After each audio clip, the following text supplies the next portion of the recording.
This is case number 2018 CA 5321. Starting with the plaintiffs, let's take appearances, please. Rick Anderson, Nick Whitney on behalf. Ethan Shapiro, Howard Hunter, Pat Quarles, David Hughes. On behalf of the defense, our client representative is Dr. Jenny Dolan. Your Honor, because of the testimony this morning, the Kowalskis will not be here. Also, Jack Kowalski has a bit of a cold, and I didn't want to take chances. And what do we need to accomplish? I know that I've been handed another exhibit list, so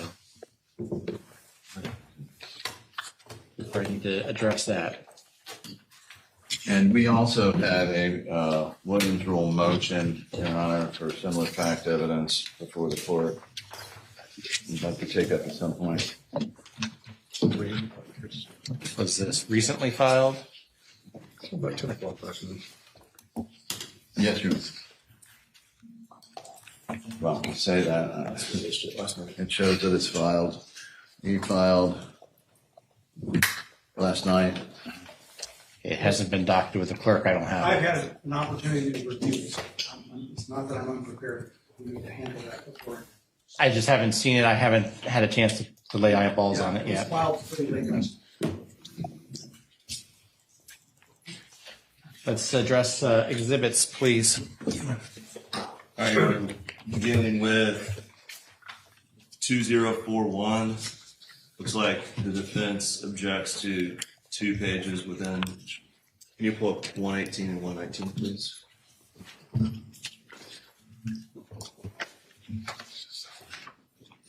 Judge, our objection is that this is a memo that Dr. Kirkpatrick puts in his medical records, and simply the fact that he decided to do a memo to himself about a conference call that he had.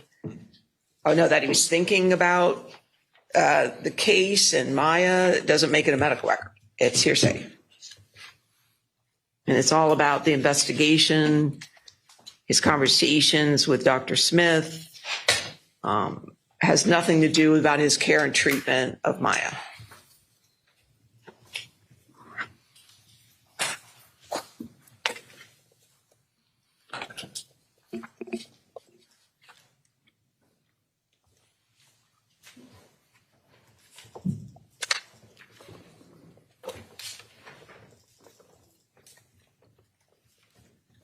Mostly what he said.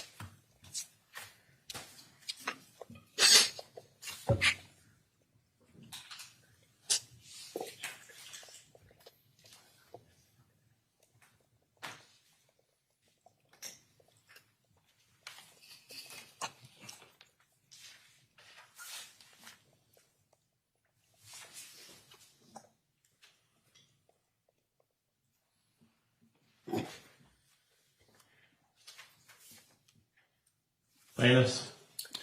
8033 or 4, primarily 4. He documented in his file a conversation with another physician in which he outlined the concerns with the actual diagnosis of Munchausen by proxy, and Dr. Smith told him what her findings were, and he told Dr. Smith there are multiple objective findings to support the diagnosis of complex regional pain syndrome, including abnormal pain thresholds as well as severe dystonia. He goes in detail as to his discussion with another physician about a patient, which clearly falls within 8034. And as to the other statements about warning Dr. Smith, I think that would fall under 3. To the extent it's not in 4, that would fall under subpart 3, as it comments on an intent or mostly planned motive in terms of how Maya was going to be treated by Dr. Smith and thus responded to by Dr. Kirkpatrick. Let's break this down. Statements for purposes of medical diagnosis or treatment, 803(4), has to be made by a person seeking the diagnosis or treatment. So how would Dr. Smith qualify as such a declarant? Well, she was diagnosing Maya. Now, not in your usual, I admit, clinical setting of in her office, but there's absolutely no question based on the report that she filed, which was in the Johns Hopkins medical files.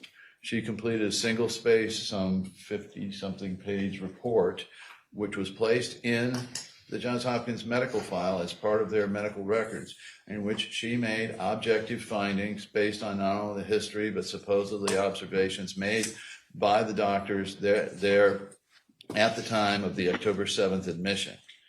And although she was more or less assigned to Maya Kowalski, or I guess all the Kowalskis, does not take away from the fact that her deductions, medical reasoning, documentation of what she believed to be the facts became part of the Johns Hopkins medical record. Judge, it doesn't apply. Doctor, neither of them are the patient. It's hearsay. It's him. Well, it's hearsay, it's just whether there's an Well, exception. okay, understood. Yeah, and I just don't see how 90.803 for purposes of medical diagnosis or treatment would apply, because Dr. Smith is not seeking the diagnosis or treatment. Well, she's receiving information towards diagnosis and treating. I don't know that 8034 is so narrow as to make it only statements made outwardly, but information obviously received in from other physicians, which this definitely is. Well, And I don't see it under sub 4, and you said also sub 3. yes, this is describing the intent, plan, or motive as to Dr. Smith and Dr. Kirkpatrick's concerns there, and how he believed Dr. Smith was taking this farther than it should, considering the medical evidence, and suggested that Dr. Smith had ulterior concerns there. And he cautioned Dr. Smith about accusing a family member, which was the plan or intent of Dr. Smith, and his plan or intent was to oppose that.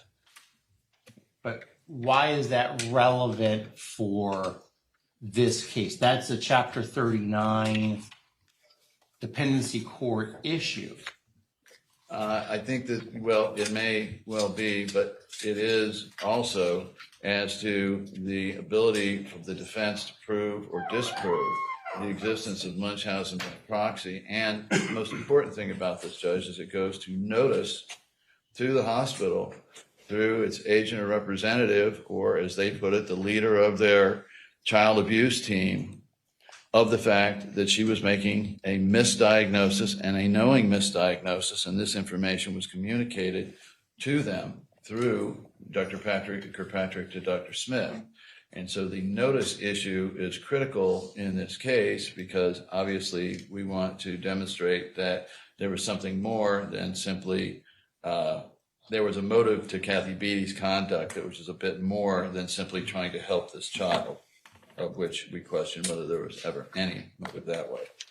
And so in this instance, it may well have effect under Chapter 39, but it certainly has effect in terms of the notice to the hospital as to whether their diagnosis, which is the subject of our medical malpractice claim, was correct. And they're continuing to assert that even after an expert in the area tells them. We've got to start. Y'all are running out of time. Yes. So we can't keep on going on and on and on and on. Let's try to be more concise. Judge, Ms. Crowell, it's right at the beginning of her investigation. It's Chapter 39. Can I tell you a concern I have and see Yes. how you respond to it? Yes. I have some warmness to the notice contention. For instance, if, and there's going to be a jury question as to whether Dr. Smith was an apparent agent of the hospital. And so if Dr. Kirkpatrick is telling Dr. Sally Smith that, hey, touching a child with CRPS, you can expect that type of reaction, and the harm that could be done by continuing with it, that seems to possibly be relevant and not part of the Chapter 39 immunity. Well, Judge, I think that when you look at the statements, however, first of all, it's him recording what he said to Dr. Smith. And he's warning her about going forward with the investigation. He's not saying this is going to cause harm to Maya. He's saying that you're wrong. Here's why I think you're wrong, Dr. Smith. But there's nothing about, it's all about the investigation. It's October 11th is when she's starting her investigation. I don't think you can separate the two. Here's my thought on this, pages 118 and 119 of Exhibit 2041. Almost everything in this is not admissible under 90.803 paren 3 or 4. So I just don't see how you could redact this in such a way for it to be meaningful. But you're having Dr. Kirkpatrick live, right? We are having Dr. Kirkpatrick live, So- who would like to use the information with Dr. Brewerton. Well, Dr. Brewerton. this document, which is pages 118 and 119 of Exhibit 241, I'm going to exclude. But perhaps there might be a question or two that you can ask Dr. Kirkpatrick, maybe. I think it's just going to have to depend on how you word it and what you're physically asking.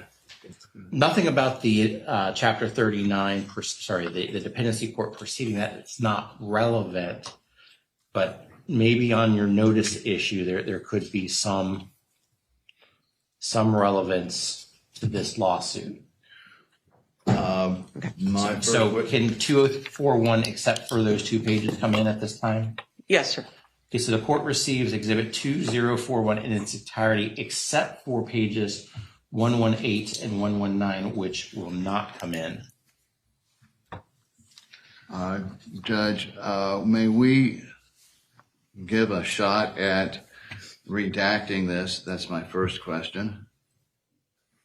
You can always try, but yes, you can try, but from a timing perspective, Yeah, I was thinking about this last night. You're starting to run out of time. we're starting to jam in as many people as we can. So The you just have to be as streamlined as you possibly can. We're trying, Judge. The second question is that Dr. Brewerton, our psychiatric expert who's expected to testify first, of course, reviewed Dr. Kirkpatrick's file, and this was in it. May I ask him questions then about notice to Dr. Smith provided by Dr. Kirkpatrick as part of his analysis of the diagnosis and treatment of Maya Kowalski? I don't know how that connects. Dr. Brewerton is here to give his psychiatric opinions regarding Maya Kowalski. How does the, quote, notice to Dr. Smith connect to those opinions other than an attempt to get around the fact that they're not? It sounds like an uphill battle to me, Mr. Anderson. But may I don't want to add any more to it, Judge, if the court's not, I don't want to waste the court's time on something. I do. It's not wasting the court's time. It's just I don't think you're going to be successful there. If you want to spend your time doing that, that's fine. It's just I don't think you're going to be successful there. I only had one question of him as to whether he saw that Dr. Smith had been provided notice by one of the treating physicians that the accusation, diagnosis, if you will, of Munchausen by proxy was incorrect. Well, we're 15 minutes in. We've dealt with one exhibit. So what's next? 2118 are the handwritten notes of Dr. Sally Smith Judge, let me be perfectly frank with the court. There's like 200 pages. I didn't look at it last night because I'm like, what do you really want in? They're handwritten notes, there's articles, If there are specific objections, we could look at them, but we don't have specific objections. okay. Well, then I would, How many pages are you trying to put in? All of them, except the articles, because they're all Okay. part of Sally Smith's medical file. okay, Judge, And again, as the court has pointed out, she's an apparent agent, or there's a question about apparent agency in this case. Judge, again, to be frank, because there were over 200 pages, it was like last night, I didn't look at all of them because now they said all of them except the articles. Well, I was waiting for them to tell me what pages you want in. All right, we can be more specific at the moment with the reservation to come back. We would like to look at 36, 37. I'll go one at a time. Here's 36, 37. That's fine.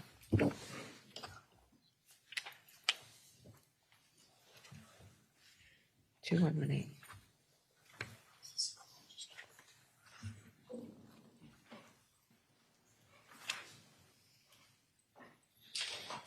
Is that all? I'm sorry. Oh, no, I'm just giving the court a chance to look at them. So 36 and 37, exhibit 2118 are Dr. Smith's notes from 2 telephone calls with Dr. Kirkpatrick, or whether it's telephone or in person, I don't know, but It was telephone, Your Honor. Judge, this is chapter 39. Let's go to diagnosis. It goes to her investigation. It's the diagnosis as an agent of the hospital.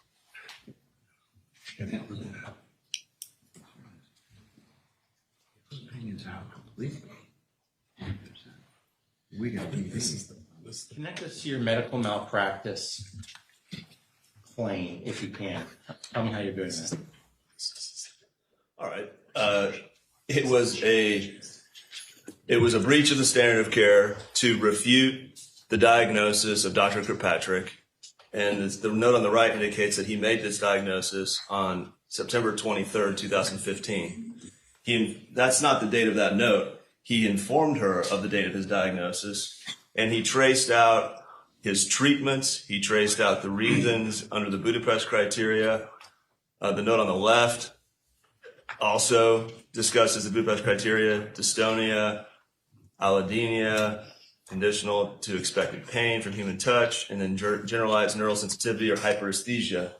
So this goes to the hospital, for whatever reason, deciding within 24 hours, 36 hours, that this was a diagnosis of the mother of Munchausen by proxy, rather than the diagnosis that had been maintained in the Johns Hopkins medical record and by Dr. Kirkpatrick for a year at that point. That's the investigation, Your Honor. I know that that's the sorry. defense's position. It's just there is a jury question about whether Sally Smith is the apparent agent of the hospital, and there's a medical malpractice contention in this case. But the proof has to be that the Kowalskis justifiably relied upon the belief that she was an agent of the hospital, and that at that time that she committed some form of malpractice and that is negligence that was in the scope of her apparent agency. And what you've got is evidence that she's doing an investigation, and that the ultimate document of that investigation gets in the court file a month, 5 weeks later.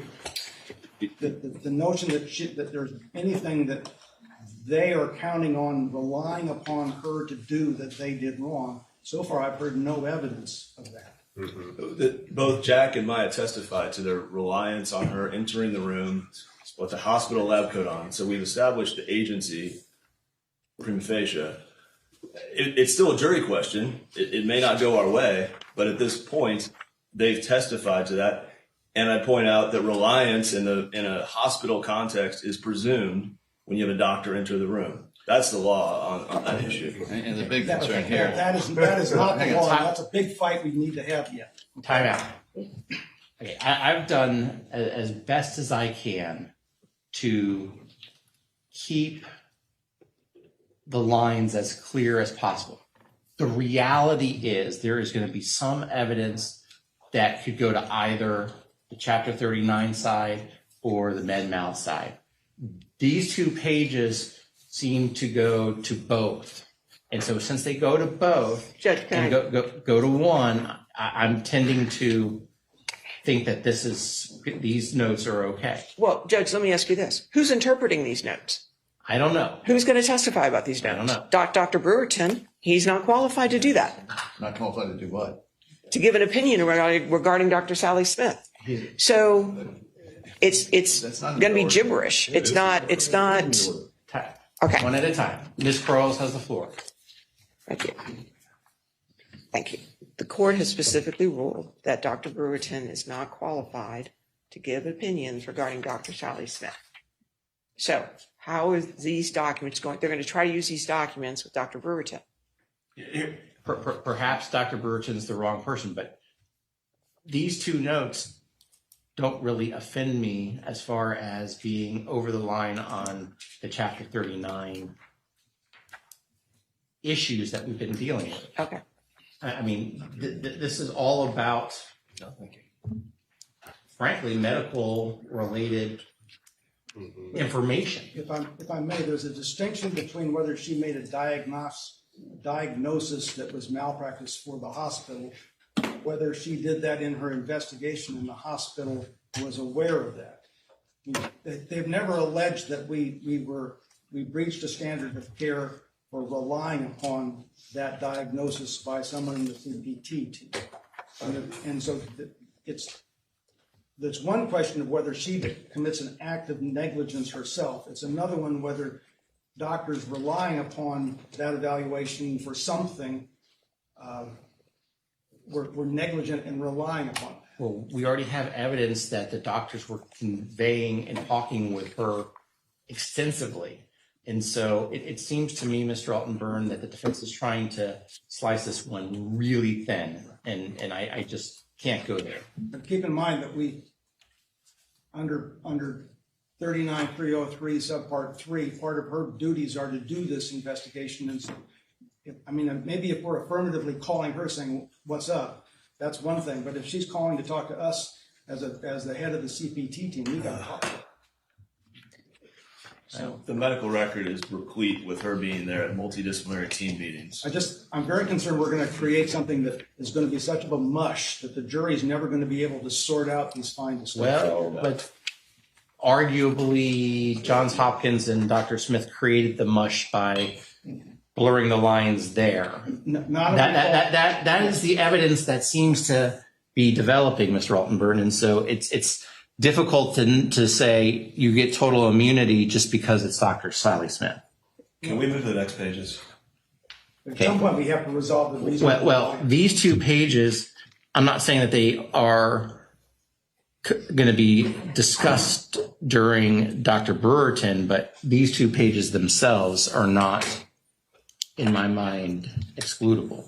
All right. We'd like to move then to page 38. Sorry, exhibit number again? And 2118. the reality is, if you were only going to use a handful of exhibit pages out of 200 pages, you've got to tell them. There are, my recollection of something like 146 pages of her handwritten notes. And our position is they're all relevant to the medical malpractice claim. So I understand, but our position is they're all relevant. So we're doing our best here without knowing which ones they object to. If you give it up 38 and then 94 side by side.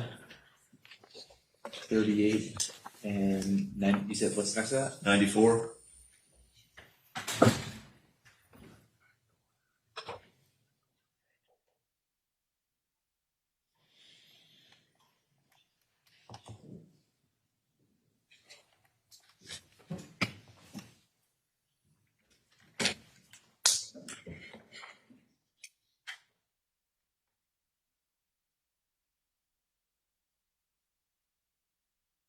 Point out that the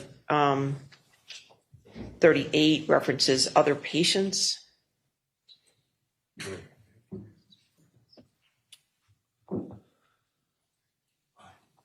We could redact the names of the other patients at the top. Well, No. there's no way of knowing what part of those notes are related to them versus there's no She's not- context. She's not recording treatments of the other patients. She's recording that Maya went under a Dr. Cantu for a 5-day ketamine coma. And then the script is related to Maya Kowalski. Those scripts have been seen by both sides. There was a PICC line. There was a PCA pump. All of these notes are, other than the 2 names at the top, which can be redacted, are related to Maya Kowalski's treatment.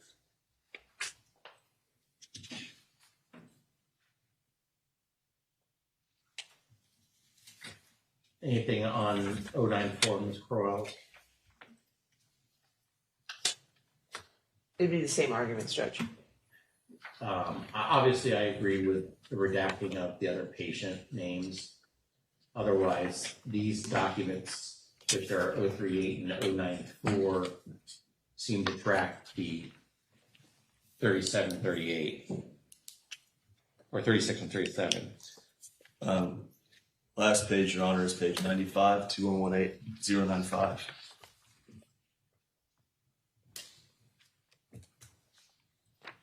$95.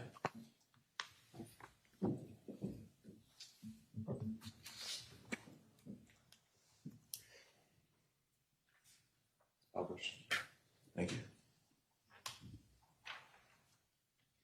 What is that?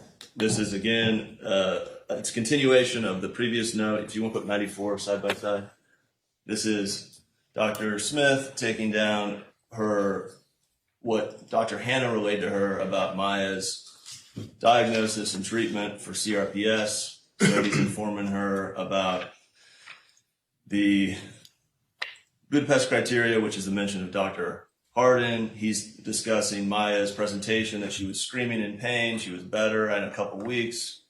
That CRPS causes. We might have to have him comment on that. Well, or comment Judge, on that. again, Mother my can point be pushy. is- It's a comment about Beata Kowalski. Children's misdiagnosed conversion disorder. They're on notice again. And then that he has been doing this for 20 years in collaboration with Dr. Schwartzman. And he provides these treatments for CRPS patients. Well, Judge, that's his interpretation of these notes. My other concern is these notes do not give any valuable information to the jury. They have to interpret them in some fashion. There's no context Is here. Dr. Sally Smith going to testify live? It's for them. I think so. Yes. Yes.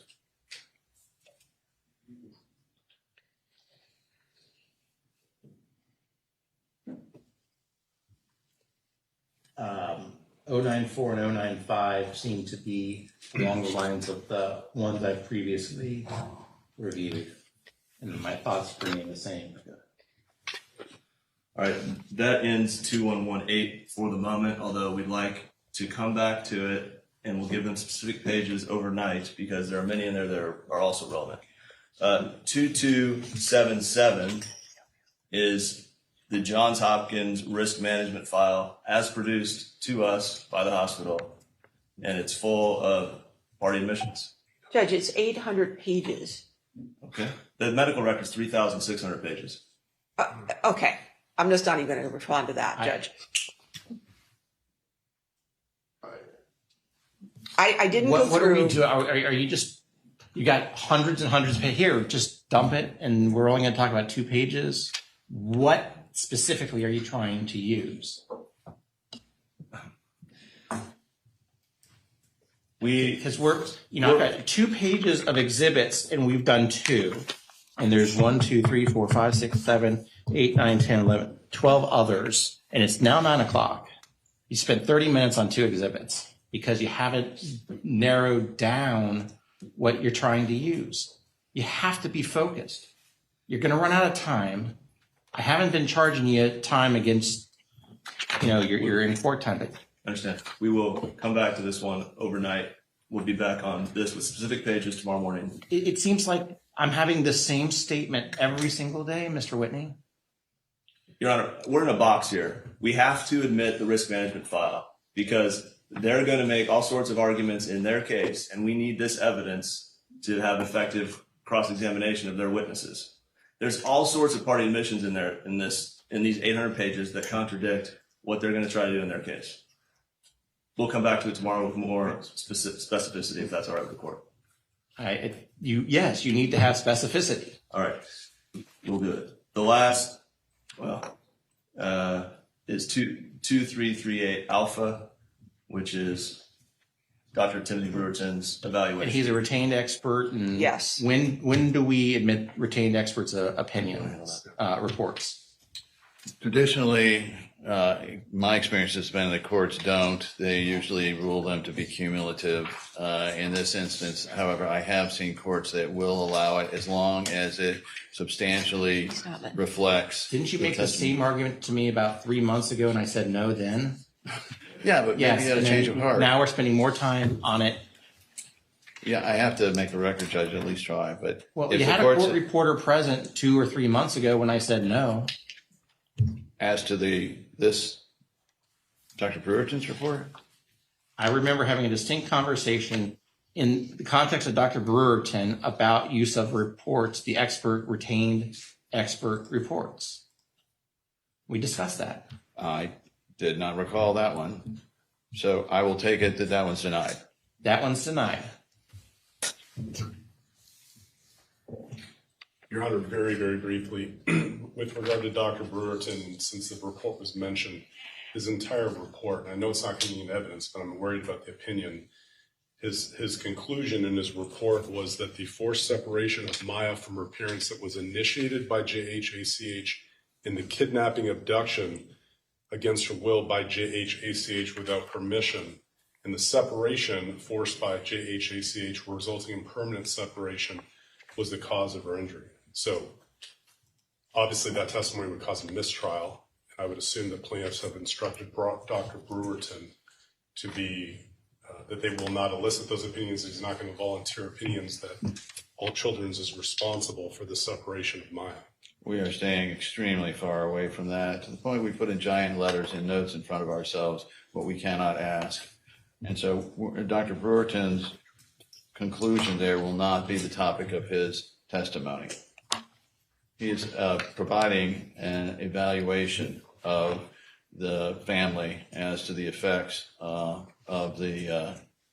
what happened to Maya, mostly with Kathy Beatty. Anything else before we bring in the jury?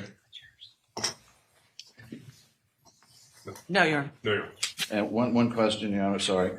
May Dr. Brewerton comment then on the documents that have been admitted into evidence, 2118, 038, 094, 095, and there were two others from the prior ones. And Dr. Brewerton's your psychiatric expert. You're asking him to comment on the CRPS medical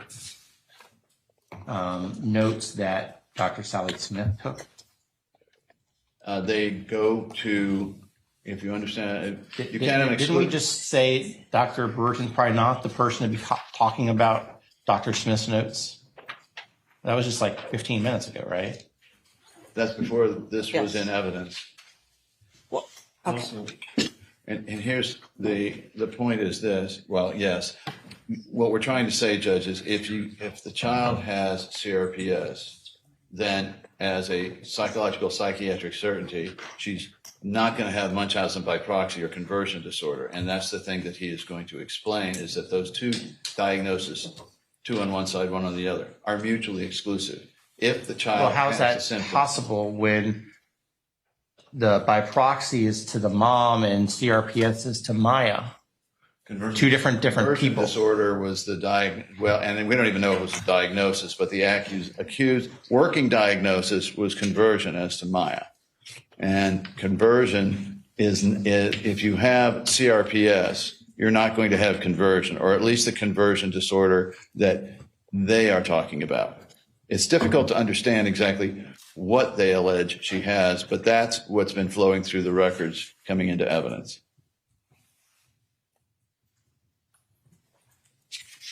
Well, I don't see how Maya can have Munchausen syndrome by proxy. I would, I agree with you there. I also agree if the court's point is that they shouldn't be diagnosing Biotical. Yes, No, you said they're mutually exclusive. Yes, CRPS and Munchausen by proxy are mutually exclusive. You're talking because about two different people, though. I understand, but if if the victim does not display any of that, then there's no Munchausen by proxy. The direct person-to-person comparison is CRPS and conversion are mutually exclusive, and conversion is a diagnosis of the young girl. So he should be allowed to testify to conversion disorder, the diagnostic criteria, and how if you have an organic physical condition, conversion disorder is not a valid psychological psychiatric diagnosis. And he is not prohibited from opining on Dr. Katzenstein and Dr. Cow. Why does he need Dr. Sally Smith's notes to make that statement? It goes to the knowledge that the doctors at Johns Hopkins had in continuing a diagnosis of Munchausen by proxy throughout this, from both the intake and the discharge. You're on the specific note is on page 95, and it's notice to the hospital, and it says specifically children's misdiagnosed conversion disorder. Bottom left.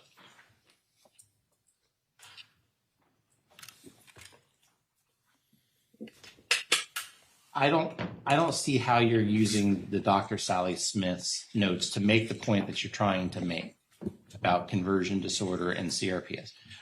You can make it without referencing these notes at all. It's not important enough to take up the court's time or the jury's time, Judge. I'll withdraw and just ask him based on his knowledge of the science. Now, while the court's bringing the jury in, may I advise the witness as to the court's ruling so I don't have any problems? Yes, is he here in the courtroom? No, I'm sitting outside. Okay, why don't you go do that and then let me know when you're ready so I can bring in the jury. Thank you, Judge. Your Honor, may I approach the clerk with evidence that we need to admit? Yes. Has whatever you're going to give the clerk been shown to the defense? Yes, Your Honor. Yes, it Yeah, it's been agreed upon, I believe, but I'd be happy to do whatever you need to do. No, I think it's is it just the clips that were Just a admitted? little clip, yeah, the little Yeah. video files. That were admitted on agreements. Can you just give us the numbers so we write it down? Thanks. Oh, previously, not yesterday. Or was it yesterday? These are not from today. I'm just gonna make a copy. Sure. Okay, take a photo.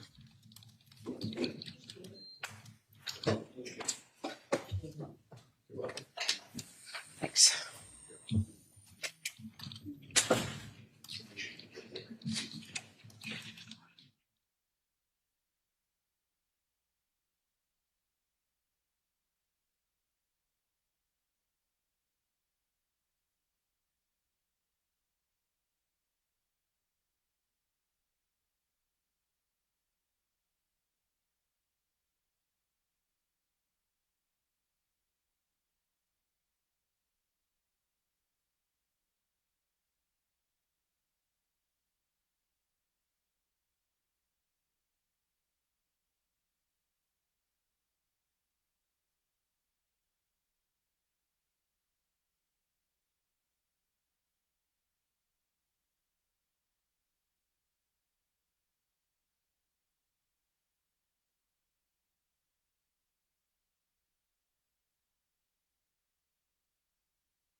All right, stores entering.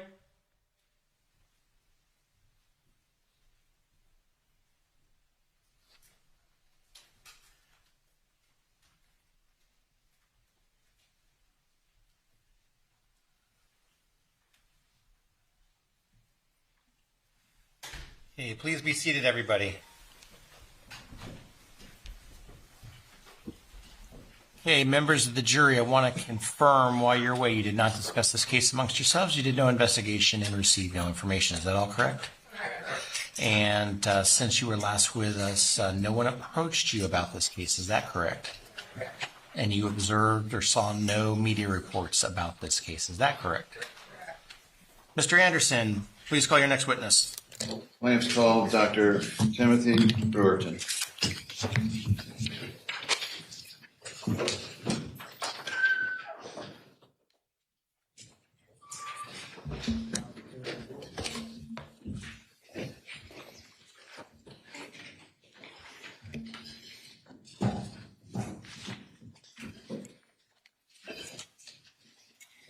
Stand here, face apart, and raise your right hand. You solemnly swear or affirm the testimony you're about to give will be the truth, the whole truth, and nothing but the truth. I do.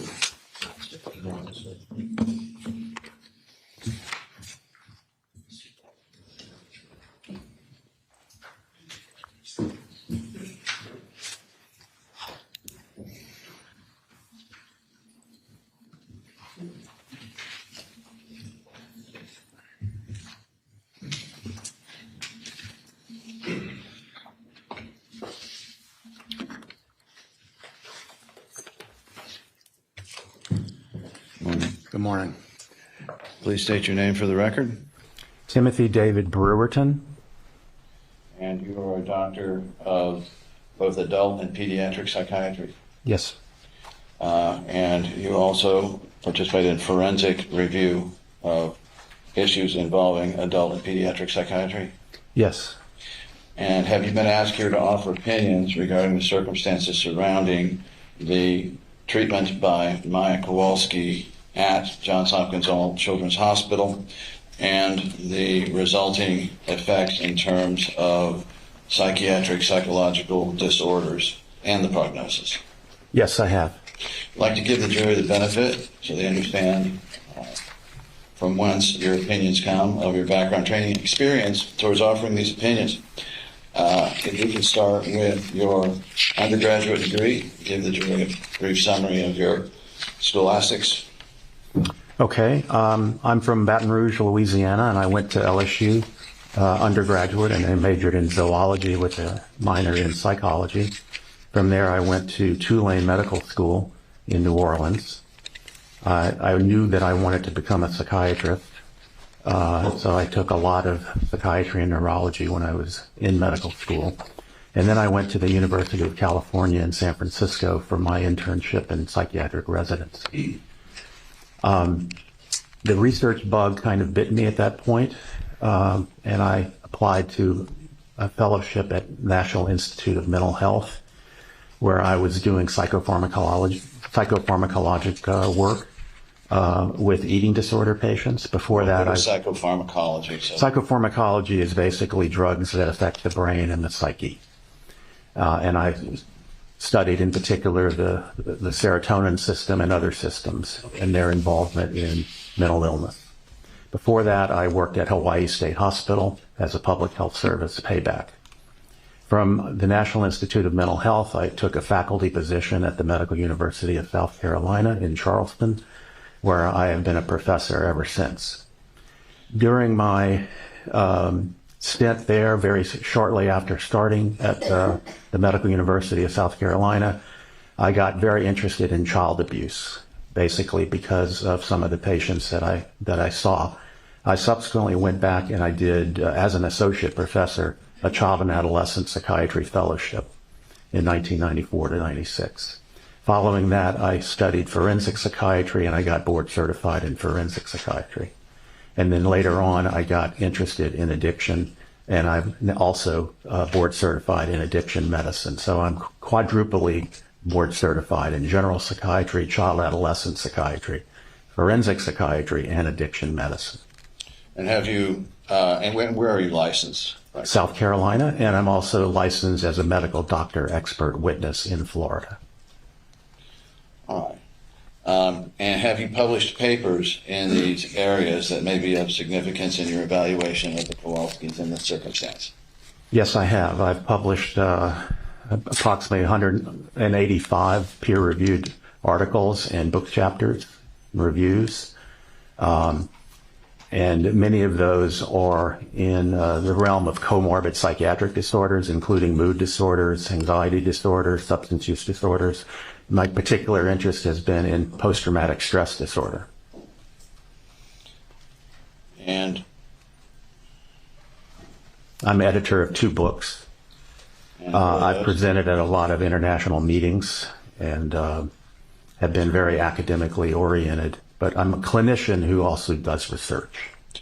And tell us about your hospital privileges and where you have practiced in the hospital setting of your career. Sure.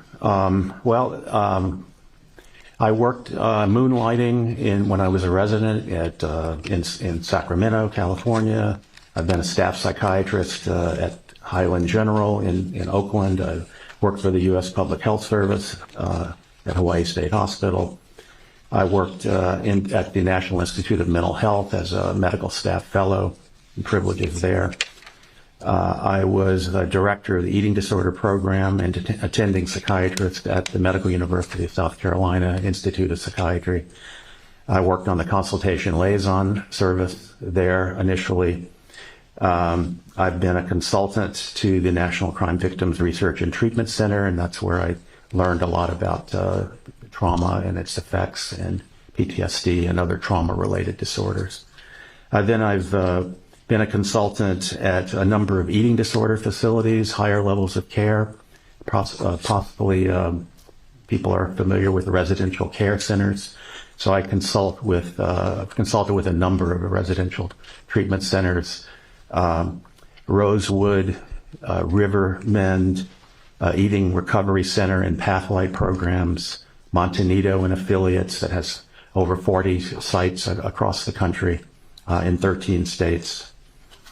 I was director of clinical outcomes and research for Montanito. So I was executive medical director at the Hearth Center for Eating Disorders in Columbia, South Carolina. So I've had a lot of varied experience in my career. And how long have you been in practice? Well, let's see. I got my degree in 1978, my MD, and I completed my residency in 1982, and that's when I became board certified in general psychiatry. But I've had a license to practice medicine since 1978. And over this period of time, particularly after you developed a subspecialty in child abuse, can you give the jury some idea of the number of pediatric child abuse victims patients that you've had the opportunity to evaluate and or study? Hundreds. I've seen hundreds of patients, and unfortunately child trauma is extremely common. And so I can't give you an exact number, but it's certainly in the hundreds. All right. And you live in Charleston, South I do. Carolina? I live in Charleston County, South Carolina. So what did you understand your assignment to be when you were retained by our firm to evaluate this case?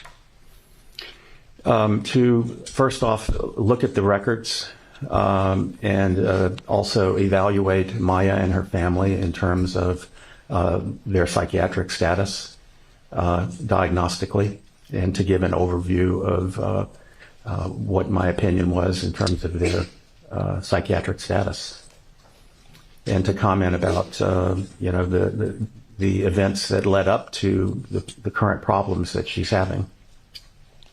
And as part of that, did you also evaluate Kyle and Jack? Yes, I did. Kowalski? Yes, I did. And was part of your assignment to evaluate the prognosis for this family, and in particular Maya Kowalski? That's right. In addition to making a diagnostic assessment and diagnoses based on the records, as well as very careful structured interviews of Maya and her family, to comment about the implications of those findings long term, including the prognosis and possible long-term effects to the extent that one can anticipate. Tell the jury then how you went about this. Was this a 3-step program, 2-step program? And I'm specifically orienting you towards the review of the record, and then the investigation, if you will, and evaluation of the Kowalskis themselves? Well, it started with getting the voluminous amount of medical records, not only from Johns Hopkins All Children's, but all of the places that we had available records for Maya. And looking at those, and they're literally thousands of pages, and going through those and kind of determining, her course, her historical, medical, psychiatric course. And then arranging for Maya and her family to complete some self-report measures. I'm very, I try to be as objective as I possibly can when I make evaluations for forensic purposes. And so I use a lot of validated instruments that are in the literature to measure things like depression, anxiety, PTSD, quality of life, ADHD, and so forth. I don't just rely on asking questions. I ask them to complete the self-report, and then I come back with, after that, and I do what's called a structured interview. These are structured interviews. They're a list of set questions that I go through kind of systematically with the parent when you have a child that you're evaluating, because often the parent has a very different perspective about how the child is doing. And then I also do the same kind of thing with the child or adolescent. So it's a very comprehensive, it takes several hours to do these kinds of evaluations. And during 2022, your scope of evaluations for this case, how many times did you meet with one of the Kowalskis in order to gather the information necessary? The initial examination took place over 3 days, January 20th, the 24th, and the 30th of 2022.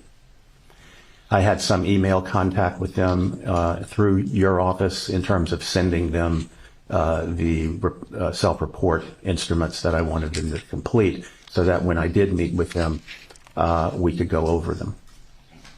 And have you kept in touch with the Kowalskis since that time? Yes, I have.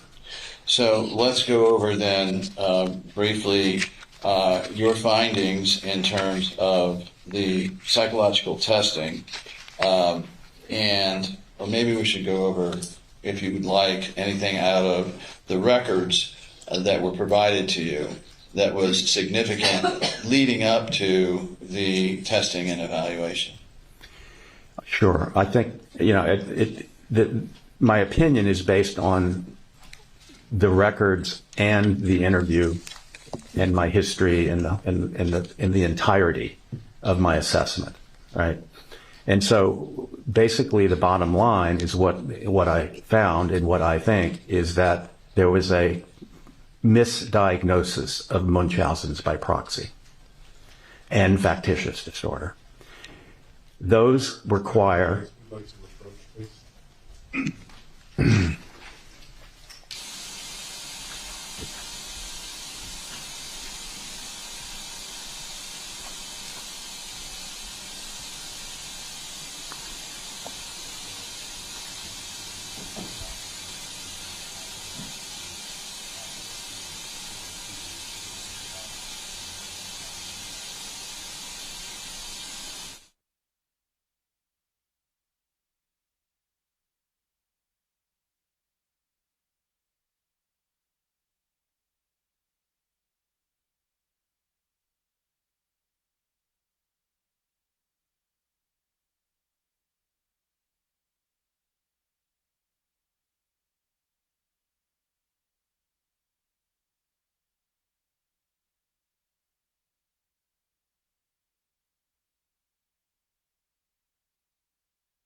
let's talk about the testing that you did on the Kowalskis and the history that you took from them, given the parameters we discussed.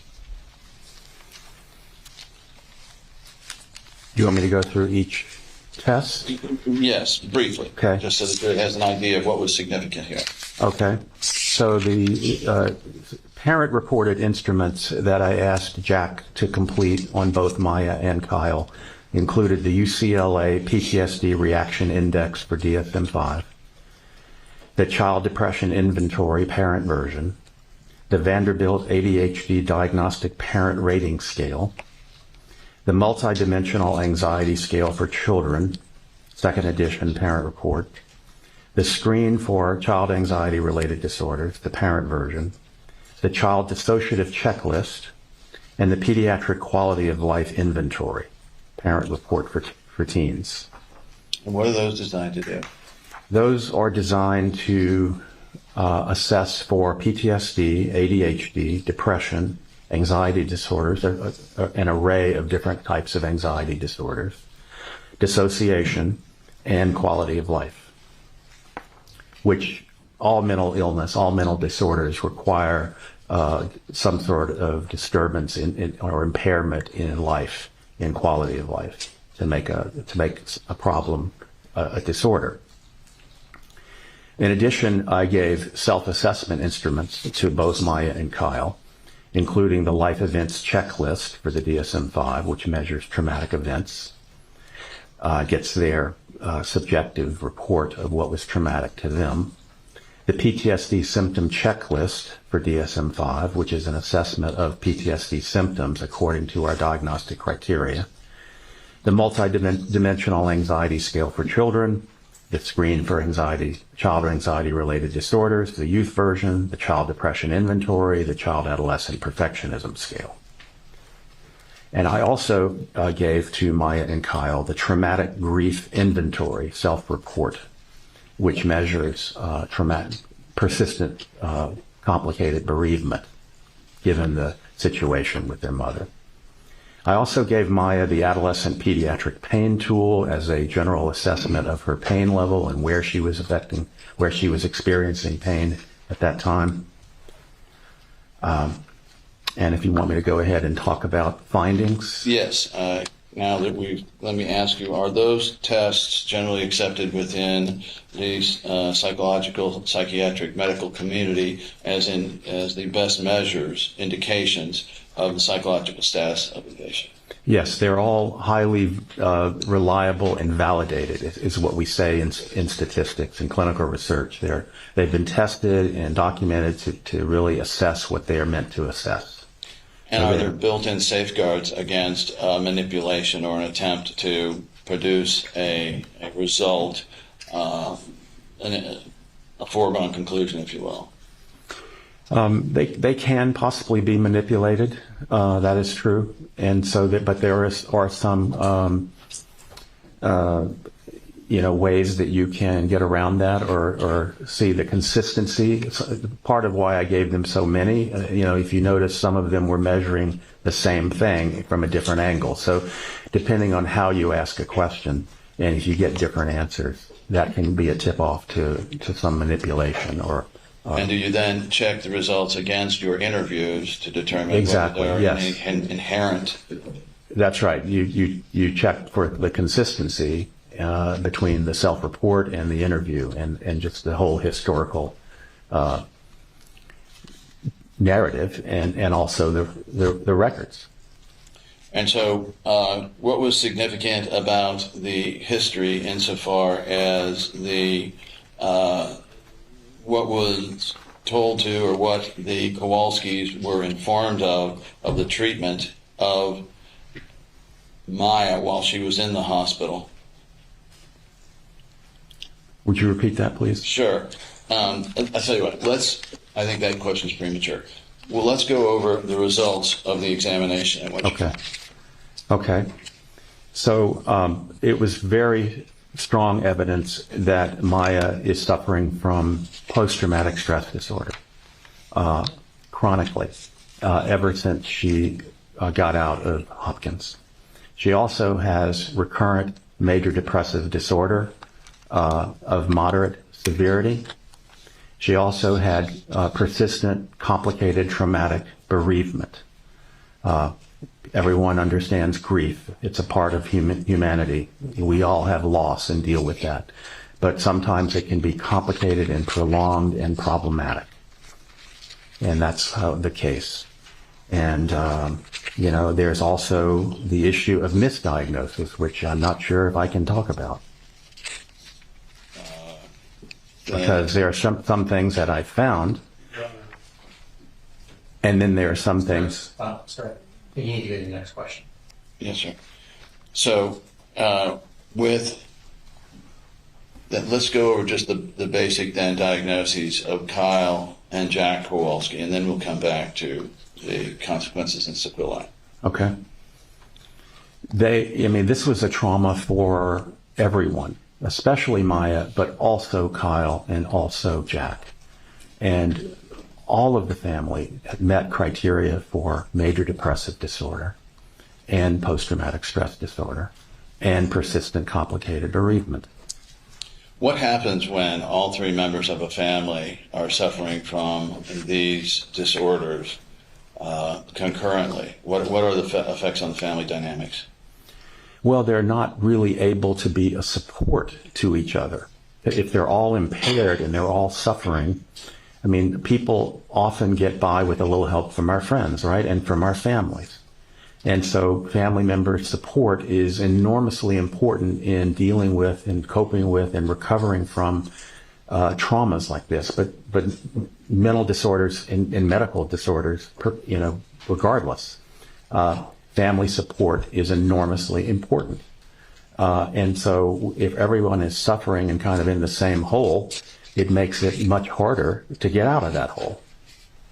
So Maya going in, the baseline for Maya going into this episode with Johns Hopkins, with her CRPS, how did you distinguish the symptoms and issues from the CRPS from the psychological problems that you found through the testing and interviewing process? I reviewed the literature extensively. I've probably read over 100 papers in this case, various aspects of it. And one important area of the literature is... Objection to the bolster. Sustained. Just tell us what the overall view you have as a result of your investigations. There's a tremendous overlap in symptomatology between complex regional pain syndrome and certain psychiatric disorders. And it is often confused with conversion disorder. There's an enormous literature about that. I can't talk about the literature. Okay.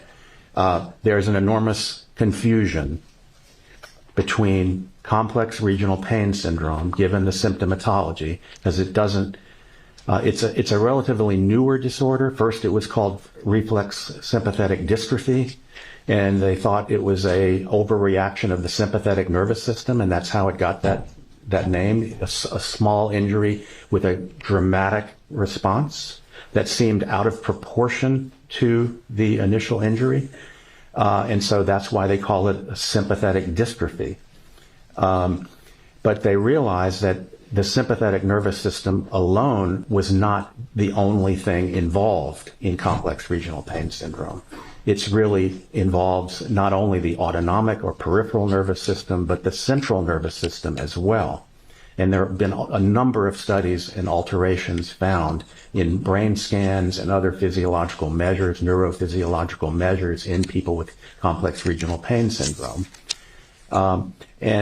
They often have psychiatric symptoms and depression. And this is true just in the pain literature in general, in the medical literature in general. When you are suffering with enormous pain, and we've already heard that the McGill pain, on the McGill pain scale, CRPS has some of the worst pain known to man. It's at the top of the scale in terms of what it can produce pain-wise. So And people, so my question, people suffer just got to enormously. My next question, So- which was how did that pain influence these? that's my next statement. Yeah. I have to ask questions every once in a while. So when people are suffering with that kind of pain, it leads to psychological reactions, understandably. I mean, it's not rocket science, right? That you might get super anxious and depressed and stressed. And a lot of psychiatric disorders have in common the activation of the stress axis. We have a stress system in our bodies and in our brains and part of it is the sympathetic nervous system, the fight or flight that you've heard of, certainly. But there's a whole endocrine response or hormonal response that starts in the brain that releases tremendous amounts of cortisol put out by the adrenal glands to help us deal with stress. And this has a kind of a domino effect in the brain in terms of other neurotransmitters, neuroendocrine systems, and hormonal systems, peptide systems, just the neurochemicals in the brain are downstream affected in a major way, and the receptors through which neurons communicate with each other, and the production of inflammation. And inflammation is a very common mechanism we've heard across neurological and psychiatric and medical disorders. And this notion that brain and mind or body and mind are separate is really a myth, because we're one organism, and we have mental aspects and we have physical aspects, and they're really inseparable. And when you have physical disorders, particularly those that affect the brain, you typically have psychological disorders as well, or reactions or symptoms. Very, very, very common. And so there's an enormous confusion often about, particularly when you can't pinpoint to the lesion or the problem in the brain, which neurologists have traditionally tried to do. Well, the stroke is here in this part of the brain, and it's producing these symptoms, and it's predictable. With CRPS, we're still learning. Science, medicine, psychiatry, neurology is an evolving field, constantly evolving. There are literally hundreds of articles published every day that have to do with mental illness, neurological disorders. This is not responsive to the question. I'll ask another question. Thank you. All right. So when you've got this overlay of inflammation and the pain responses, does it exacerbate the diagnoses that you made of the psychological disorders? Yes. And so in doing so, does it amplify the effects, practical effects on the patient? Yes, and often to treat the mental part, you have to treat the physical part effectively. You don't just compartmentalize it and say, I'm just going to do this piece of it. You treat the whole patient, right? And so in order to deal with the depression, you have to deal effectively with the pain and the source of the pain, right? And vice versa. And so in this instance, with Maya being diagnosed,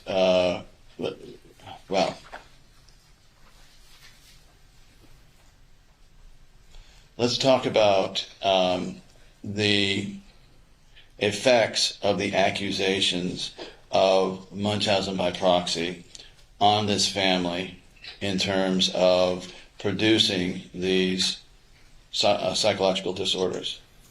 When people come to a tertiary care center, in the emergency room of a tertiary care center, they are not their best self at that moment.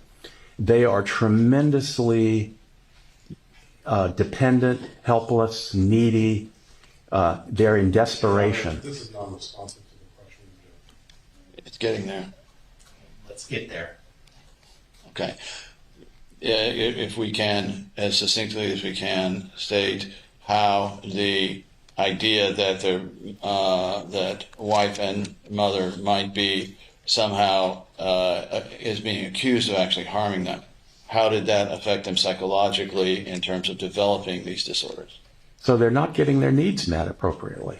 They're being actually accused of. Your Honor, maybe approach me. You may.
Objection sustained.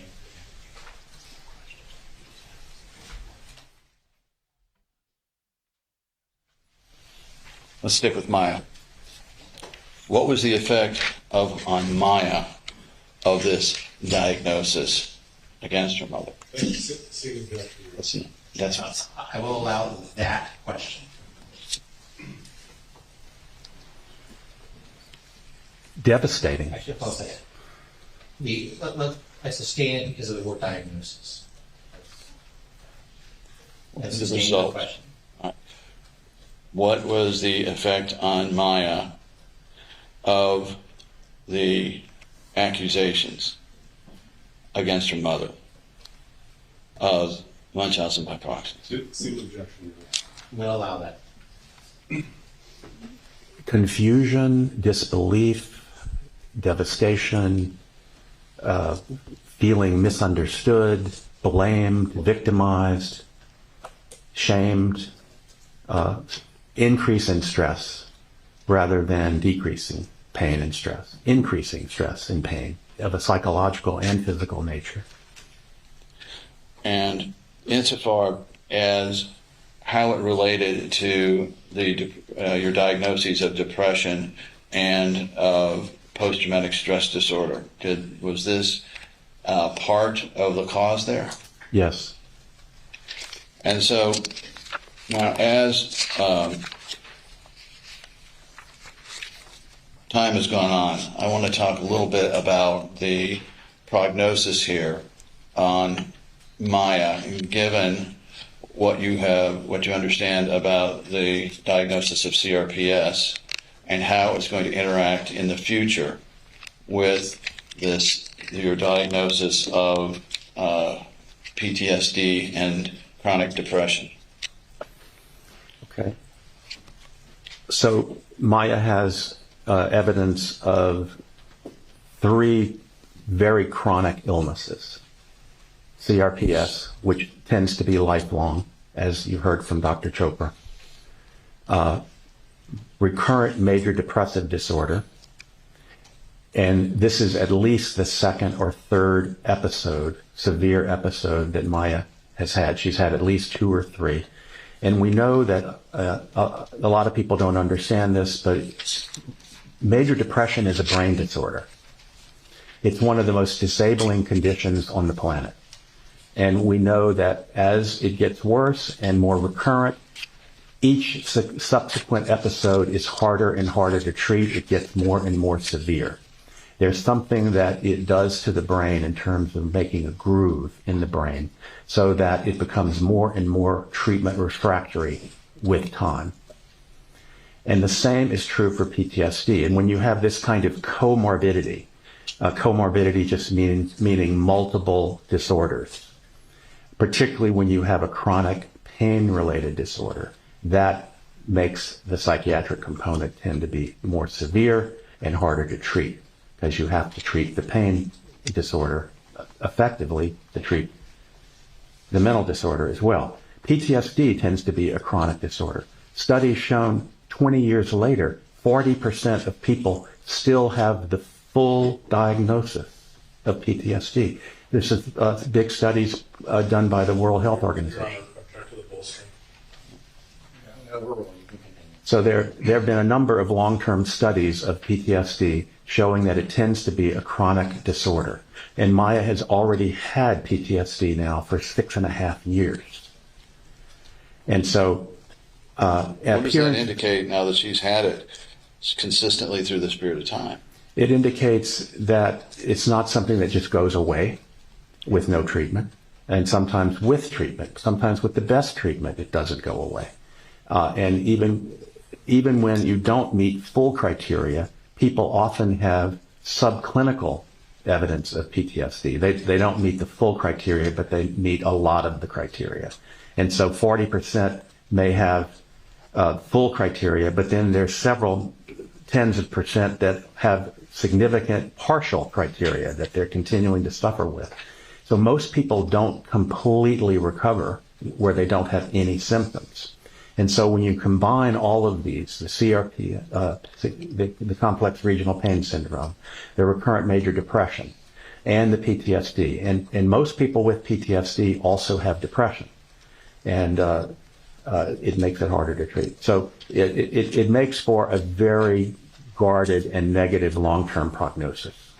How does the avoidance strike it? Did you find that as part of your evaluation that Maya first had developed any avoidance techniques or problems? Yeah. Better way to put it. So, there are 4 major clusters of symptoms in PTSD. And I'm going to then ask you to bring those back. And so avoidance is one of them, and avoidance of any reminders of the trauma. And we've already heard from Maya that she avoids doctors. And that was really crystal clear in my evaluation of Maya and her family. She doesn't want to get anywhere near a medical professional, even though at some level cognitively, logically, she knows that she could probably need it, but she's not about to do it because of the fear, the intense avoidance that is part and parcel of PTSD, along with the hyperarousal, the anxiety, the intrusive images, the flashbacks, the nightmares, the sleeplessness. There's a whole host of symptoms. A lot of people think that this is just something that happens to combat veterans. No, it happens in civil life with civil interpersonal traumas all the time, especially interpersonal traumas. Did you document those symptoms in Maya Kowalski? I did, yes, in spades. And what were the test results that brought that out, or the interview process that brought that out?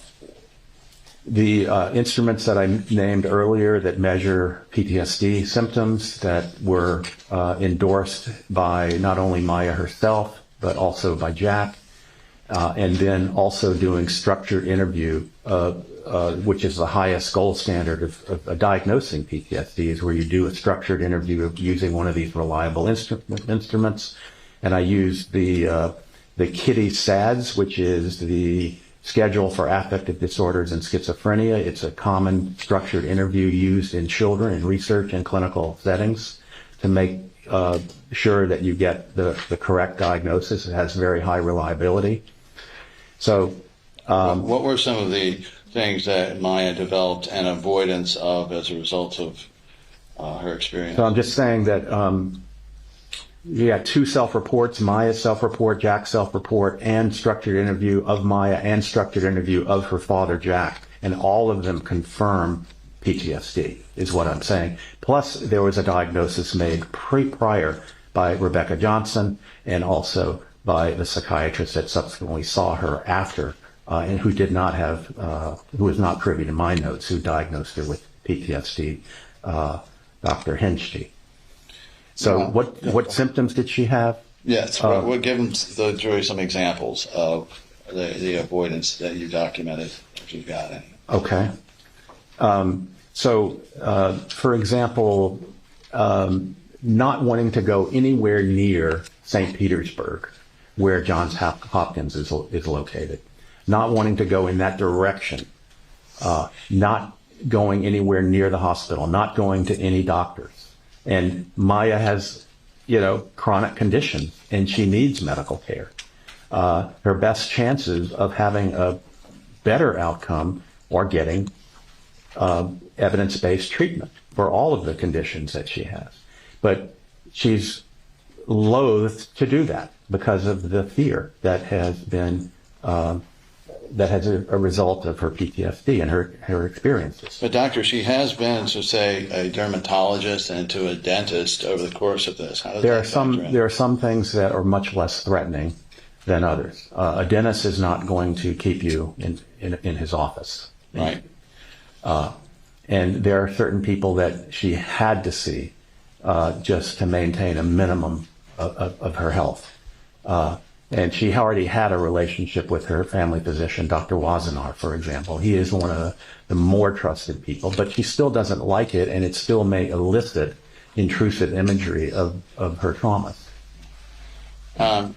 Now, the future for her in light of this avoidance, what does that portend for her ability to recover from episodes of any one of these, depression or severe PTSD or the CRPS breakouts. Yeah. Well, she's better, but she hasn't fully recovered. And so it's a negative prognosis. And so we know, we've learned a tremendous amount in the last 30 years about the role that trauma plays in general. Some people may have heard of the Adverse Childhood Experiences Scale. And there are hundreds of articles now about the effects of adverse childhood experiences on all of the major medical disorders that people die from. We're not just talking about psychiatric disorders. We're talking about it being a validated risk factor for the development of cardiac disease and diabetes and cancer and autoimmune disorders and neurological disorders and substance use disorders and suicide and certainly depression, a certain degree of eating disorders. And so there's a host of psychiatric and medical disorders that we know are higher in people who've had childhood trauma. And this is not... Your Honor, respectfully, this is again not I'm about to ask a question. Let's skip to the next question. And So the prognosis is negative. Doctor, let's what I was answer his questions. Thank you. I was speaking more of when Maya has these problems in the future, her avoidance of, say, a hospital ER or well, PICU, intensive care unit, or anything associated with what went on to her. How is that going to affect her ability to recover from these episodes? objection needed. Overruled. You can answer that question.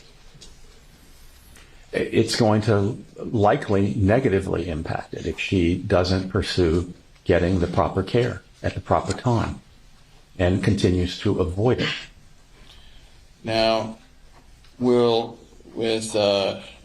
Maya's circumstance, the process of aging and more responsibilities in her life, how will this affect her ability to deal with those or respond to those in terms of overcoming these psychological problems? Yeah. Does life get easier as we get older? I don't think so. I think it continues to become challenging at every point. And, Maya is now still in her family's home, in her father and brother's home, but she's about to go out into the world, presumably, and eventually leave home. And so life will present any number of challenges and potential stressors and traumas. And trauma is ubiquitous. And so it's likely that she will sustain other major challenges that will likely compromise her psychologically and medically. Doctor, I want you to assume for the purposes of this question that even at her position right now, finishing school, she still has not retaken her SATs anytime in the past 5 years. She has not applied to any colleges. She has not pursued any further work or consistent hobbies, Right. or any real plans for what's next. Do you have an opinion based upon your background, training, and experience, and to a reasonable medical probability, if these facts indicate that Maya will have problems in the future? Objection, mischaracterization, mischaracterization, foundation, and speculation. Overruled. You can answer. Maya leads a fairly sheltered and alone life, and she's withdrawn from the world. She's not as active and out in the world as she once was prior to these events. And so and one of the things that we know that happens with PTSD is that people don't have much hope. They have less hope for the future. They often think that they're going to die young. They often think that the life doesn't really hold much in store for them. They often have what is called anhedonia, and they don't experience pleasure like many of us do, just with the regular simple things in life. So there's a bluntedness and a numbing and a negativity that is kind of cast over one's overview of life going forward. Did you diagnose allodynia in Maya to any degree? She reported it. I didn't examine her physically, but she certainly reported it, and it's throughout the records. Do you have an opinion based upon your background, training, and experience into a reasonable medical probability as to whether Maya Kowalski sustained post-traumatic stress disorder from the events at Johns Hopkins All Children's Hospital? I do, absolutely, unquestionable. She did. Do you have an opinion based upon your background, training, and experience into a reasonable medical psychological probability as to whether Maya Kowalski sustained major depressive disorder as a result of her experience in Johns Hopkins All Children's Hospital? I do. It was made worse and more persistent, and with the advent or addition of PTSD, it was made more relatively harder to treat and more likely treatment refractory. She did have some milder depressive symptoms going into her admission to Hopkins, and it was getting better when she was being admitted because her CRPS was getting better at that time. Afterwards, though, she had much more severe retracted depressive symptoms.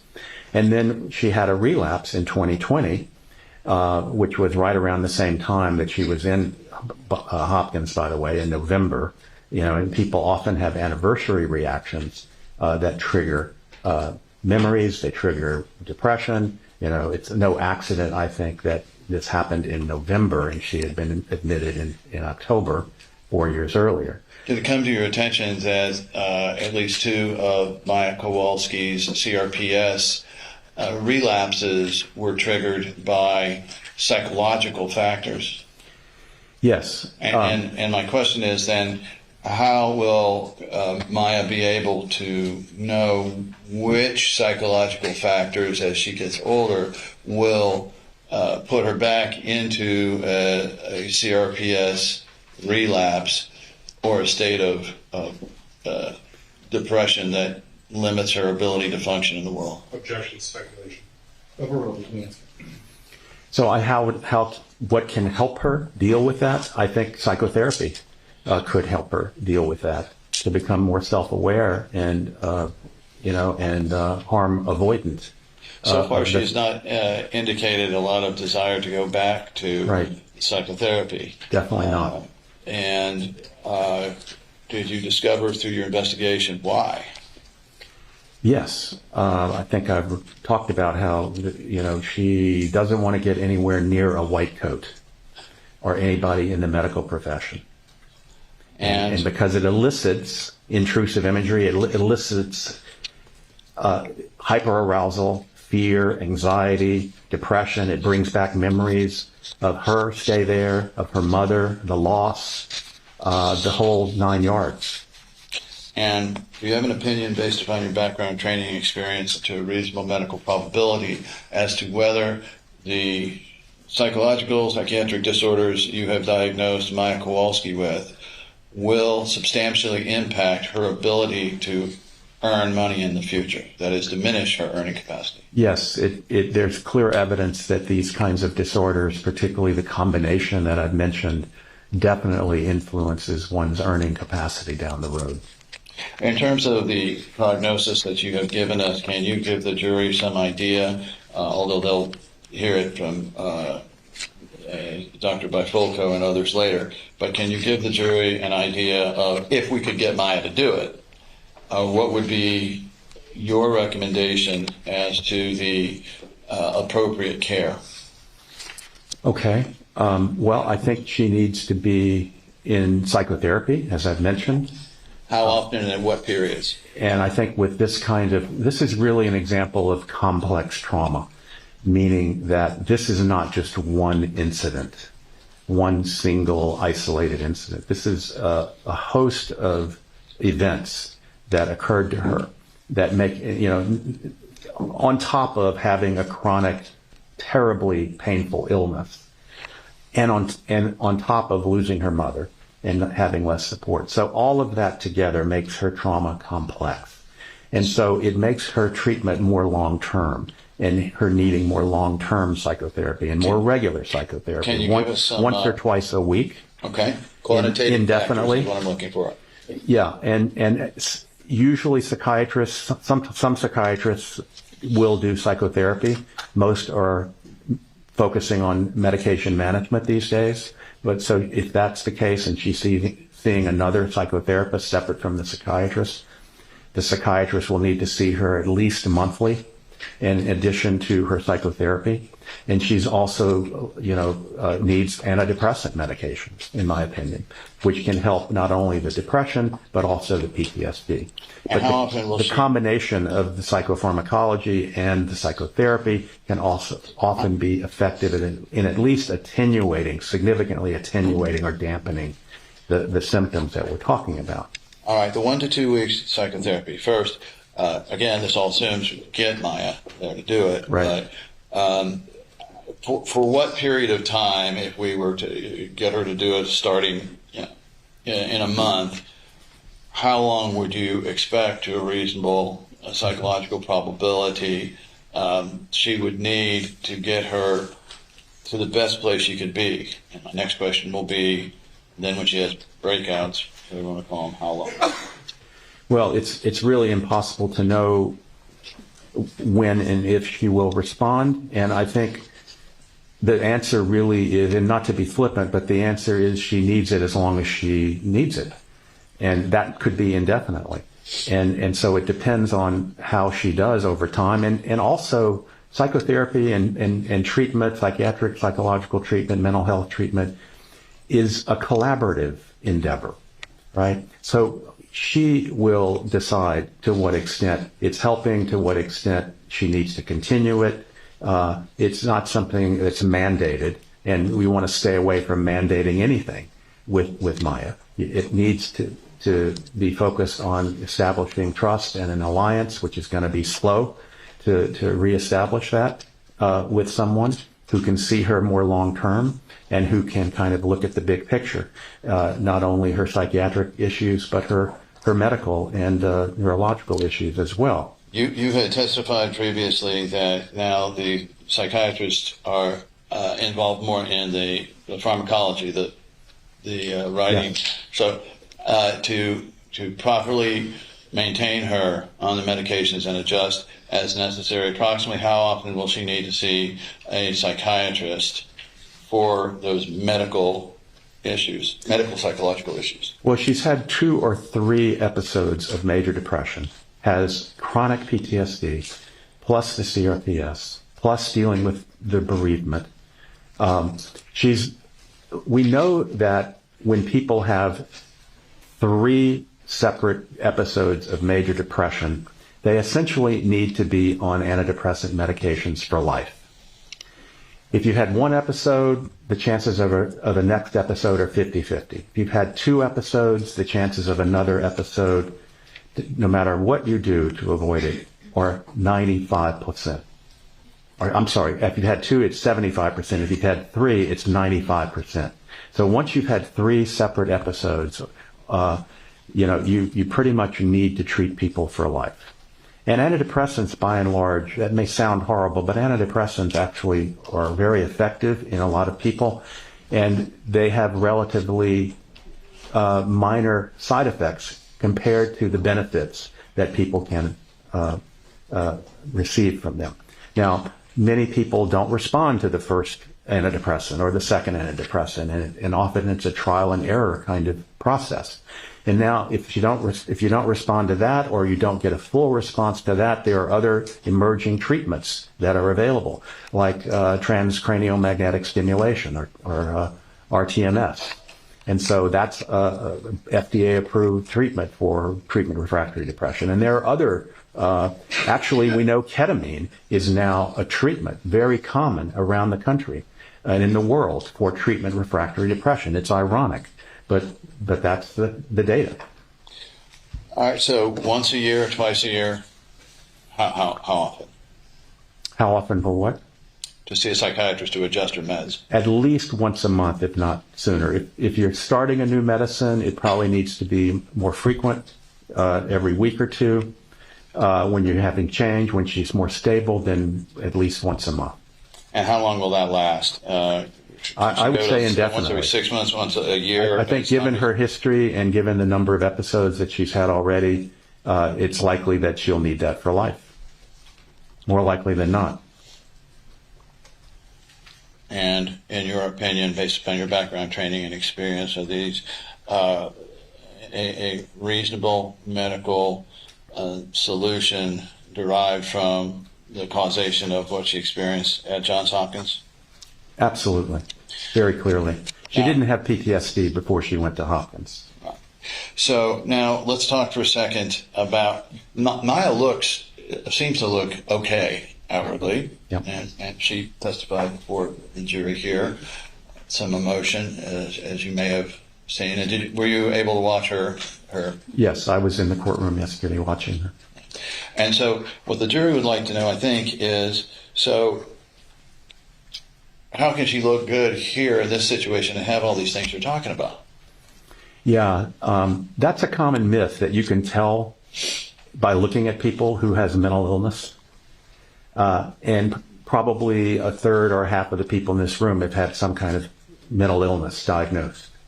But you can't just tell by looking at people, right? And Maya has a kind of personality that tends to be perfectionistic and very stoic. And she talked about how she has a very high pain threshold. And she can be in pain, but not necessarily look like she's in pain. Because people express pain in very different ways based on their culture, based on their personality, based on their history, based on the level of support that they're having in their lives. It's a highly variable thing in terms of how people experience and express pain. And so you cannot tell just by looking at someone. You have to ask them. You have to give them permission to really talk openly and honestly about their experience, physical, mental, and you have to listen. You have to be open to what they're telling you. And we all know that the best doctors out there, regardless of specialists or specialty, are the ones who are listening to us. And we get that they get it, right? We get that they get us. And that helps form an alliance, which is really crucial to all doctor-patient relationships. Let me ask you, is Maya at any higher risk for suicide given the combination of these problems, psychological as well as physical? Absolutely. She has several risk factors for suicide risk. Complex regional pain syndrome. You've heard it be called the suicide disease. Mm-hmm. All right. That's because the data show very high rates of suicide in people with this disorder. She has PTSD. You may have heard that out there that people with PTSD, they're up to 20 people a day, 20 veterans with PTSD a day who suicide. PTSD has a several-fold higher risk of suicide just alone. Recurrent major depression also has its own risk of suicide, right? And so we have a girl who's lost her mother to suicide. She has at some level a genetic predisposition to suicide. We know that there is a heritability component to suicide and mental disorders. And then finally, she's lost a mother. She's a child who psychologically has lost a mother at a very tender age when she needed her most. And kids who lose their parents from suicide are known in the literature, and there are several studies, have a higher risk of suicide. So she has like 5 things right there in terms of high risk for suicide. And that's another reason why she needs long-term good psychiatric, psychological, mental health care with someone or some people who she can establish a trusting alliance with, because that is protective. Do you have an opinion based upon your background, training, and experience that to a reasonable medical probability as to whether Maya Kowalski will have one or more suicidal attempt or ideation through the course of her life? Object to this speculation. Overall, you can answer. It's likely. The odds are in favor of that happening. Of course, we can't know any one individual, but in terms of group statistics and odds, yeah, yes. Did it come to your attention through the course of I want to turn to Jack Kowalski for a moment.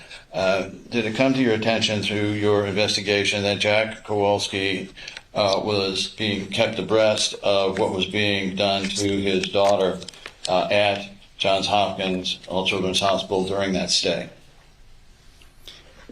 I'm talking about Kathy Beatty and only partially, and certainly not in the way that I would have liked to expect or have seen. And so, do you have an opinion based upon your background, training, experience, and to a reasonable medical probability, based on the test results and your history, as to whether Jack Kowalski has some degree of PTSD? Objection. I think we need to approach on this.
Would you like me to repeat it?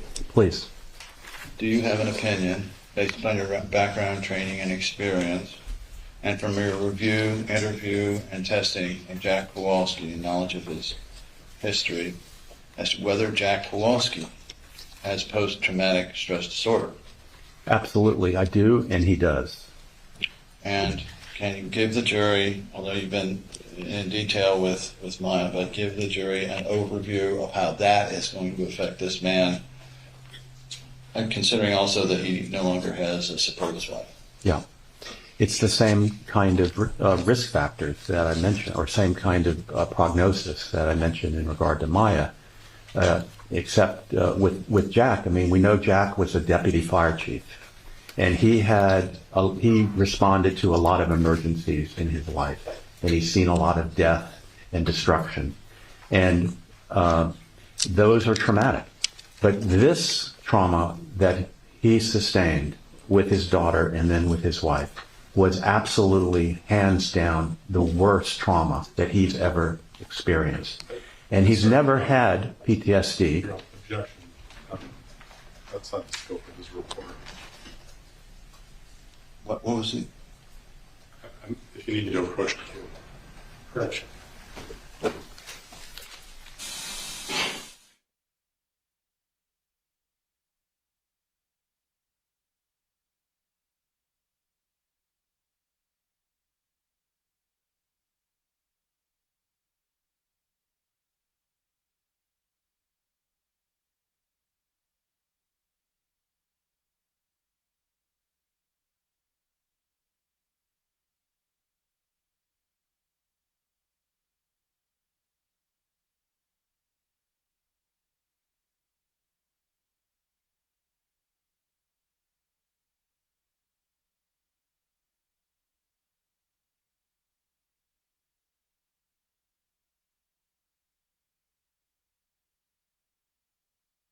may proceed, Mr. Anderson.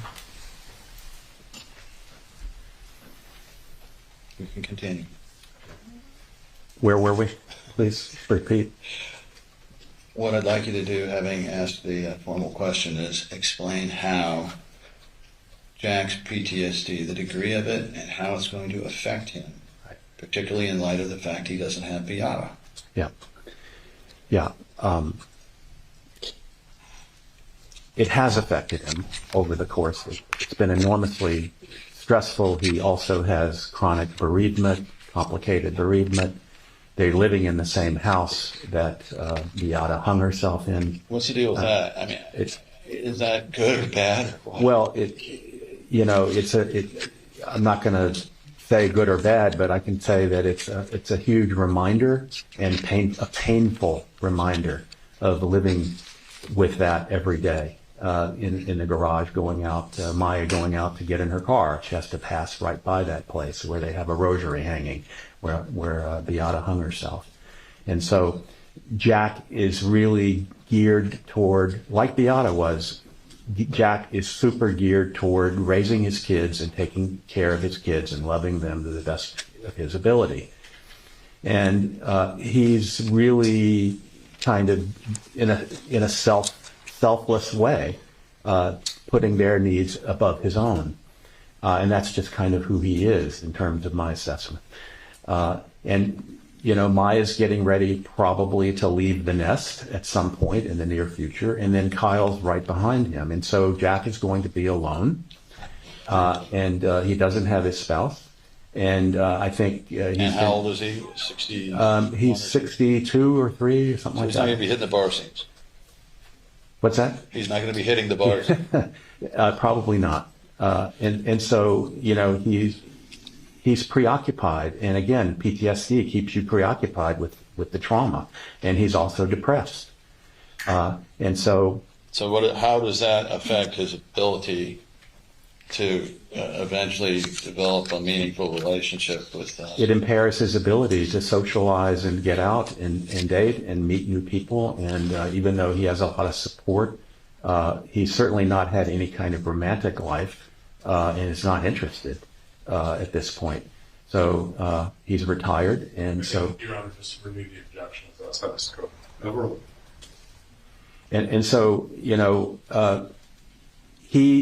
PTSD, no matter what age it occurs and affects you, has negative outcome, negative implications for your health, period. Not just mental health, but physical health, as I have explained earlier. This has been overwhelming, absolutely overwhelming, and you just don't recover from this kind of a thing. Let me ask you a little bit about Kyle Kowalski. It come to your attention that Kyle Kowalski was there in the house at the time that Beata took her life? Yes. And did you have the opportunity to listen to the 911 call? I did, yes. And did you have the opportunity to interview Kyle and test Kyle as well? I did. Overruled. And Kyle also suffers from PTSD and depressive symptoms. I have to ask the right question. Okay. Do you have an opinion based upon your background, training, and ability? Do you have an opinion based upon your background, training, experience, and to a reasonable medical probability as to whether Kyle Kowalski has sustained a psychological injury, in this case, a form of PTSD or otherwise, as a result of the loss of his mother? Yes, I do, and yes, he did. Never ruled. And so, assume for the purposes of this question that Kyle stays out of the house as much as he possibly can and tries to get off to fish alone or just with a friend as often as he can, or any activity that takes him away. How does that affect your opinion on Kyle's ability to reintegrate after the loss of the core family? Well, I think Kyle is coping in the best way that he knows how. He fishes a lot. He's very quiet and reserved, and in my view, withdrawn. He he has a very limited set of friends. He's not really involved in other activities in school. He's doing virtual school. And so I think he's a very sad and anxious young man that will definitely be negatively affected. And he's lost his mother, and it was also traumatizing for him to see what happened to Maya and to see her suffer so much. So overall, this family group, when you have the interaction of all three people having these depressive, post-traumatic issues, what does it do to the prospects of any sort of favorable result down the road? Yeah. What people don't understand, I think, often is that PTSD causes a wound, and even to the extent that people heal and get better, we know from a lot of studies, neurochemical studies, brain imaging studies, literally leaves a scar in the brain. The hippocampus is a part of the brain that mediates memory, and there's a high concentration of cortisol receptors. And I mentioned the stress axis, the stress system, and the response to stress. Hormone levels of cortisol go sky high in the face of these kinds of traumatic events. And it literally kills off neurons in the hippocampus. And several studies we know show that the hippocampus decreases in size in people with PTSD. So there's literally a physical scar in people who have PTSD. And there are other neurochemical problems that we know are long-lasting. And PTSD becomes biologically embedded in the body, in the brain, in the person. Literally biologically embedded. Not only, that's one example of one finding that we know about PTSD. The other thing is inflammation. And we're learning more and more and more about the neurological processes of depression and PTSD, and how these mental disorders involve alterations in the brain, right? And one of the ways, and that's a focus of a lot of research currently that overlaps with the CRPS, is inflammation. And a lot of these disorders, depression, involves higher inflammation. PTSD, inflammation. And that's thought to be the mechanism that long-term causes a higher risk of all of the leading causes of death in this country. That's how trauma and adverse childhood experiences and other traumas end up. That's the mechanism by which these traumas lead to a higher morbidity and mortality. Just getting sick and dying early is what that means, morbidity and mortality. Getting sicker sooner and dying sooner. Now, I forgot to ask you, or if I did, maybe I'm repeating myself, but did it come to your attention that Maya had tried a number of the activities and, a job in this period since the loss of her mother, and had not kept up with them for very long? Did that come to your attention? And is this, because the juror will want to know, well, she did try ice skating and she tried working at Cracker Barrel. How does her history that way affect any of your diagnosis? I think it's evidence for the veracity or the accuracy of the diagnoses I'm making, is that her interest in and ability to interact in the ways that she did previously, has decreased. She doesn't play the piano anymore. She doesn't go to church much in the way anymore. She doesn't ice skate anymore. She doesn't do a lot of the activities. She's not involved in the clubs and the school activities that she used to be involved in. There's a lacklusterness about her, a numbing, a decrease in her interest and pleasure in getting, involved in these kinds of activities. She has been able to, though she has had a boyfriend. She has had a boyfriend, which I think is really good. And she did get one job at Cracker Barrel, and that didn't last very long because she got triggered in many different ways, and it comes back to the PTSD and the avoidance. What, did she see somebody that She's seeing people that remind her of Kathy Beatty and other people that she didn't have good experiences with at Hopkins. She's scared that she's going to run into people that took care of her, quote unquote, in Hopkins. So what you're saying, she has less energy, she has less motivation, she still has pain. And she found out that she couldn't really do all the things that she wants to do and thought she could do. But she was willing to give it a try. do you have an opinion based upon your background, training, and experience into a reasonable medical psychological probability as to whether both Kyle Kowalski and Jack Kowalski either have or show signs of major depressive disorder? Same objection. Overruled. You can answer. Yes, they're all depressed. They're all traumatized and depressed. Do you have an opinion based upon your background, training, and experience into a reasonable medical probability as to whether Jack Kowalski has persistent bereavement disorder, complex bereavement disorder? Yes. And what is that opinion? Same ruling. You can answer. I think that he does. And again, there's a kind of preoccupation with the deceased. You can't get that person and what happened to that person and what that person did out of your mind. It becomes a kind of obsessive kind of preoccupation. And it's, there's a lot of bitterness and anger toward the loss, which is certainly somewhat understandable. And there is a lot of avoidance of the reminders. I think one thing that is evident is that Maya and Kyle, as you mentioned, take any chance they can to get out of the house and avoid the reminders. Not only does she not go to anywhere near Hopkins in Tampa, but they also avoid their own house because that's the scene of the crime, if you will. So difficulty trusting others since the death is part of the criteria of persistent complex bereavement. Feeling alone, feeling like no one understands you. Confusion about one's role in life. Your Honor, some of this question. These are the criteria for persistent Let's wait for our complex. next question.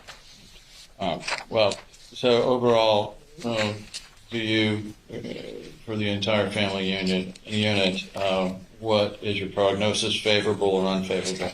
Unfavorable. Your witness.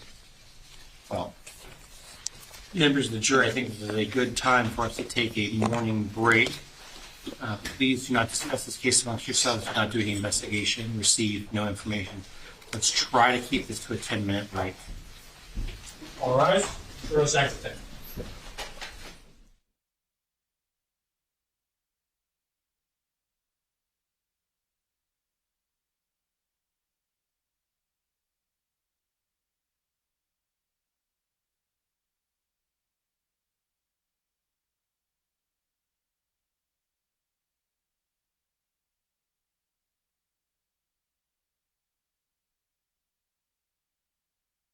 Jury's out of our presence. Doctor, you're in the middle of your testimony, so you can't talk to either side. You feel free to go take a break. Is there anything we need to address before we go on our break? If the court has the opportunity, I'd like the court to peruse trial exhibit 233A32, which is the doctor's conclusion in his medical examination report as to his opinions regarding Dr. Kassenstein and Dr. Cabot. I don't have it, so someone's going to have to put it up. We can put it up. Everyone can be seated, or you can go on a break, or whatever you want to do. Just as a reminder, I do have a hard stop at 11:55 this morning. So if we're still with this witness, he's going to have to come back after lunch. And you can go to the restroom and all that good stuff.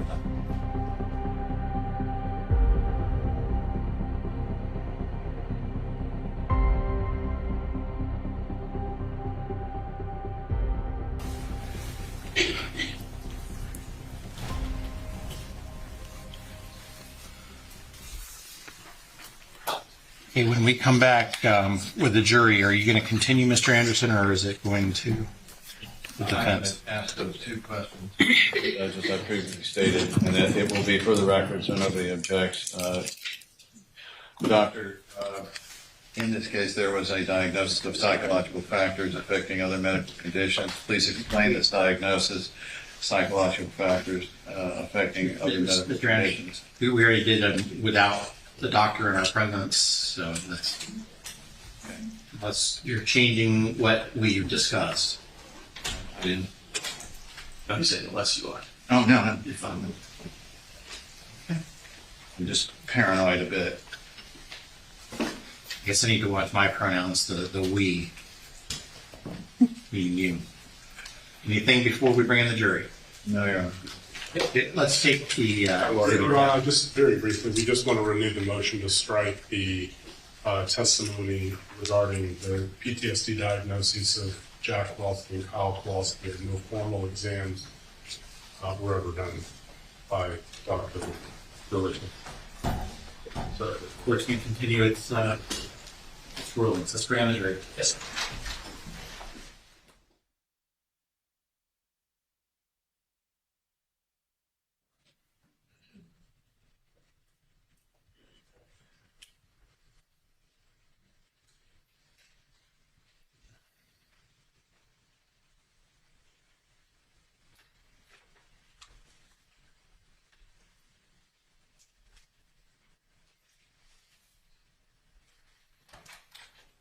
All rise, jurors entering.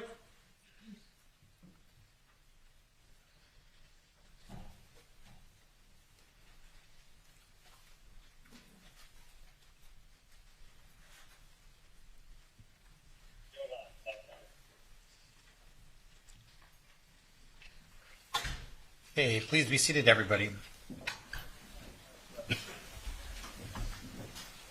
Members of the jury, I want to confirm while you're away, you did not discuss this case amongst yourselves. You did no investigation and you received no information. Is that all correct? And that you did not see any media coverage about this case since you were last with us. And no one's approached you about this case. Is that correct? Mr. Anderson. Dr. Brewerton, in this case, the jury may hear a diagnosis of psychological factors affecting other medical conditions. Can you explain this diagnosis, that is, psychological factors affecting other medical conditions, what it means? Sure. Yes, psychological factors affecting medical disorders is a DSM bona fide diagnosis made by Dr. Katzenstein in the record at Hopkins. And it's diagnosed when a medical condition, a known diagnosed medical condition, is adversely affected by psychological or behavioral factors.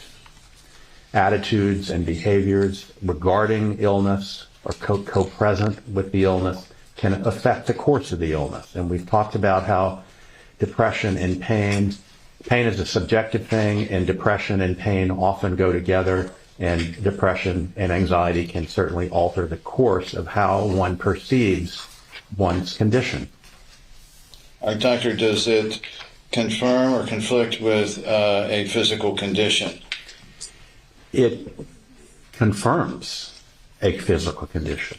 It's diagnosed when there is a bona fide physical condition already diagnosed.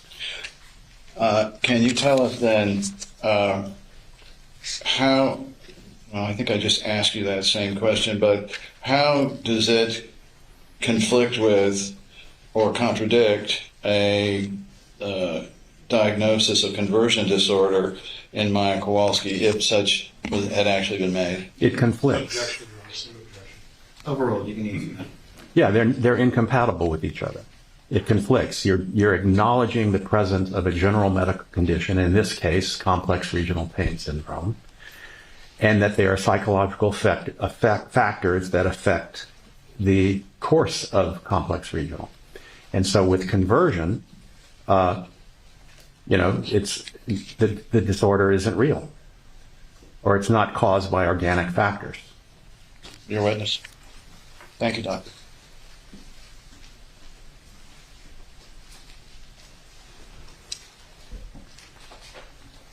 Good afternoon, Doc. Good afternoon. It's still morning, though. It's been a long day. Okay. Good morning. So, your charges to be here today, we haven't discussed those yet. What do you charge? I charge $400 a day. I'm sorry, $400 an hour, and for a day, 4,000. Okay, you were here all day yesterday, Yes, and did you charge $4,000 for that? I haven't done my invoice yet. Oh, doctor, you're going to submit a bill. I haven't decided. I'm going to discuss it with the plaintiff's attorneys. Doctor, your typical charges for being in court are $4,000 a day. Yeah. So you have that for today, correct? Yes. And your typical charge would be for yesterday as well, correct? This is not typical.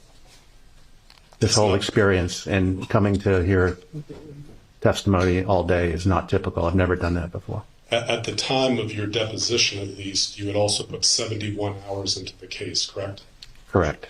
And so if we're doing that, as my partner, Mr. Hunter, says, there'll be no math, but 71 hours times $400 an hour would be $28,000. Right. Plus the time that you prepared to get ready to come testify, correct? Correct.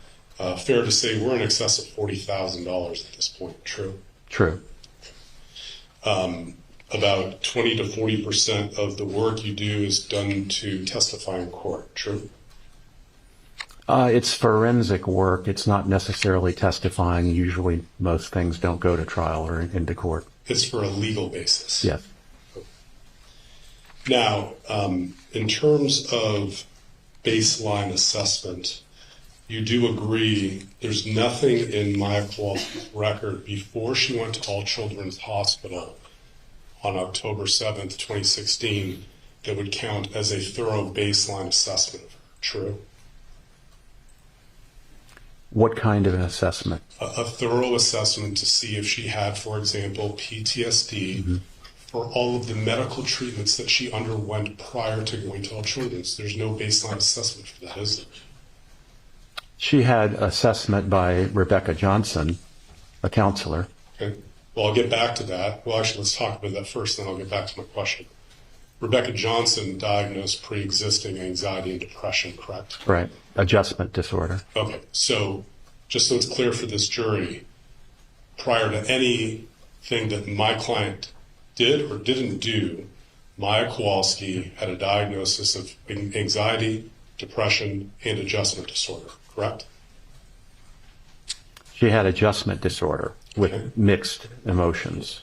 And you also saw, did you not, in reviewing Ms. Johnson's records, that she had anxiety and depression related to her pain? Yes. Okay. And that was all before she ever entered All Children's Hospital, true? Correct. And getting back to the question I asked you, nobody, no psychiatrist, no psychologist, nobody at the request of the Kowalski family ever had a psychiatrist evaluate Maya to see if she suffered from PTSD, correct? There was no psychiatrist that did that, but I think in the general course of being assessed for clinical care, people genuinely, routinely ask about trauma. And so generally that's a gate question, and if people answer that they've had some sort of a trauma, then people ask the questions about PTSD symptoms.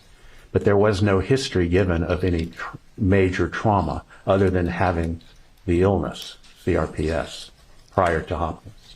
Well, you testified to this jury a moment ago about all your methodology and the questions and the questionnaires that you require before you can come to this diagnosis. That was never done before, true? This is a forensic assessment. That's correct. No forensic assessment to this detail had ever been done before. So I understand your testimony. There is no forensic assessment of Maya Kowalski prior to her going to All Children's that you can compare with what you found, true? It's true, but part of the forensic assessment looks at the whole life history of traumas and when those traumas occurred. And there was no indication of prior major traumas other than having complex regional pain syndrome prior to Hopkins. Well, let's talk about that for a moment. You told the jury freely that your understanding of complex regional pain syndrome is it's a lifetime debilitating condition that deals with the most extreme pain known to man, correct? Correct. And you're certainly not denying to this jury that having that condition that you believe she had prior to going to All Children's is going to affect a patient severely psychologically, correct? It can, Okay. Well, it did for Maya, didn't it? to some extent, yes. Right, because it wasn't just that she had CRPS before she went to All Children's. She had been in a wheelchair for over a year, correct? Correct. She had gone to Chicago for treatment, right? Correct. She had undergone 40 hyperbaric oxygen therapies inside a chamber, right? Correct.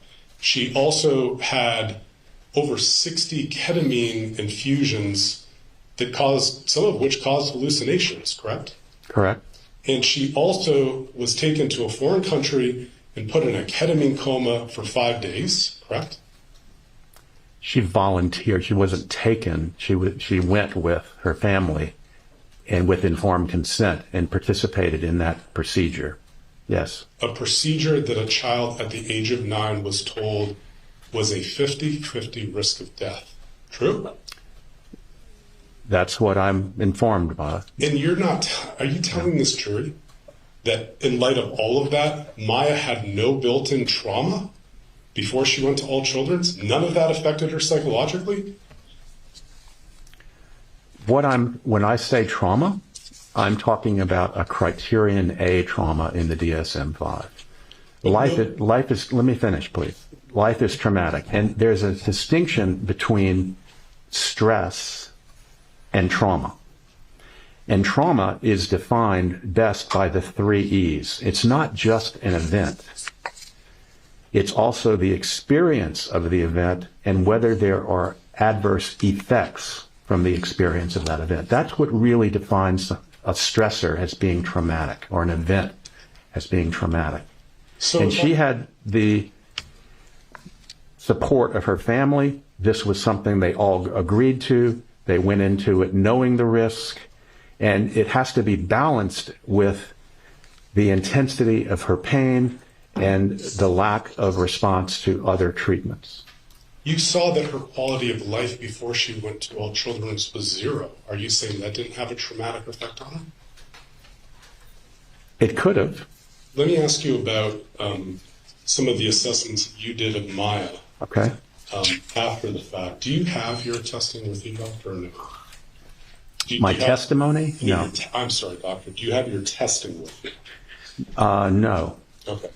I'm happy to just to establish that the evaluation that you did on Maya was February of 2022, correct? The evaluation was the date of your in. report, sorry. Yes, Okay. that's right.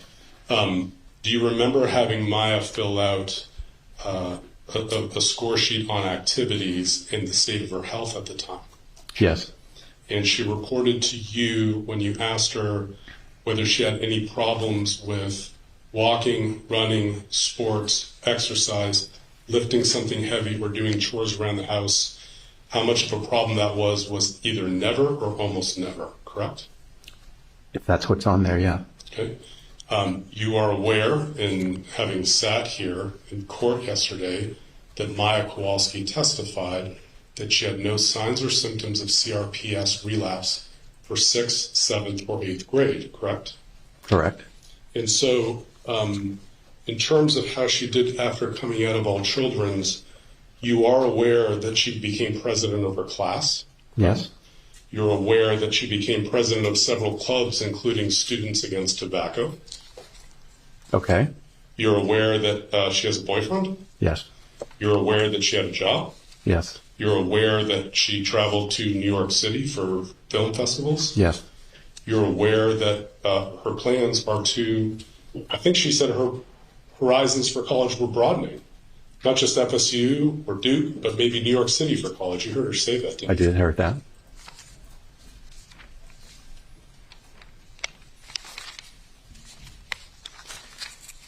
1 moment.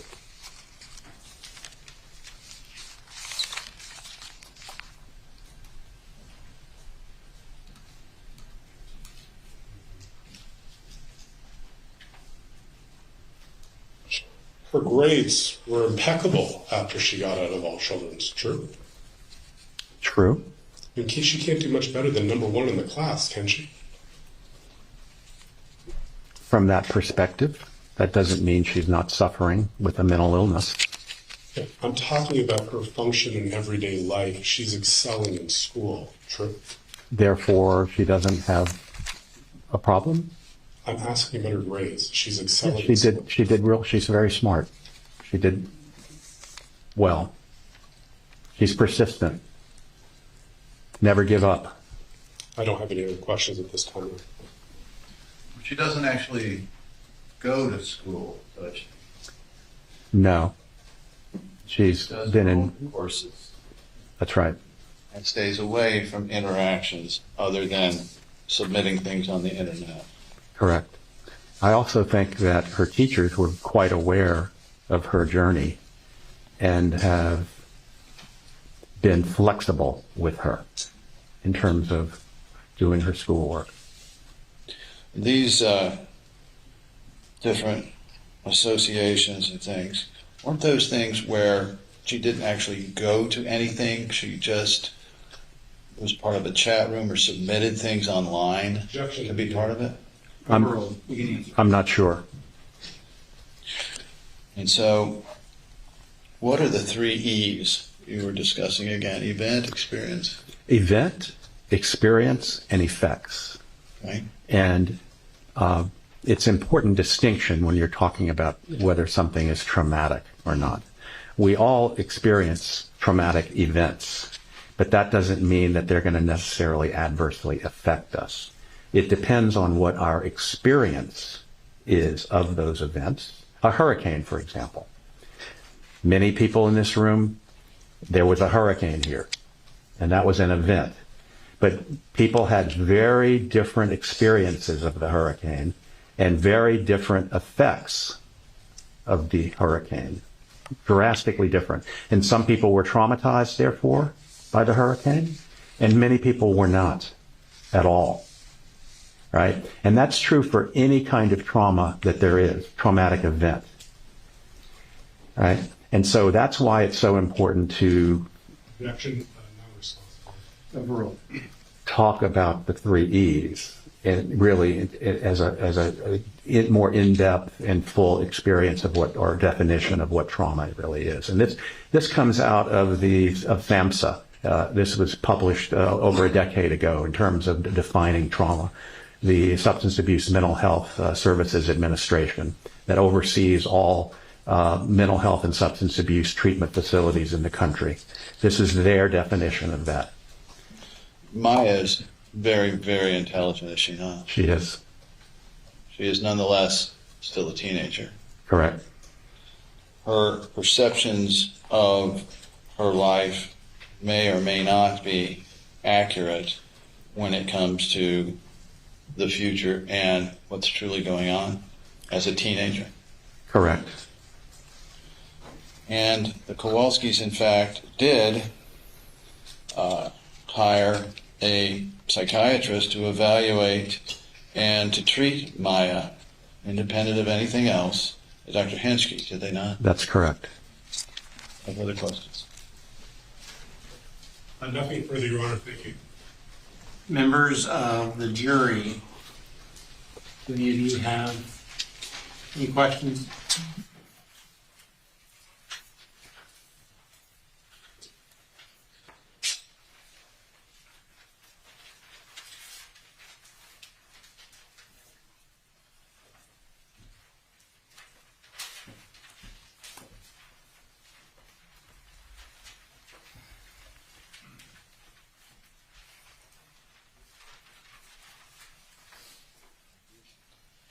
Okay, members of the jury, it looks like there's quite a few, so I'm not gonna say go to your room, but we'll see in a few minutes. Do not discuss this case amongst yourselves. Do not do any investigation and receive no information.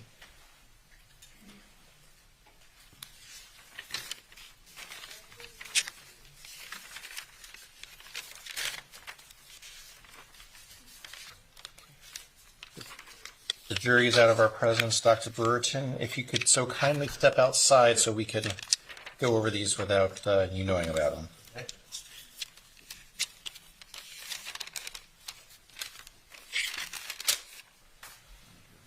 Okay.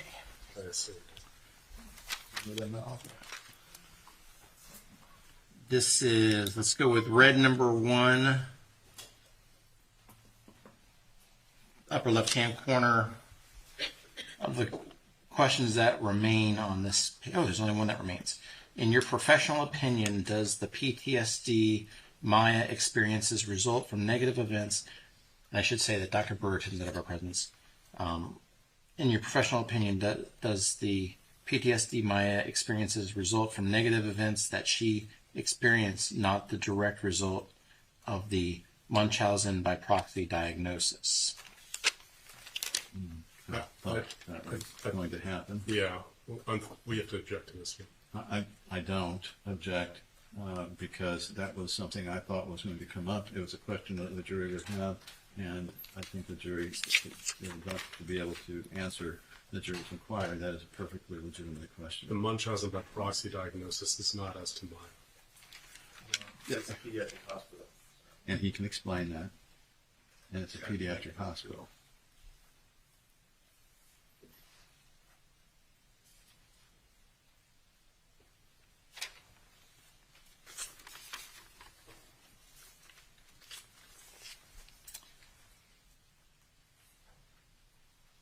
In the fear that it's going to open the door for opinions that have been precluded by the court. He's been instructed on nauseam not to get anywhere near that. Well,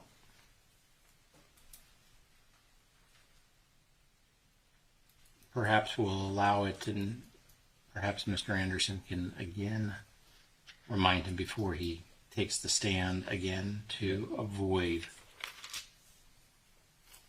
Okay. You stay away from any standard of care or other such arguments and stick strictly to causation. I'm understanding everyone here. Number 2, red number 2. How much did you review Beata and her state of mind during Maya's ordeals?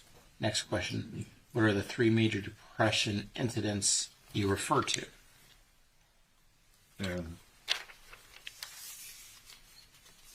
I have Well, along those lines. No objection to number 2. In terms of number 1, obviously never evaluated Beata, and there's nothing in his report that talks about what Beata's state of mind was at the time, so being undisclosed opinion. Let me suggest something that I was hoping to bring up. Dr. Brewerton did, in fact, if you read his report, evaluate Beata, and we have Dr. Richards. I am running out of time, and I think that if the parties are so inclined, the court will be so inclined, I think Dr. Brewerton can cover quite a bit, and it's not that much of what Dr. Richards would have to say, and I prefer not to have to call Dr. Richards because I don't have time for Dr. Richards. So perhaps by answering this question, he could cover an area, and I won't have an extra witness to have to deal with. Well,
on this one, or are we good to move on to the next one?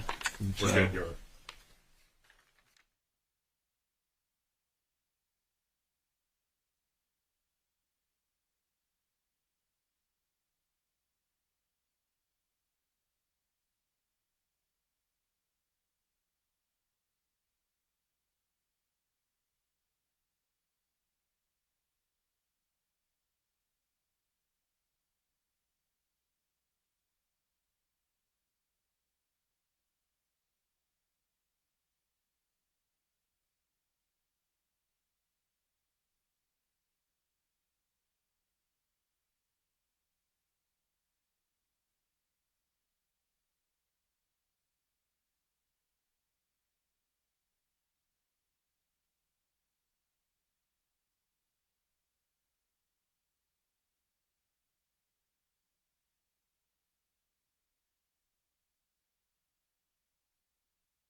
Oh, you can have a seat. What the lawyers just went over with you. There's a couple of questions that the jury has. I want to preview to make sure before I make my final ruling. Here's a question. How much did you review Beata and her state of mind during Maya's ordeals? I reviewed all the information in regard to that. What specifically? The statements in the record, in the Hopkins record about her presentation to the hospital, her suicide note, her diary entries, some of the text messages. I certainly talked with Jack about that at the time. I've reviewed the therapy records that Beata prior to the Hopkins admission. It was done, I believe, by Michelle Rogers and initially by Rebecca Johnson, who referred them to Michelle Rogers. So a number of things, I think, that are relevant to her state of mind.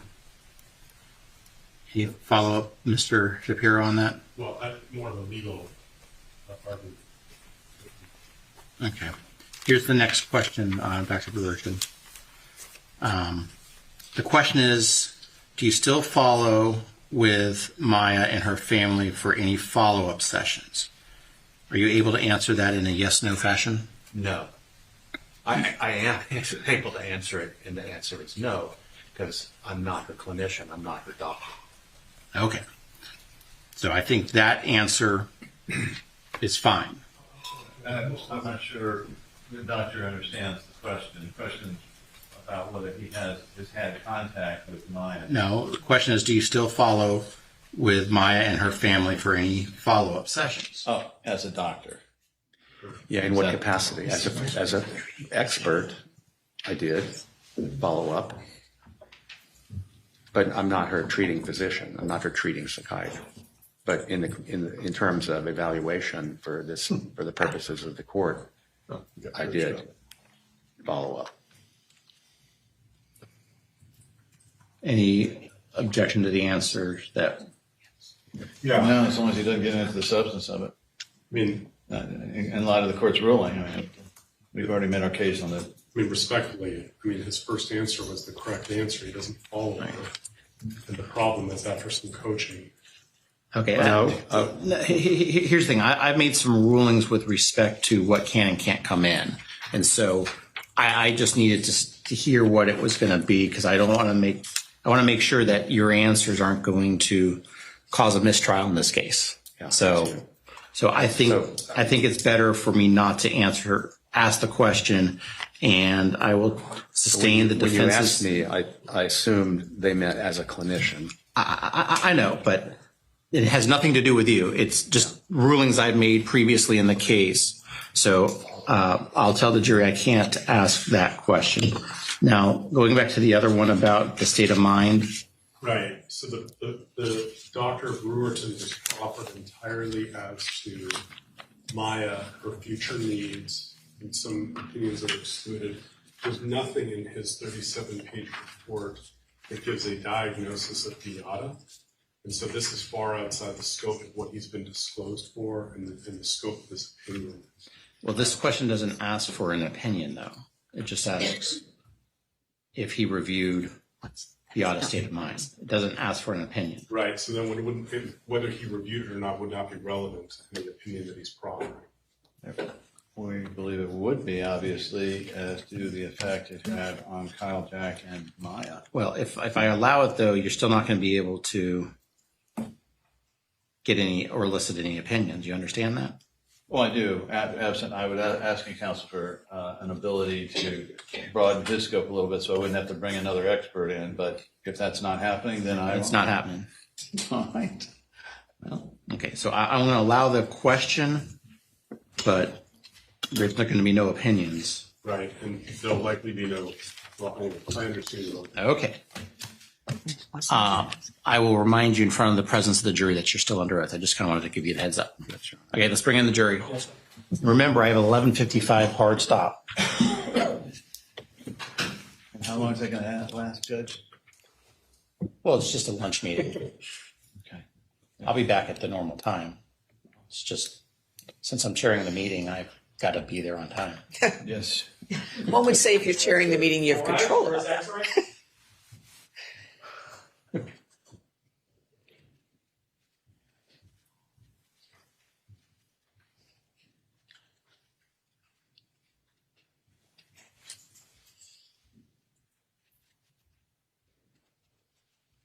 Okay, welcome back, everyone. Please be seated. Members of the jury, I want to confirm while you're away, you did not discuss this case amongst yourselves. You did no investigation and received no information. Is that all correct?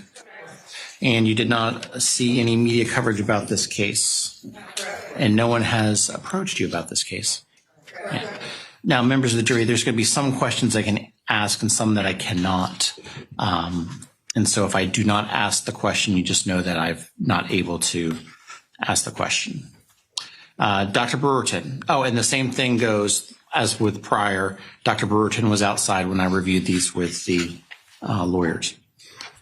The jury wants to know, in your professional opinion, does PTSD that Maya experiences result from negative events that she experienced, not the direct result of the Munchausen by proxy diagnosis? Yes.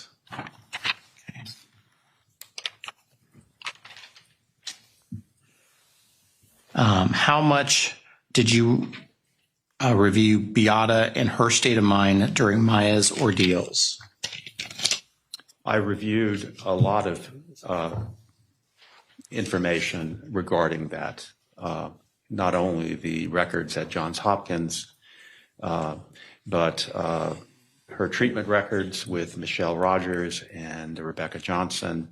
I reviewed records from other hospitals, what they said about Beata and her interaction with staff there. I've looked at diary entries. I looked at her suicide note. I've heard audio tapes. I looked at text messages. So all of the information that I was given, a lot of it did apply to Beata's state of mind. Next question from the jury. What are the 3 major depression incidents that you refer to? There's one episode before her admission to Johns Hopkins that which she was getting better from at the time that she was around the time, and that had to do with her CRPS getting better.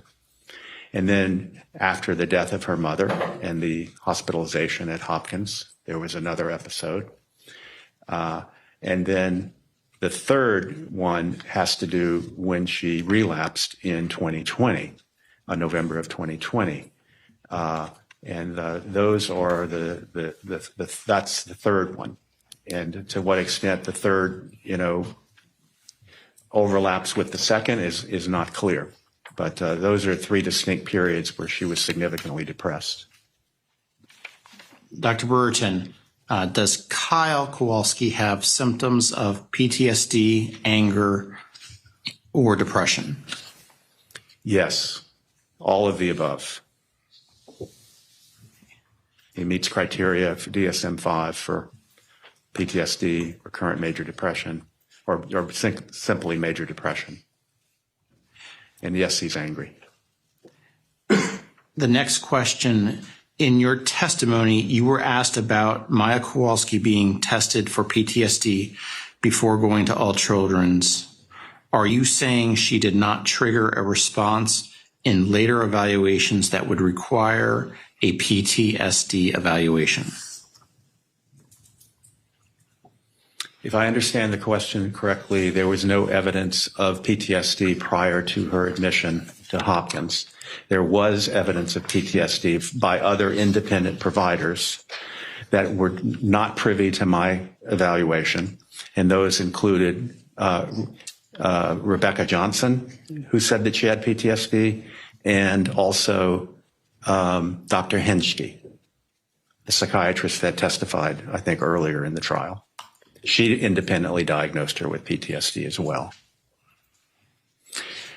I think that's it. Okay. Next question. Has it been brought up why they, meaning the Kowalskis, one or all, desire to reside in the home that tragedy occurred in? I think they're certainly considering moving. I don't know that they want to stay there.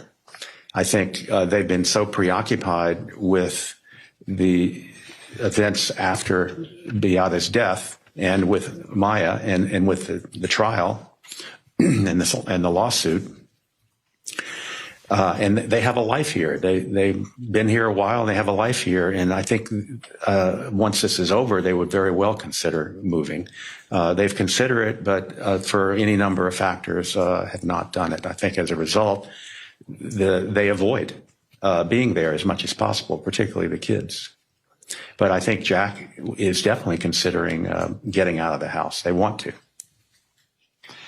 The next question is, does a Munchausen by proxy diagnosis apply to the parent or the child? Munchausen by proxy applies to the parent. However, there were diagnoses of factitious disorder for Maya. So that's an important point. In the discharge summary, I think you've answered the question. Have you ever met Beata? No. Okay. Did you? I had no involvement with the Kowalskis prior to being asked to consult on this case. Have you reviewed any recordings? Or how many recordings did you hear by minute from Beata Kowalski? I heard by minute. I would ballpark maybe 50 to 60 minutes, including phone calls to Beata at Hopkins, but other ones as well in terms of videos taken by the family, and also exams of Maya by Dr. Kirkpatrick. That's all the ones I can think of right now. Well, you might have answered the next question, is how many videos did you review by minute? Oh, okay. An hour or two, something on that order. Okay. The next question, you mentioned that Maya Kowalski is sheltered and withdrawn. Is Maya Kowalski an extrovert or introvert? Well, I didn't formally assess that. There are certain assessment instruments to assess whether someone is introverted or extroverted. My impression, though, is that she was much more extroverted before going to Hopkins. And I think that can be kind of confused with depression, because depression kind of makes one more introverted relative. They're more withdrawn, more to oneself, less reaching out. And again, part of that is the anxiety and discomfort and fear and distrust that comes out of PTSD. Okay. Members of the jury, I've asked all the questions that I'm going to be able to ask. Mr. Anderson.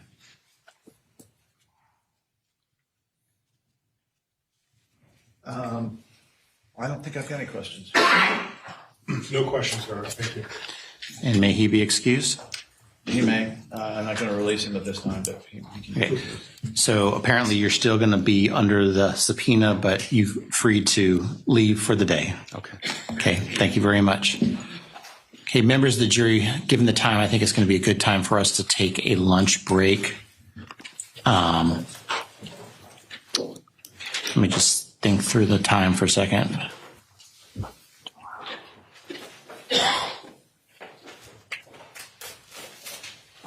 Let's have them ready to go at 1:15. Have a wonderful lunch. Do not discuss this case amongst yourselves. Do not do any investigation and receive no information. We'll see you. Have a good lunch. All rise. Jurors exit.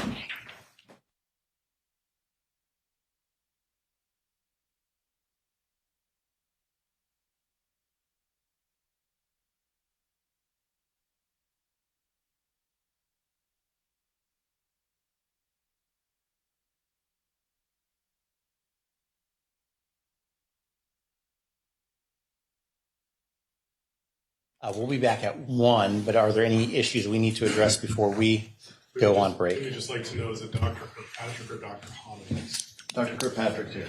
Okay. Let me know. Okay. That's all. Thank you. We'll see everybody at 1 o'clock. Thank you, Judge.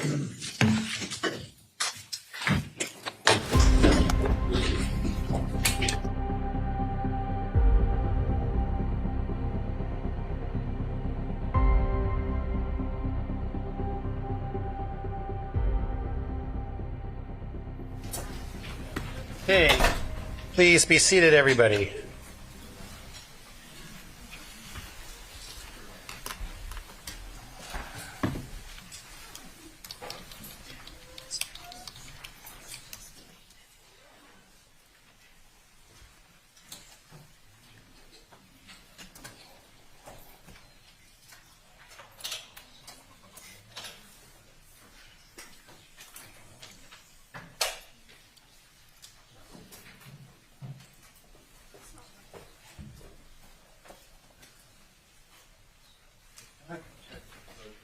Sure.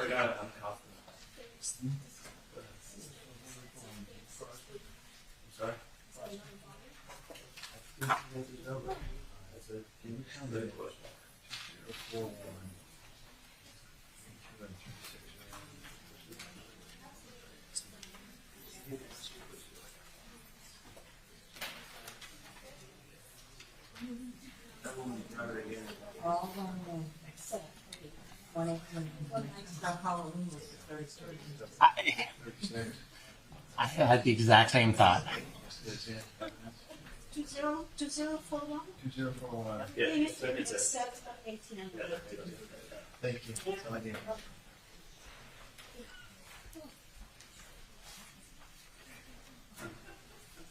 I don't know if he's in the order approved, yeah.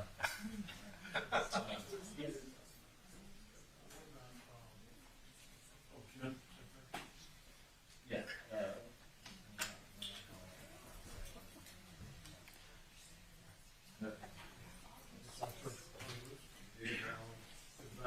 I think we're mumbling, but Your Honor, we would just like on the record, and just calling tomorrow. Okay, so we're back from lunch. Yes, thank you. You all are ready, so We're having an ecumenical moment. I'm so sorry. We're having an ecumenical moment. Well, I'm still just looking at our decorations over here. I know that guy. It's almost Halloween. I'm assuming that is a demonstrative aid being used with Dr. Kirkpatrick. Yeah, I didn't really expect that in the courtroom, to tell you the truth, Judge. I was wondering why you were smiling so much, and I turned around and realized it's because of our buddy here.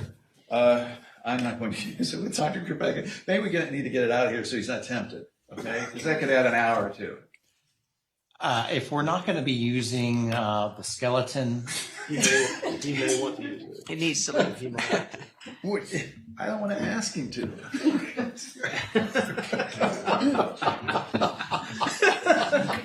I mean, let's get Herbert over there.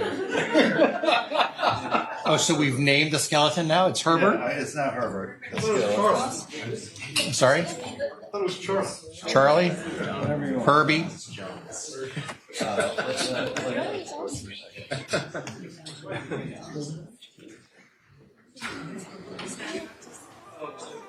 Are we doing something that requires the white noise machine? And-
Apologies again. Mr. Anderson, the lineup for tomorrow is who? It was just sent over. Ms. Cross has it. Okay. So if you could just tell us who it is? Sure. Depositions to be played of Dr. Napolitano, Dr. Perno, Dr. Vose.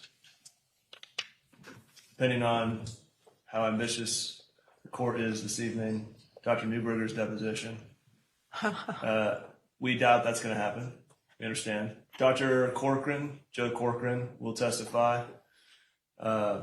Regina Camille, I don't know exactly how to pronounce her last name. It's Beata's sister from Chicago. And Jessica Blackrick, potentially the guardian ad litem in the underlying proceeding. With respect to Dr. Newberger, I have an in-a-court meeting as soon as I leave here.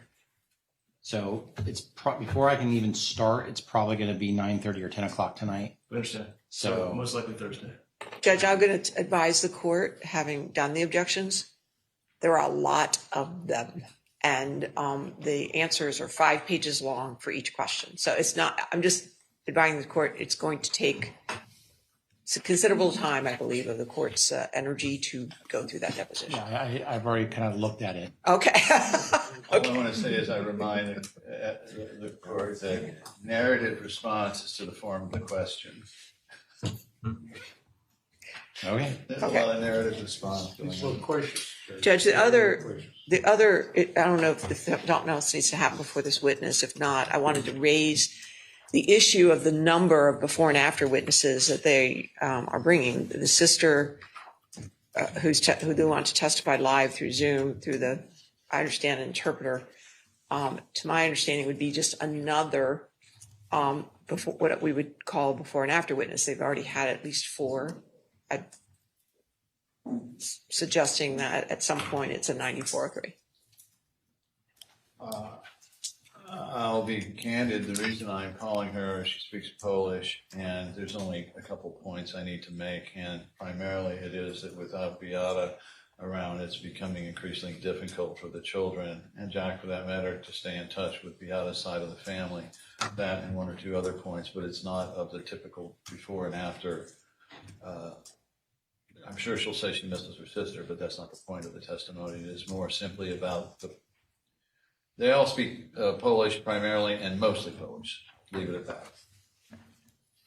I will continue to evaluate, but so far I haven't seen, at least with witnesses, that much cumulative. So, anything else? We have a couple Williams Williams Rule witnesses on the Sally Smith thing. I was wondering if the court had glanced at it. We can take that up tomorrow. It only got filed at 7:30 last night.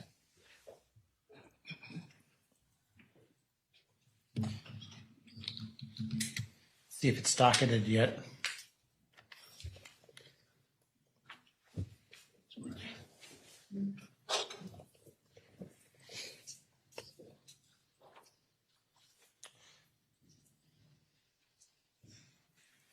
Okay, yeah, it looks like it was docketed, so I'll take a look at it, but I haven't read it yet, so.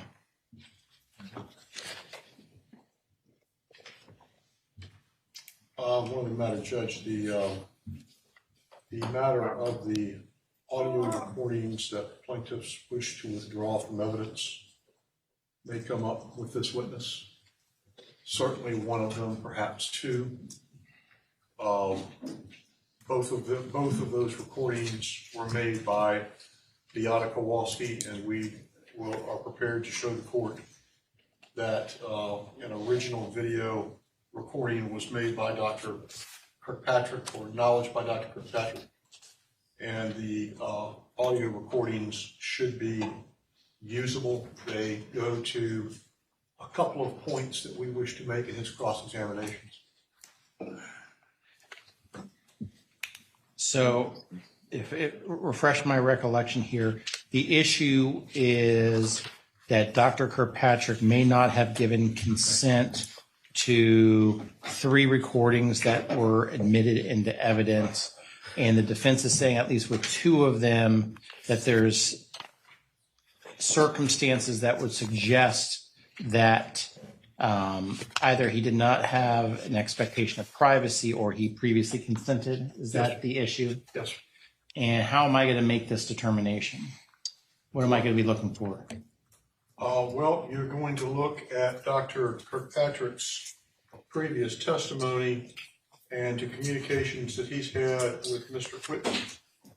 The latter of which is what I'll start with. It's a communication from Dr. Kirkpatrick to Mr. Whitney that is timed here February 3rd-ish, 2020.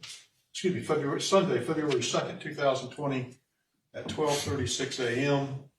Attached to that communication is a summary, if you will, of follow-up evaluations of Maya Kowalski from Dr. Kirkpatrick with an indication of what his records consist of. The initial evaluation was 9/23/15, and he lists a dictated initial evaluation, handwritten notes of the evaluation, a new patient information form reviewed with the patient and the mother, all of which are in his records, by the way, and then a pre-treatment video performed with pain thresholds recorded.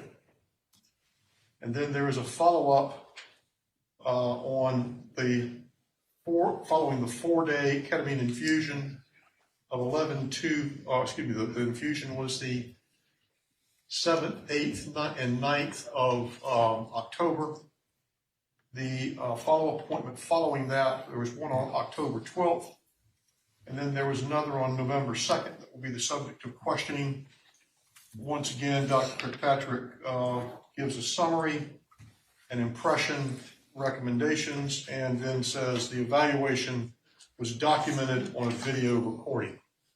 Those are the two recordings that we wish to play the audio of, Your Honor. In addition to that, there was a deposition taken of Dr. Kirkpatrick, well, actually a couple of them, but I would tell the court that at least one of those depositions dated 3 February 2020, about the same time. I make reference in questioning him at page 73, line 15. Did you notice or chart any skin lesions? Yes. On the day in question on 9/23/15. Answer, I'm sorry, you said chart in my initial. I said chart, yes. Answer, no, I did not. But if you look at the video, there's some things you'll see in the video which weren't charted. So in other words, he's describing there that a video did in fact exist and that he took it. A similar exchange occurs on page 77 of the same deposition. In one answer, he says at page 11, line 11 of page 7, now you know why we do so many video recordings. There's such a huge amount of information, and by doing the video recording, we probably got into that during the video recording of the initial evaluation of the patient. So then, once again, he finishes the answer and refers me to the video. In a subsequent deposition on March 16, 2022, at page 35, he makes reference, there's a long exchange that begins on page 34, carries over, but it culminates in an answer on page 35, line 19, with reference to his initial visit on September 23rd, 2015. He says, quote, by the way, all of this is documented on a video recording. And also she has weakness, she has asymmetrical severe dystonia. And then on page 37, I asked him, did you arrive at any opinion or conclusion regarding the cause for CRPS? And he answers yes, and that's documented on the video. I can go on with some others, Judge, but the point here is that he has indicated, oh, and I'm sorry, I should mention this. On page 40, there is a discussion of that same deposition. There's a discussion of video, and I asked him, did she have suicidal ideation? Answer, I'm trying to recall. That's, by the way, no, that, I think at some point we did document that on video recording situation. That's with reference to his November 2nd, 2015 encounter with the patient, which is the subject of the other video, audio recording that plaintiffs have asked to withdraw.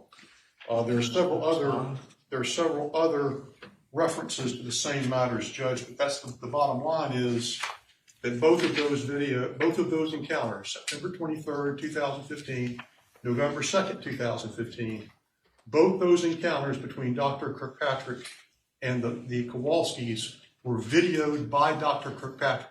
Now, we are told those videos are no longer available. There's some controversy over whether and the extent to which he lost his chart at some point. But the point for present purposes is there isn't any question, based on multiple accounts by Dr. Kirkpatrick himself, that both of those visits were recorded by Dr. Kirkpatrick of his interactions with the Kowalskis. And as a result of that, he has no business being in a position to complain that he has an expectation of privacy with reference to an audio recording that Beata Kowalski supposedly did without his knowledge. Now, I say supposedly because those things were agreed to be put in evidence. And there's a declaration that's been signed by Dr. Kirkpatrick that I won't get into that now unless the court please, but there's some real question about the authenticity of that signature in our minds. So, and I'm going to let you respond in a moment. Thank you. So your position is that the audio that Beata Kowalski made is concurrent to the videos that Dr. Kirkpatrick previously made that no longer exist, allegedly. Correct. Is that? Yes. And so I guess the argument would be, since it's the exact same audio intercept, that there would not have been an expectation of privacy because Dr. Kirkpatrick himself was recording it at the exact same time. Exactly. It's duplicative of what he himself was doing.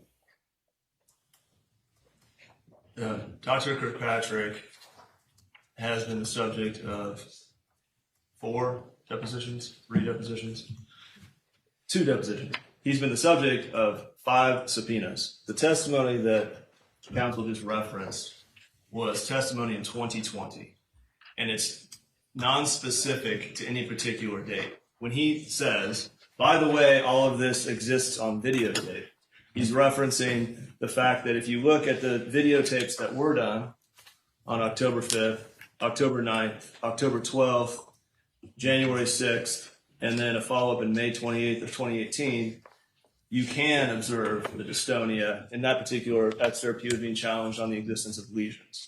So he's referencing the body of videotapes that exist. Now, they have been hot on this issue for years, and he's been subject to repeated subpoenas to produce videos from these dates, which do not exist. The medical record after let me ask a dumb question. Yes. So we're talking about what specific date or dates of treatment? The dates that they are interested in playing audio recordings from are September 23rd and November 2nd. September 23rd, 2015? Correct. And November 2nd, 2015.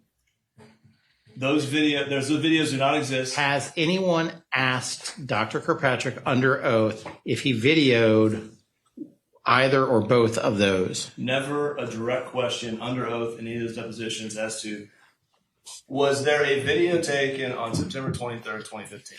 It's him responding that these symptoms exist on video. Why don't we just ask him right now? Great. Judge is under oath saying they do exist. I know what he's going to say now. Can you hand me a deposition that says Sure can. that he videoed September 23rd, 2015 or November 2nd, 2015? Yes, sir. Sure can.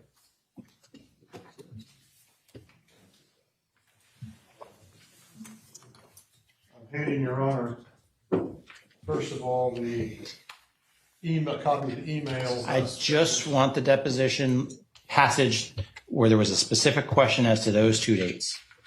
That's all I want to look at. There's several dog-eared pages here, Judge. This is a deposition. Actually, I think this is both depositions. One from February 3rd, 2020, March 16th, 2022. So there's a question, what page and line? What page and line am I supposed to look at? See, the first one, I believe, is, Okay, on page 73, there's a question. Did you notice, page 73, starting at line 15, did you notice or chart any skin lesion on the day in question, September 23, 2015? Answer, no, I did not. But if you look at the video, there's some, so that seems to be a pretty a specific reference to that specific date. He's referencing there, Your Honor, the videos that exist on dates near in time. Like I just mentioned, I think there's 5 or 6 videos that do it. Let's just bring them in, ask them a couple questions so we can move on.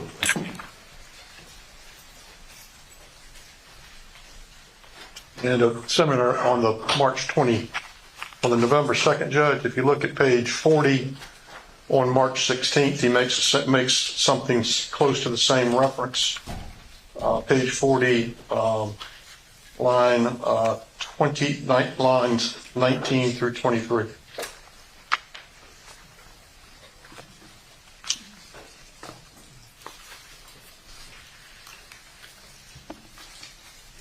And Mr. Hunter, you're going to ask the questions first of Dr. Kirkpatrick. Sure.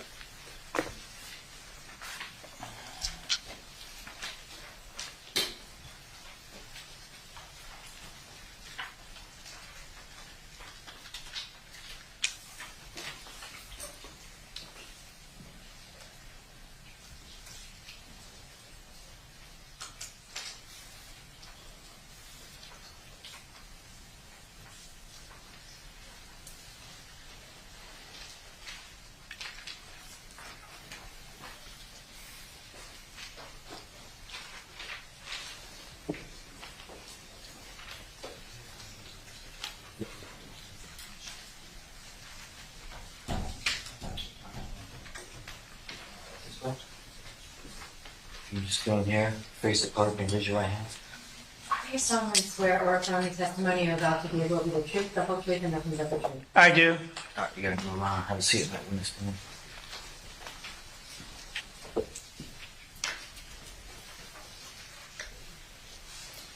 And you're Dr. Kirkpatrick? I'm him. Okay, sir, we're going to ask you a few questions about videos that Okay. were made, okay? Mr. Hunter's going to start. Good afternoon, Dr. Kirkpatrick. And you can have a seat, sir. Oh, thank you. Thank you. Can we swear the witness? Yes, please swear. Okay. Dr. Kirkpatrick, I'm going to ask you several questions about your medical records in general and your videos in particular. You do keep medical records regarding all your patients, correct? Yes. And you're required to do that by the Florida Board of Medicine? I didn't hear that first word. What did you say? You're required to do that by the Florida Board Keep of Medicine? medical records, yes, correct. As part of your medical records, you frequently videotape your encounters with patients in order to record their objective findings, correct? Sometimes, yes. Okay. You don't do that routinely? No. So when you saw the Kowalskis on September 23rd, 2015, that was your first visit, correct? Correct. And on that occasion, did you videotape your objective findings in your encounter with the Kowalskis? No. You didn't videotape any part of it? Correct. Not even the pain thresholds? Correct. Oh, no, nothing was video recorded. Okay. You remember when I took your deposition, or Mr. Hughes took your deposition on February 3rd, 2020? I don't, well, I had 2 depositions. I don't know which one you're referring to by The date. first one? The first one? Yes, sir. I remember that, yes. Okay. Do you remember the following questions and answers? Did you notice or chart any skin lesions? Yes. Your answer was yes. On the day in question, on September 23rd, 2015. Answer, I'm sorry, you said chart in my initial question, chart, comma, yes. Answer, no, I did not. But if you look at the video, there's some things you'll see in the video that weren't charted. But go ahead. One was a skin lesion on the right side where she had most severe, and then I interrupted you apparently, or someone interrupted you. You didn't chart anything about skin lesions. No, I did not chart that. Now, why would you have said to look at the video for skin lesions if no video existed? That was making reference to, which I do on all the patients that are about to undergo conscious sedation with ketamine. I video record their baseline function, pain threshold, so forth and so on. And on those occasions, not at the initial evaluation, but at the time just before the ketamine infusion, I do document those on a video recording. That is correct. So in this particular case, when did you document on the Kowalskis? In this particular case, the initial evaluation was on September 23rd. So approximately 2 weeks later, they came in for a pre-evaluation for the ketamine infusion. And on that occasion, a video recording was done documenting her function, pain thresholds, and so forth.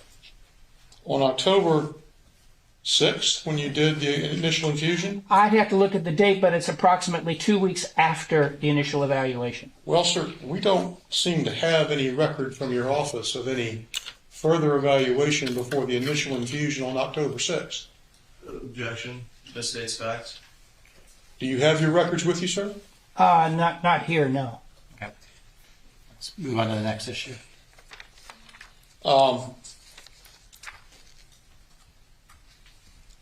Let's talk about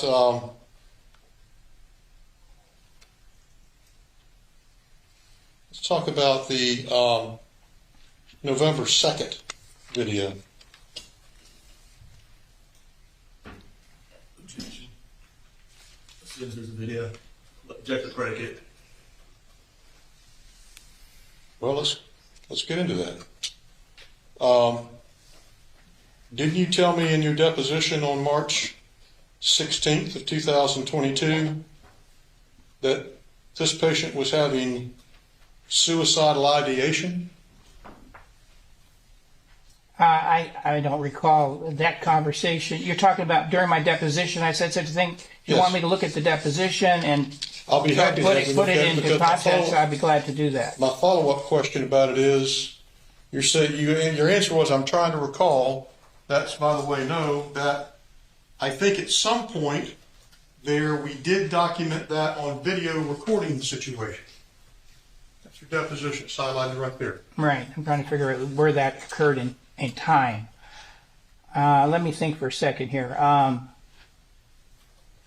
I think where that was on a video recording was when she came back from Monterrey, Mexico, after being treated by Dr. Cantu,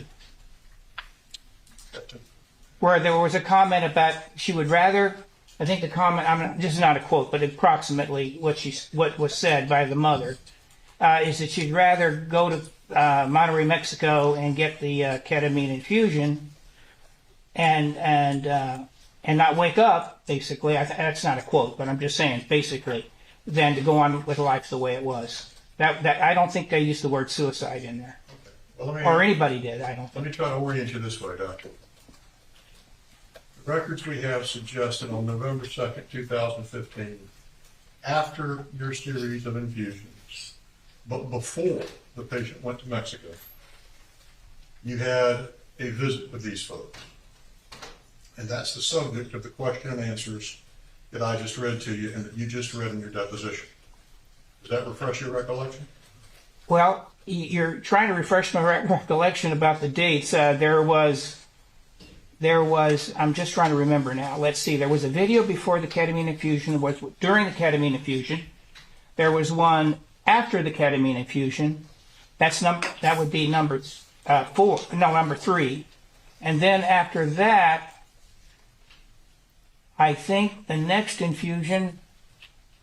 next video that was done was when she came back from Monterrey, Mexico. I believe that's correct. I'm not absolutely certain, but I have records that I could answer that in a flash, but I don't have that with me right now. Where are they?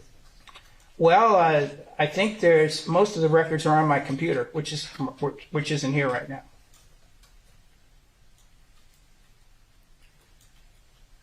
Let me ask you this, Doctor. Did you videotape any portion of the November 2nd, 2015 encounter with the Kowalski family? I'm trying to figure out what November 2nd, what was happening on that date. Was it follow-up visit following your? Does someone have his records from November 2nd that we can put up on the screen to refresh his recollection? Sure. If we could publish. I've got it right here. Okay. Oh, Mr. Reyes can put it up. No, 1055 is the exhibit number. 1055-0032. Yes, that one. Is that in evidence? Yes. Yes. Yes. Yes. 22, yes. Does this refresh your recollection, sir? I'm reading it now.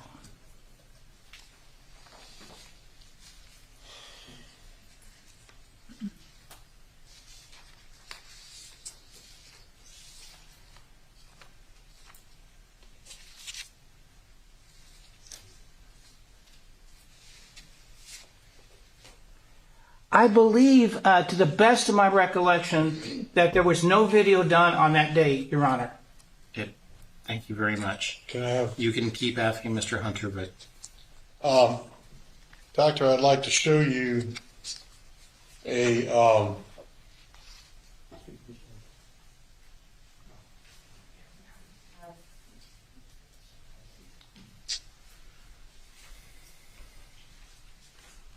show you the text of an email exchange between yourself and certain members of the Anderson Gwynn firm. I'll direct your attention to your email that has the red arrow beside it with the C attached asterisk. For the record, what's the date of the email? No. The date of the email is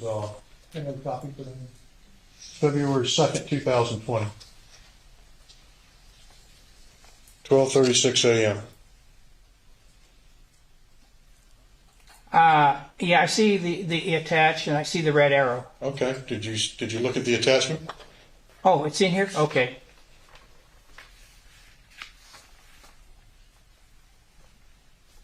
You see the summary of follow-up evaluations of Maya Kowalski? I see that listed, yes. You see where you list in the initial evaluation of September 23rd, 2015, a pre-treatment video performed with pain thresholds recorded? That's correct.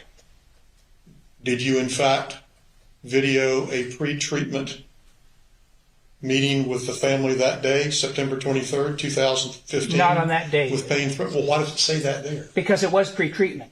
I was just before I was to do the ketamine infusion the next day. Ketamine infusion, sir, was not done until October 6th or 7th. Looking for the date. Why would it say pre-treatment video performed with pain thresholds recorded if no such video was done? There was a video done pre-treatment, and that was the day before the ketamine infusion, I believe. I think that's correct, yes. And so what date was that? With the day before the ketamine infusion, it looks like you have here recorded on here, or I have recorded on here. Let's see, pre-treat, post-treatment evaluations. You'd agree with me that paragraph reads, initial evaluation 9/23/15, dictated initial evaluation, handwritten notes of the evaluation, period, new patient information form reviewed with the patient and mother, period, pre-treatment video performed with pain thresholds recorded, all of which appears under the date of September 23rd, 2015. Correct? I get your point, Counselor, but I think what I'm saying here is that that date was not for pre-treatment. That was 2 weeks later. So that video was done, that's referencing here, was done about 2 weeks later. It doesn't say that, does it? No, it doesn't say that. No, you're You're correct. telling Mr. Whitney here, I'm going to butt in here. Dr. Kirkpatrick, apparently Beata Kowalski made some recordings of the appointments or a portion of the appointments on September 23rd, 2015 and November 2nd, 2015. Did you know you were being recorded by Beata Kowalski? Your Honor, you mean on the 23rd, 2015? September 23rd, 2015. No, there was no video, so there was no, as far as I know, there was no recording. No, what I'm saying is apparently Beata Kowalski did make recordings. Were you aware you were being recorded? Did you consent to being recorded? No. How about the same questions for November 2nd, 2015? Were you aware she was recording you and did you consent? On that particular date, that was the date before the ketamine infusion. it was 2 weeks afterwards. Oh, 2 weeks after? Excuse me, it was 20 days afterwards. If there was the time I consent is when I do video recordings. So they're usually, when I do a video recording, there's consent involved. But if there's no video recording, there's no consent. Is that helpful? And you maintain that position today? Yes, sir. Okay. Anything else you want to ask? What percentage of your video, of your encounters with your patients are recorded? Well, the ones that are recorded usually are before the treatment, so I can establish a baseline in terms of function and some of these objective measurements of pain thresholds and so forth. So you post those on your website? Not always. No, because some might for educational purposes, but there's always consent. As for example, in the case of Maya Kowalski, she gave consent. The family gave consent for that to be posted. But you wouldn't give consent to their recording you? In my office, I've got HIPAA material around.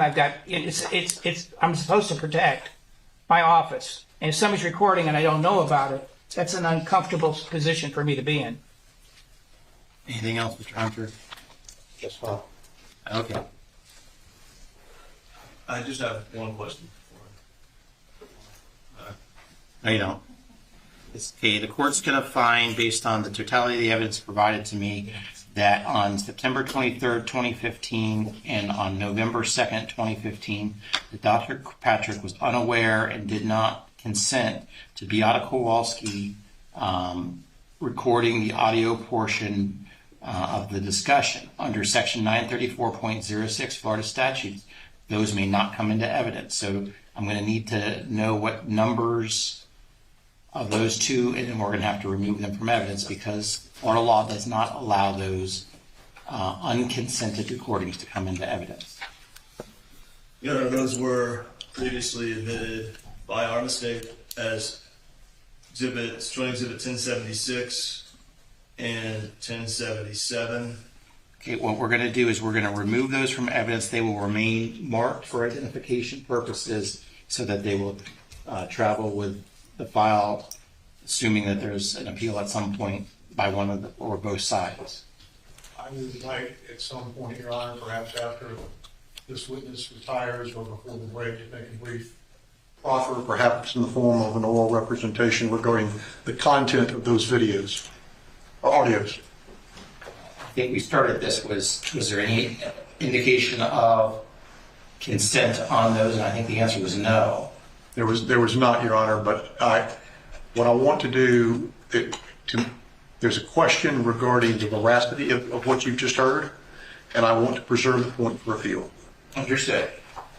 But we're 25 minutes after we told the jury that we're going to start. Anything else before?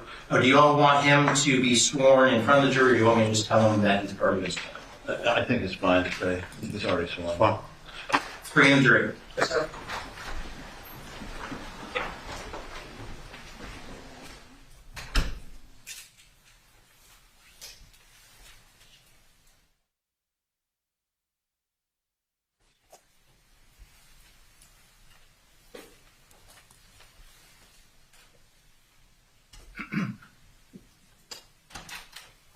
Let's enter it.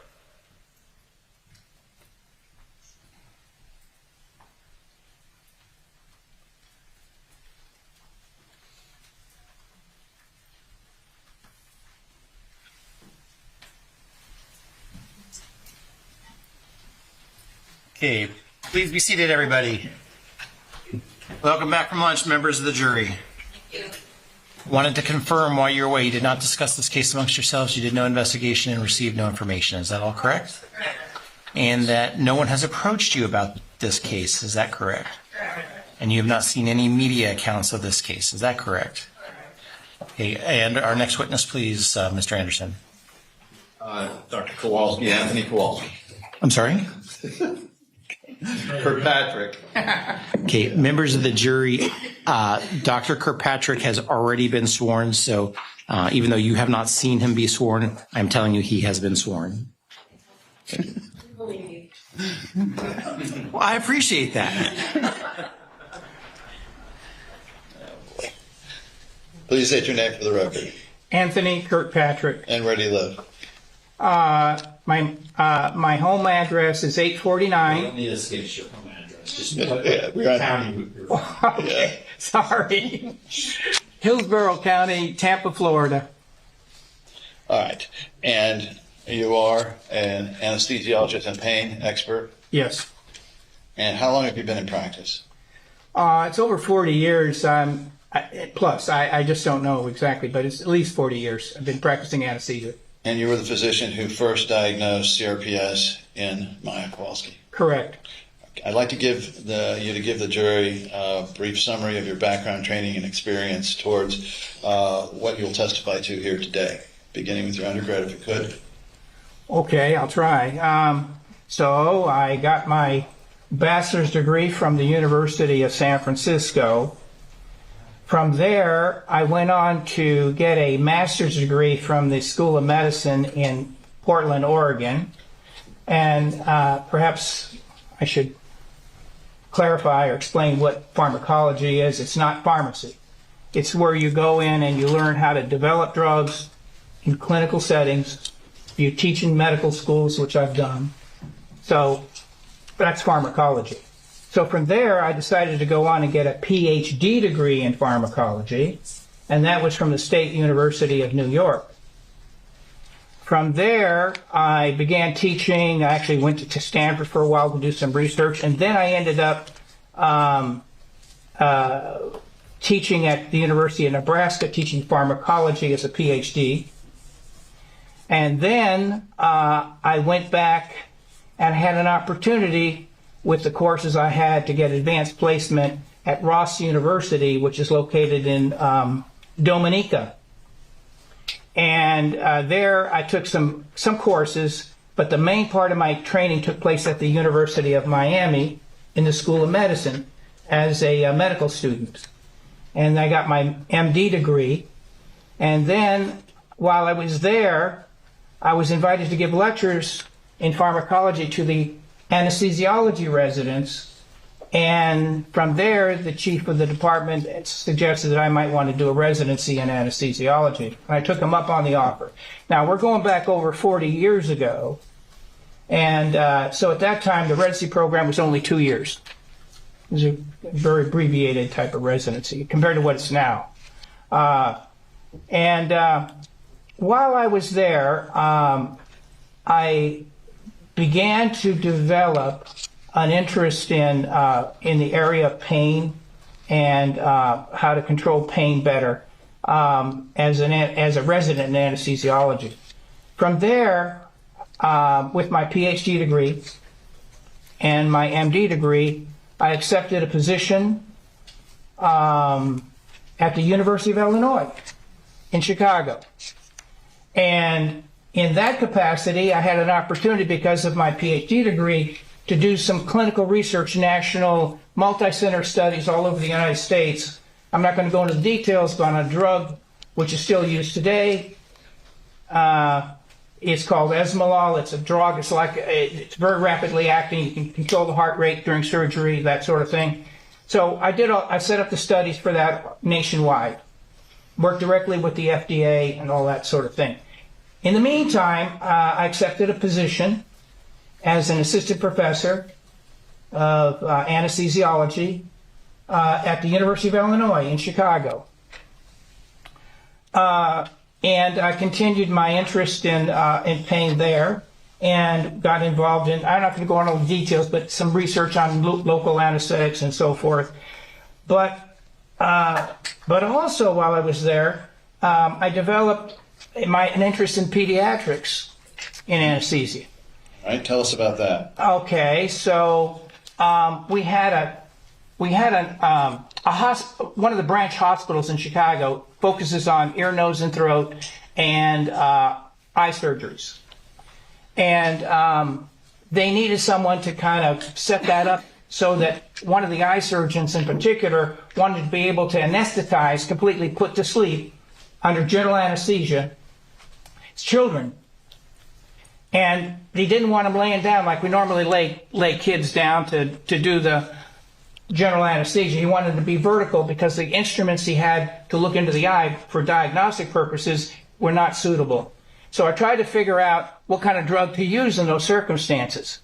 Because when you go vertical, the blood in your head goes down to your legs more or less. And I needed a drug that would keep the pressure up. And of course, ketamine does that. It's the only general anesthetic we have which supports pressure. It's the only general anesthetic we have which supports breathing, so I wouldn't have to sit there and ventilate the patient. Right, during the procedure. Right, during the procedure. So I'd put the patient in my lap and teach the residents how to give general anesthesia while you got a child sitting in your lap. And so that technique was developed. I spent a lot of time there teaching residents in anesthesiology about dealing with the pediatric population. From the unit. How'd you get okay, so we're there. How did you get involved in the actual pain management part that led to RSD? Right. The way that I got involved is that I was interested in a local anesthetic that would last a long, long time. There was a doctor there in the Department of Pharmacology who was dealing with these little teeny microscopic capsules of anesthetic that, because it was encapsulated, would release the anesthetic very slowly. And so we went ahead and got a company started to develop that so that that could be used to give a longer acting local anesthetic. So that was where I got involved with the pain because that was the target. That was the clinical application we wanted to use. And so from the university, if I can move on. Yes, I wanted to ask you a few questions in the interim. I forgot. You've received certain awards in your career, have you not, for your medical service? Yes. You've received the Governor's Award from then Governor Bob Martinez for contributions to science and technology. Correct. 1989. The Abbott Laboratory Award for excellence in chronic pain. Involved the Department of Anesthesiology, University of South Florida in 1990. Is that right? Correct. The Governor's Award for Leadership. Your Honor, leading. Well, it's faster. For this purpose, I'm going to allow it overruled. Governor's Award for Leadership at the University of South Florida College of Medicine, presented by Governor Jeb Bush in 2002. Is that correct? Correct. Right. And then a Dean's Award for Outstanding Service to the University of South Florida, presented by Dean Robert Doherty, MD, in 2002. Is that right? Correct. When you started out, was there board certification the way we know it now? No, not at all. So continue now. We want to get to the RSD Foundation and what you did starting with that. Sure. You can jump ahead to you and Dr. Schwartzman. Oh, yeah, right. So from Chicago, I went down to the University of South Florida School of Medicine. Took a position there in the Department of Anesthesiology. And it was during that time I was fascinated, really fascinated by this syndrome. We call it a syndrome. Complex regional pain syndrome. I was fascinated by it. And back then, most of these patients were accused of being crazy. You know, crazy. Because there isn't any like a laboratory test you could do to make a targeted diagnosis like diabetes and so forth and so on. What year are we talking about, approximately? That goes back to 1988. 1988. Please continue. Yes. And so I was fascinated by that, and I became friends with a Dr. Robert Schwartzman. He came to the university to give a talk, and we made. He is a neurologist, and I'm an anesthesiologist, and he. I object to the full screen and to the hearsay and appeal to authority of this without a foundation. Why don't you ask more specific questions? Yes. Mr. Anderson? Who is Dr. Schwartzman when it comes to the development of treatments for CRPS? Judge, same objection. This is involved. Overruled on that one. Yes, Dr. Schwartzman is probably considered the most highly published individual in the field of complex regional pain syndrome. Back then, by the way, it was called RSD, reflex sympathetic dystrophy. Is that still used? No. We finally got people to stop using that, but no, it's not used anymore. Is there more than one kind of CRPS? Yeah, we divide it down into basically type 1 and type 2 complex regional pain syndrome. Type 1 means there's no major nerve injury, at least evident. Right. And type 2 is where you got a major nerve injury. You knocked out your brachial plexus, your sciatic nerve, something like that would fall more into type 2. What studies then did you and Dr. Schwartzman begin towards treatment of CRPS with ketamine? How did that work? Well, it actually started with ketamine, actually, and that goes way back, way before 9/11.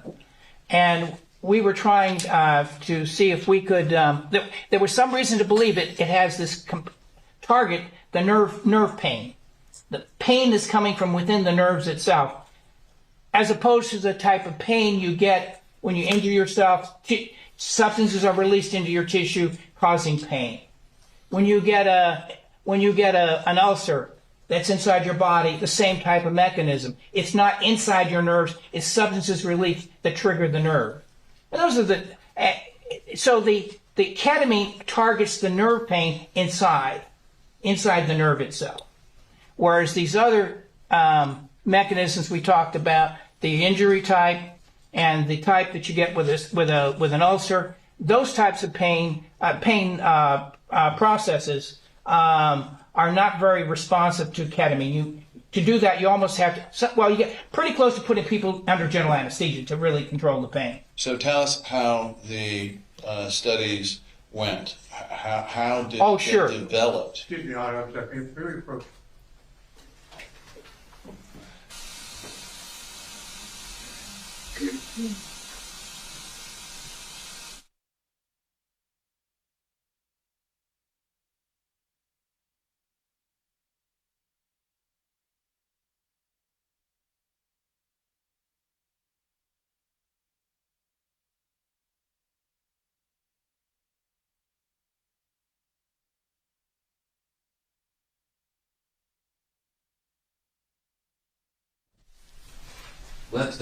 Let's move forward a little bit and we can get up to Maya Kowalski now. These results of the various studies that you performed, did it indicate that ketamine was useful in the treatment of CRPS? Yes, in the beginning it was not doing what the patients call ketamine coma, being put under general anesthesia provided. It was the low dose conscious sedation. The patient's awake, they can talk to you, but you're giving them ketamine. It's called conscious sedation. So how did you discover this other procedure involving putting them under anesthesia? One of the things we learned is that the benefits from the ketamine it's dose related. The higher you get the dose, the longer the response, the more vigorous the response. But there's a limit to how far you can go and still keep the patient conscious. There's going to come a point where you start to lose consciousness. And when that happens, the thing we concern ourselves with is protecting the airway, especially in children. because children, when you give them ketamine, they tend to salivate a lot. So that saliva we all have is okay in your mouth, but it's got bacteria. It's not so okay if they get into your lungs. We call it aspiration into your lungs, and that can cause pneumonia. So remember, we're talking about conscious sedation. The patient can talk. They don't have a tube, an endotracheal tube, into their trachea to protect from the saliva going into their lungs, but they're awake. Their reflexes keep the saliva into your mouth. It's a protection we all have. All right, so how did the intubation, general anesthesia, infusions work? Sure. So to do a research study, you really need numbers. You really need numbers. Well, he had some patients there that were, now we're talking how we progressed it. I'm sorry, is that what your question? How we? No, I wanted to get across to the jury whether it was effective or not. The procedure, once perfected, whether it worked. Yeah, it worked. It worked in the vast majority of patients. Conscious sedation with ketamine works. It gets them controls their complex regional pain center, the vast majority of them. Now, in the studies that you did regarding the general anesthesia, were you under a review board at that time? Yes, all studies that are clinical in nature, you have to get it done by an institutional review board. And at that time, we decided that it would be done by Drexel University, where he was professor and chairman of the Department of Neurology. I'm trying. It's the same. So, doctor, now, did you ever have to turn into the institutional review board any bad results, for lack of a better term, out of the study using the anesthesia infusion? Never had it right. It's the same. You need to move on, Mr. Anderson. Yes, sir. All right. So, doctor, did you begin private practice in Tampa, St. Pete area, and when? Oh, well, no, I've been based in Tampa. Okay. And so, no, my practice has been primarily in Tampa. Okay. And so when did you start treating patients in the Tampa Bay area? That's when I arrived at the University of South Florida. That would put us at about 1988. Right. And when did you stop actively treating patients as in an anesthesia practice? Well, I'm still practicing. Good. All right. So how did it come about that you met Maya Kowalski? Okay. From what I understand, the mother, Beata, had heard about me through her contacts. Her mother is a infusionist nurse, and she'd heard from some of the other patients about me, and that at that point in time there had not been a diagnosis, and the family really felt there was something desperately wrong with their child, and they needed another opinion, and they wanted to look at this possibility by consulting with me. And was your first visit, I know you don't have your records in front of you, was your first visit on September 23rd, 2015 then? Correct. So tell the jury what you did on your first, the first visit. Well, I have a policy, and that policy is that you always tell them how long the evaluation is going to take. Right. In a situation like this, it usually takes at least an hour to get through an evaluation. And I tell the patient the first thing I'm going to do is they fill out this we call the new patient information form, and I'm going to go, before I talk to them, I'm going to go over that material and see what I can get, sort of a background, what I'm going to be confronted with. Now, doctor, when your new patients come in, are you like just trying to confirm that it's CRPS, or are you looking for whatever the diagnosis is, CRPS, or it could be something else? Well, you have to do the latter. You have to look for everything, because that's part of making the diagnosis. You have to rule out all the other possibilities based on the history, based on the symptoms, based on the signs that you witness. You have to be able to rule out these other potential diagnoses, or at least you can come up with a differential diagnosis may include more than one thing wrong with the patient. do you then try to avoid what was known as a confirmation bias? That is, everything that comes through the door is presumed to be CRPS until proven different? Well, confirmation bias. No. Well, you have to fight that. Right. You have to fight it. You got to say, I'm here to help the patient. You can't help the patient if you're not can I use the phrase, an honest broker. Got it. Okay. All right. So how did the examination of Maya go? Well, she was in a lot of pain, and after a while working with children, you kind of learn of a way to communicate, to get them to relax and try to bring it down. At 10 years old, it's a challenge, but it can be done. You can try to get it down so they know that they're part of the discussion with the mother. Right. So we work hard to do that. And I also invite the child to be part of the discussion. So the first thing we do is, most time when I look at the new patient information form, it's something like this, and it's incomplete.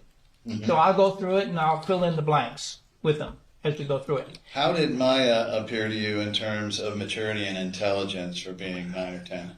Remarkable. It's not just intelligent, it's curious. She wanted to know.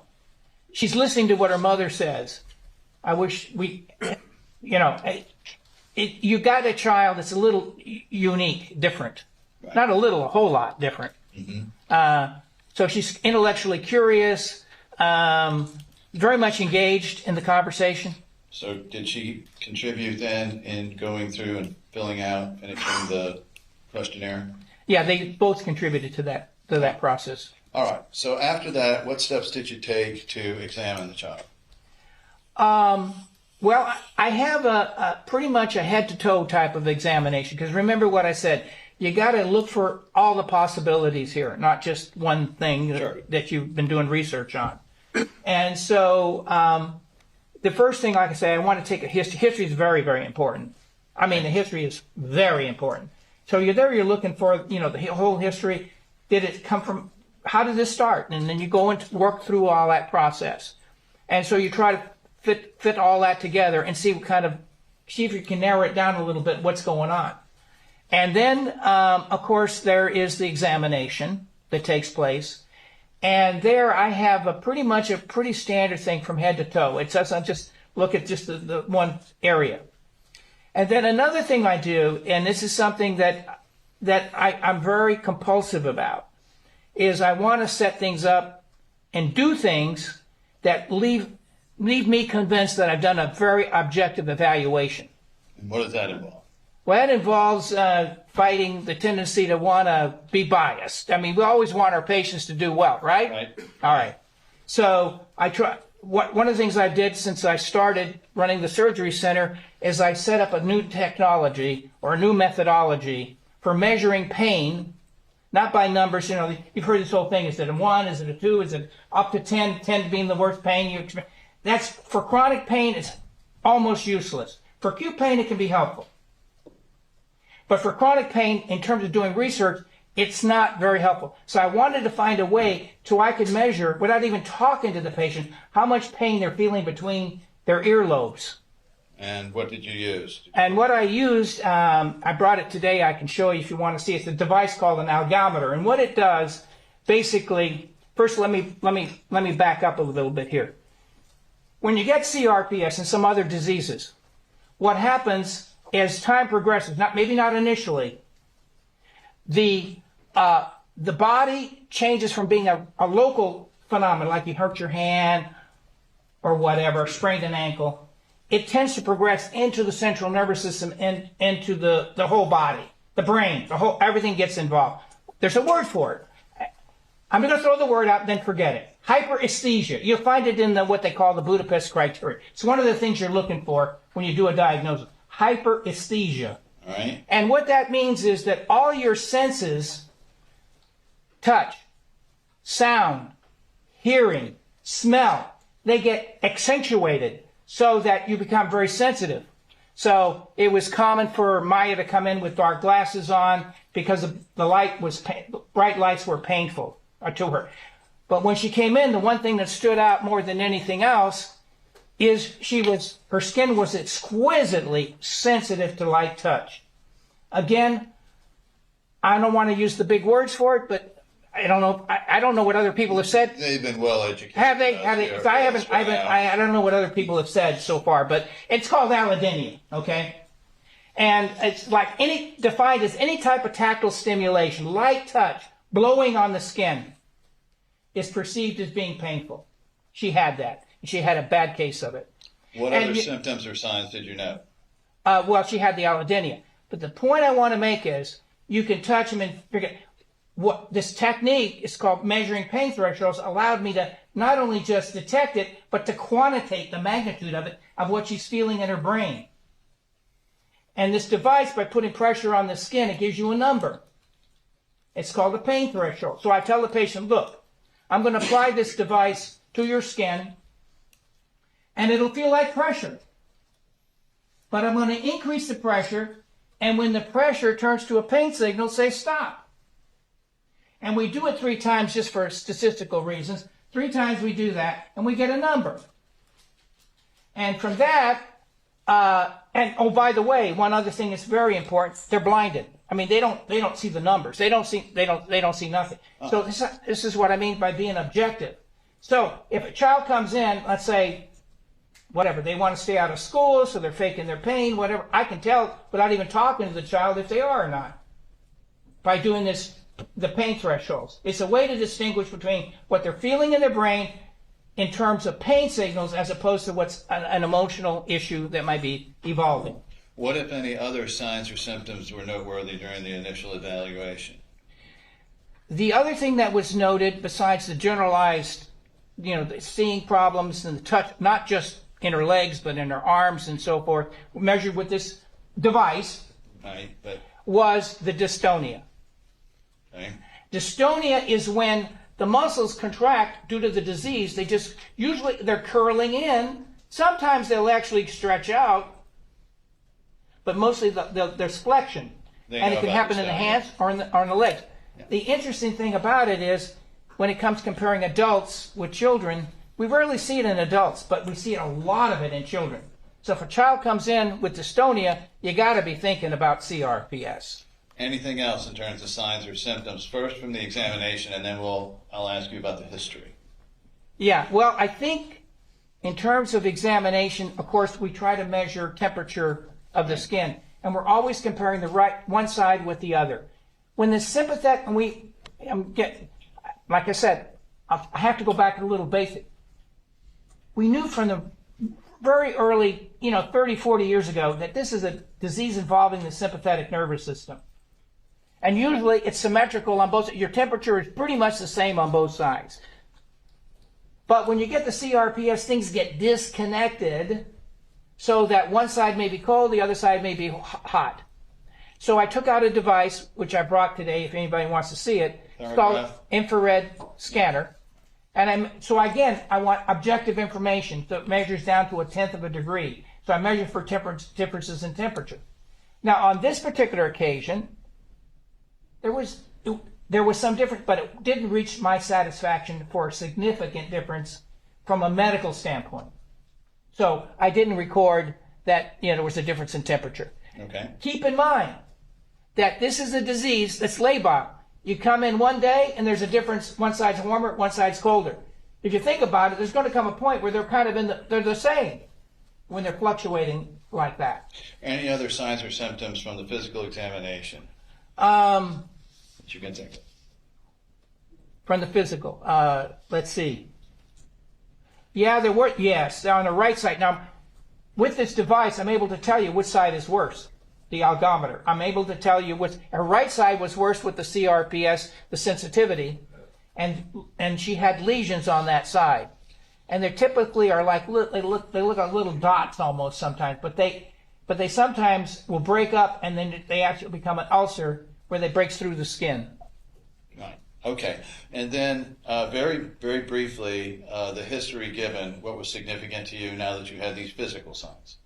Well, for me, there's some things that just glare at you. Hey, this is CRPS, complex regional pain syndrome. Right. The main thing is allodynia. There is nothing we know in medicine that causes this exquisite sensitivity to light touch than CRPS. There doesn't exist, okay?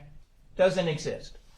And so that just right away, that became a very big deal. And of course, like I said, in children, the dystonia when they get CRPS is so common that there. So putting it all together, the dystonia, which is a sign, and the which means she couldn't walk. Right. She couldn't bear weight. She was in a wheelchair? And she was in a wheelchair. And she had the real sensitive skin, which you couldn't touch in certain areas, especially in her lower extremity, especially on the right side. Let's jump ahead. So you made the diagnosis of CRPS. Yes. And you confirmed it with your testing? Yes. And so how did Beata present to you through this initial evaluation, the mom? Well, it's kind of funny because I was talking about Maya being so intelligent and so inquisitive, and that's her mom. They have the same DNA. Sure. Yep. You know, she's the same way. She wants to know details. She's very medically oriented, and I like that. And to me, it's refreshing to have a patient that gives you a little bit of a challenge. I enjoy that. Did you find her determined or any other characteristics? Well, she loved her child. I mean, she loved her child. And you know what? The child loved her mother. That's always a good thing. Yeah. All right, so now you've made the diagnosis. What did you prescribe as the initial, strike that, did you check to see what different therapies Maya had already been through? I did, and I looked at particularly those places where she had the usual, customary treatments for CRPS. Physical therapy, maybe occupational therapy, and cognitive behavioral therapy. Those are the big things that you think about in the beginning. And I did think about those, and I did explain to them during the evaluation, our job is to get the legs moving. If we don't get those legs moving, especially what we're looking at right now, it could, well, she asked me what could it be, and I told her the truth. She could form blood clots in her legs, and they could break off, go to her lungs, and it could be fatal. And the problem with that, in children, especially in children, it's a silence. It's silent. It's hard to diagnose. Because in adults, when we get a pulmonary embolism in our lungs, you get chest pain, you get a feeling of apprehension, something ain't right. Kids, they just don't wake up in the morning. So that's one problem. The second problem is if they do get it, it's hard to treat. Why? Because remember what I said, they have the allodynia in their legs. Normally what we'll do is put them in pressure socks. Their skin is exquisitely sensitive to light touch. So that limits your treatment options in that situation. So what type of therapy did you suggest or prescribe to start with? I told her that if she can possibly get into some heated pull exercises, that would be recommended. And did the Kowalskis follow your prescription, if you will, and find ways to heat up their pool? Yeah, I understand they set up some kind of a solar system, yeah. So how long did the warm water therapy last, the best of your knowledge, before they were asking you if there's anything else could be done? Well, I think they came back and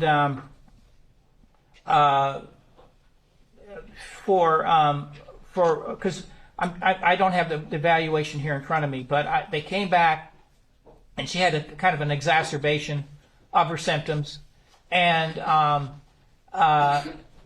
then taking, and this is important, taking in consideration she's exhausted in moving forward with her symptoms and problems medically with the usual customary treatment, the physical therapy, the PT. And by the way, if they don't know what they're doing, PT can actually make you worse. Right.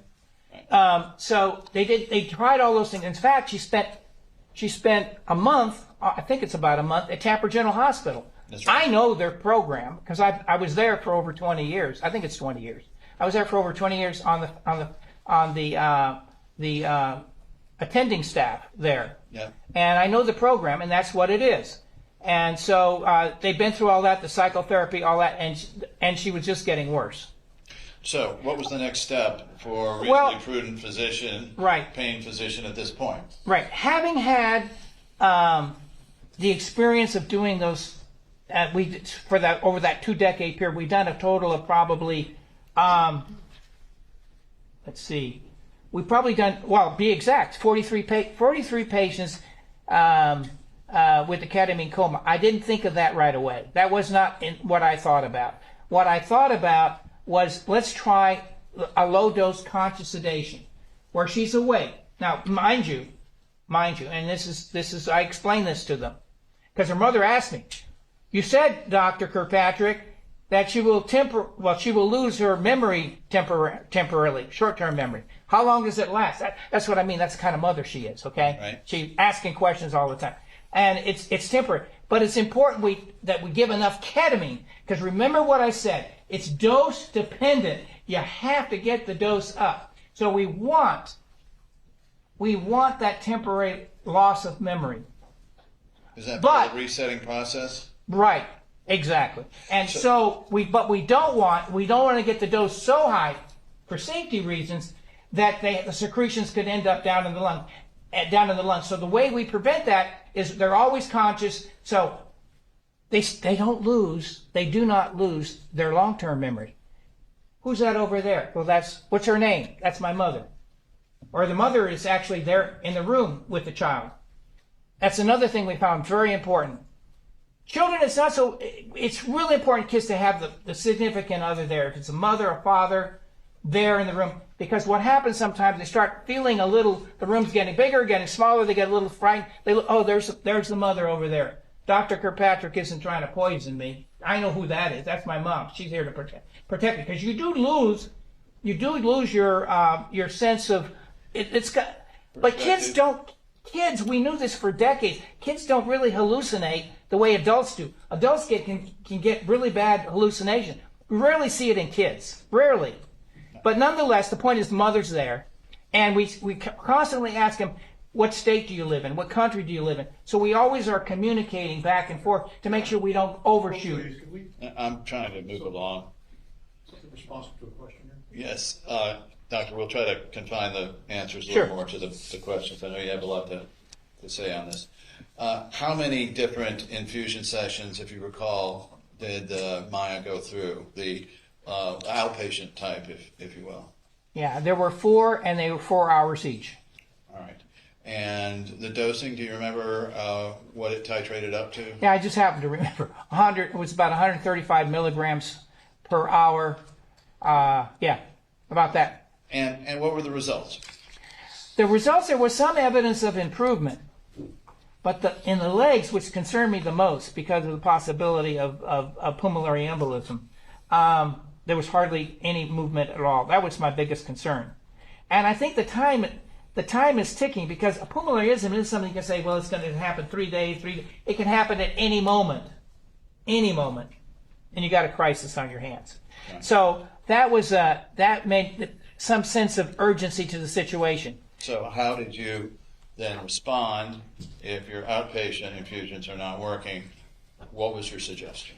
My suggestion was that based on my experience of having done other kids with the high dose, the anesthetic dose of ketamine for 5 days, that would be something for them to consider carefully.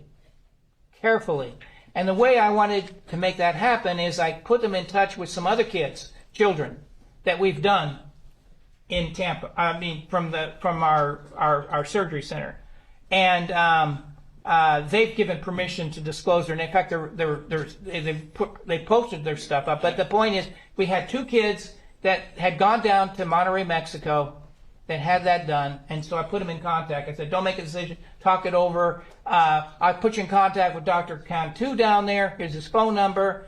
I will send him all your records if this is something you want to do. And we do go through. This is not a research now. Keep that in mind. This is about treating Maya out because she needed some urgent care to protect her. Let me ask you about your relationship with Dr. Cantu and his clinic there. Do you get referral fees or anything out of this? No. And do you do a I guess before they fly down there, do you do an examination to see if they're physically ready? For that? Yes. And you get paid for that. Yes. So then they decided to do that, to go to Mexico? Yeah, well, where else is it offered, by the way, besides Mexico? Is there any place else? No, to my knowledge, at that time. Had it been offered in Germany before? Well, Germany, as far as I know, it's so far away, and so Dr. Schwartzman and I decided to go move in another direction. Got it. And the other thing about it is Dr. Cantu, again, I don't want to spend a lot of time on this, but he had a patient he wanted me to help with. I flew down there to help him with the patient. Put that patient under general anesthesia with ketamine for a week, and she did fantastic. And so with that, we decided to try to get institutional review board approval to do patients in a study. Dr. Kirkpatrick, I really need you to answer the question that's asked, and I know there's a lot of other information, but it's important that you only answer the question that's asked and not throw in additional commentary. I understand. I appreciate it, Mr. We're on limited time here. Okay, so did you speak with the Kowalskis or otherwise find out how the ketamine infusion down in Mexico went after they returned? Yes. And how was it? It's great. She started moving her arms, and she's had full function of her arms. She could take care of herself. She could comb her hair, brush her teeth, eat with her hands, and so forth. All right. Now, was it necessary at this time do you terminate the ketamine infusions, the outpatient, or do you try to keep up with these, and if so, why? Well, we have found over the years that sometimes these patients, after they have, not all of them, but some of them, after we do them, they have to have what they call it a booster, okay? They come back. Remember what I said, it's the conscious sedation. They are awake when you do it. Got it. So they need a booster.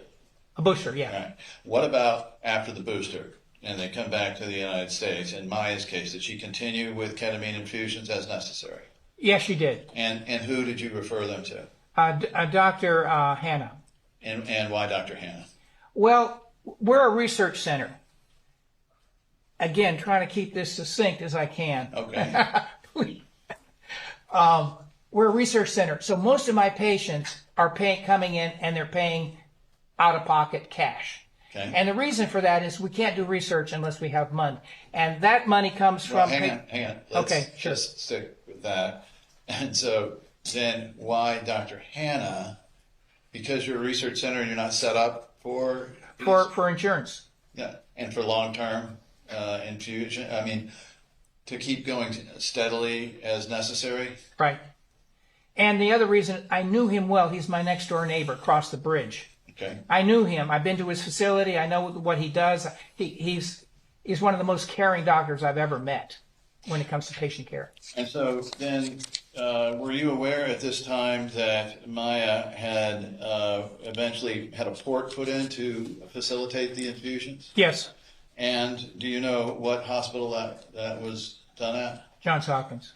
If I could show, publish in evidence 2041-036. I believe this is from Dr. Elliott, I think.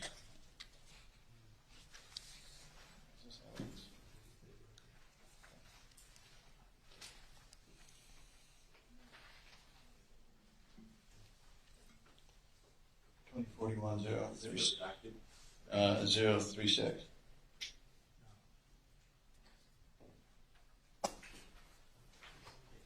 You know what? I'll move on. You guys let me know. All right. So Johns Hopkins actually put the port in. Correct. And through the course of 2016, did you ever receive a call back, leaving out eventually, the October events, but did you ever get a call back from anybody at Johns Hopkins that was questioning or concerned about Maya having received the ketamine treatment? No. In Mexico or with Dr. Hannah?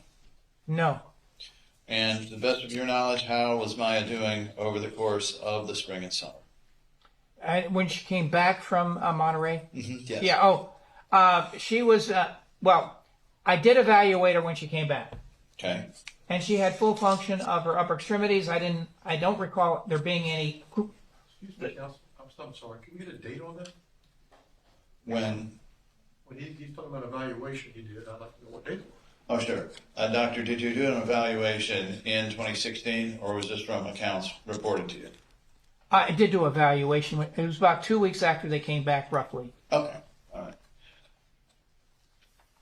Okay, so through the course of this time then, nothing from Johns Hopkins. And then did you learn that Maya had had a relapse in the late, well, I guess it would be early fall, very late summer? I think I did, and I don't know how I got it, the information, but it had, I don't have the source of information here. This appears to be hearsay. He's testifying to third-hand information. Madam Clerk, can I ask a question back, please?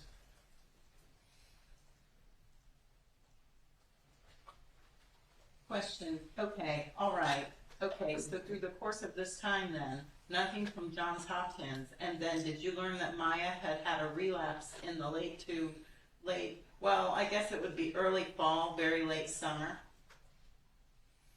I Overrule the objection. You can answer. I can't recall that specific. The one thing, well, anyway, I don't recall something that of that nature. I think there was, but I'm not absolutely sure about it. Did it come to your attention that Maya was checked into Johns Hopkins All Children's Hospital in the fall of 2016? Yeah, that yes, I'm aware of that. All right. And did there come a time that you had a conversation with one of the doctors there? Did you ever have a conversation with Dr. Smith? Yes. And tell the jury a little bit about how that came about.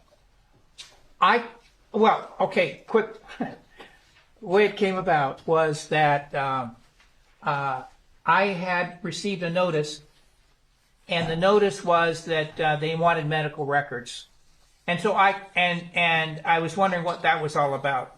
Okay. So I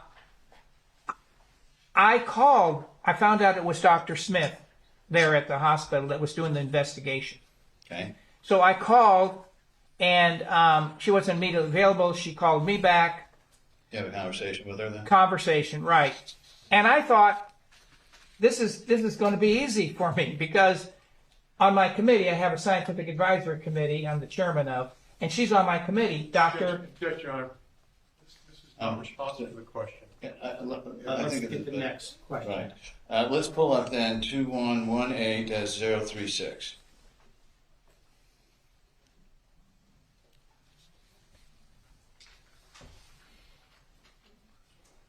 I believe it's partially redacted. It's a note from October 11th, 2016.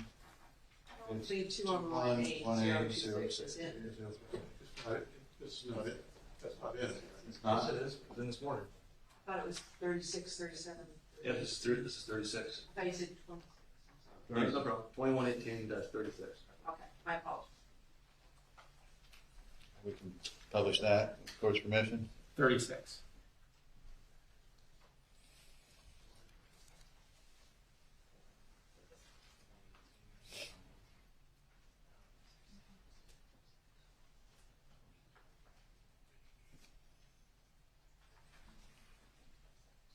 Who called who, by the way? I called her. And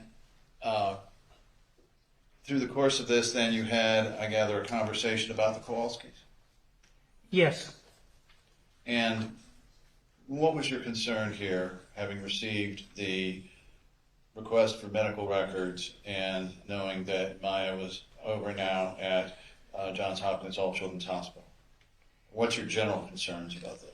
Well, the day before, I had sent a message to to Beata, the mother, and I hadn't heard a while from them, so I was curious what was going on. Then I get this note for records, and I'm going, because I want her to come to see me to reevaluate Maya, and then they're asking me for records, and I don't know what was going on. So I called and talked to Dr. Sally Smith, and she represented herself as being a part of the medical staff there at All Children's. Excuse me.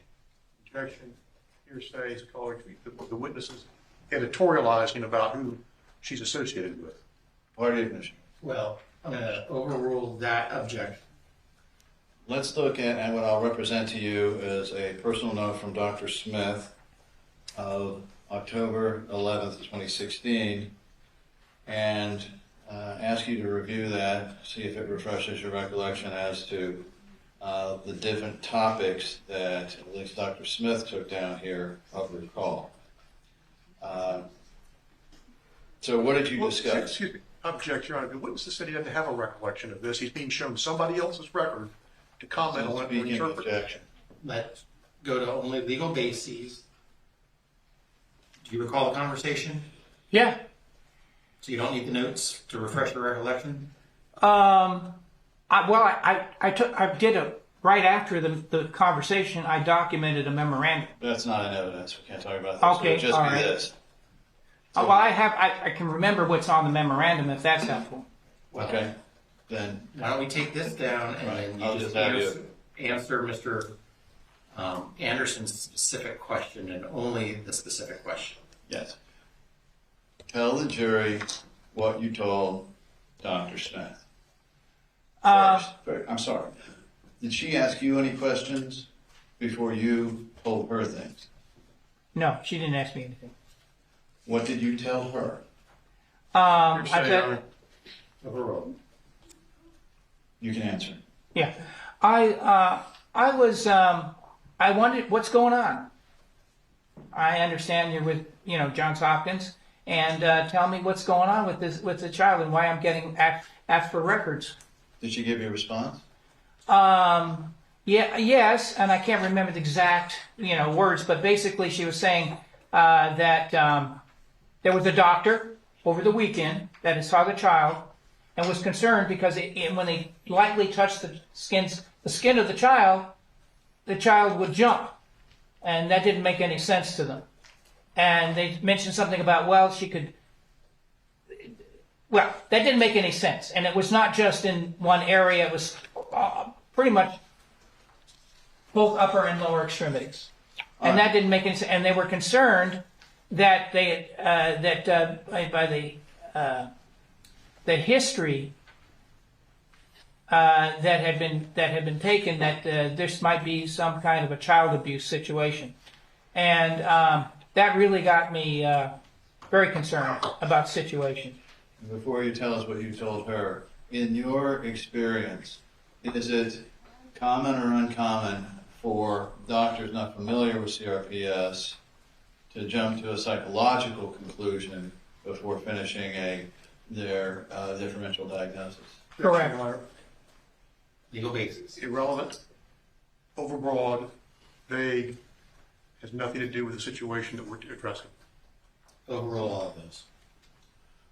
Yes, it is, because this is a neurological disorder, and it has some signs and symptoms, and it carries with it a history. And if you don't know about that, it may seem a little bizarre. How is it that this child can have this sensitive skin all over? So you'd seen this happen before, where? Oh yeah. And so to, I guess, to protect your patient, what did you tell Dr. Smith? Well, when she suggested the Munchausen by proxy, and she did mention that, I said,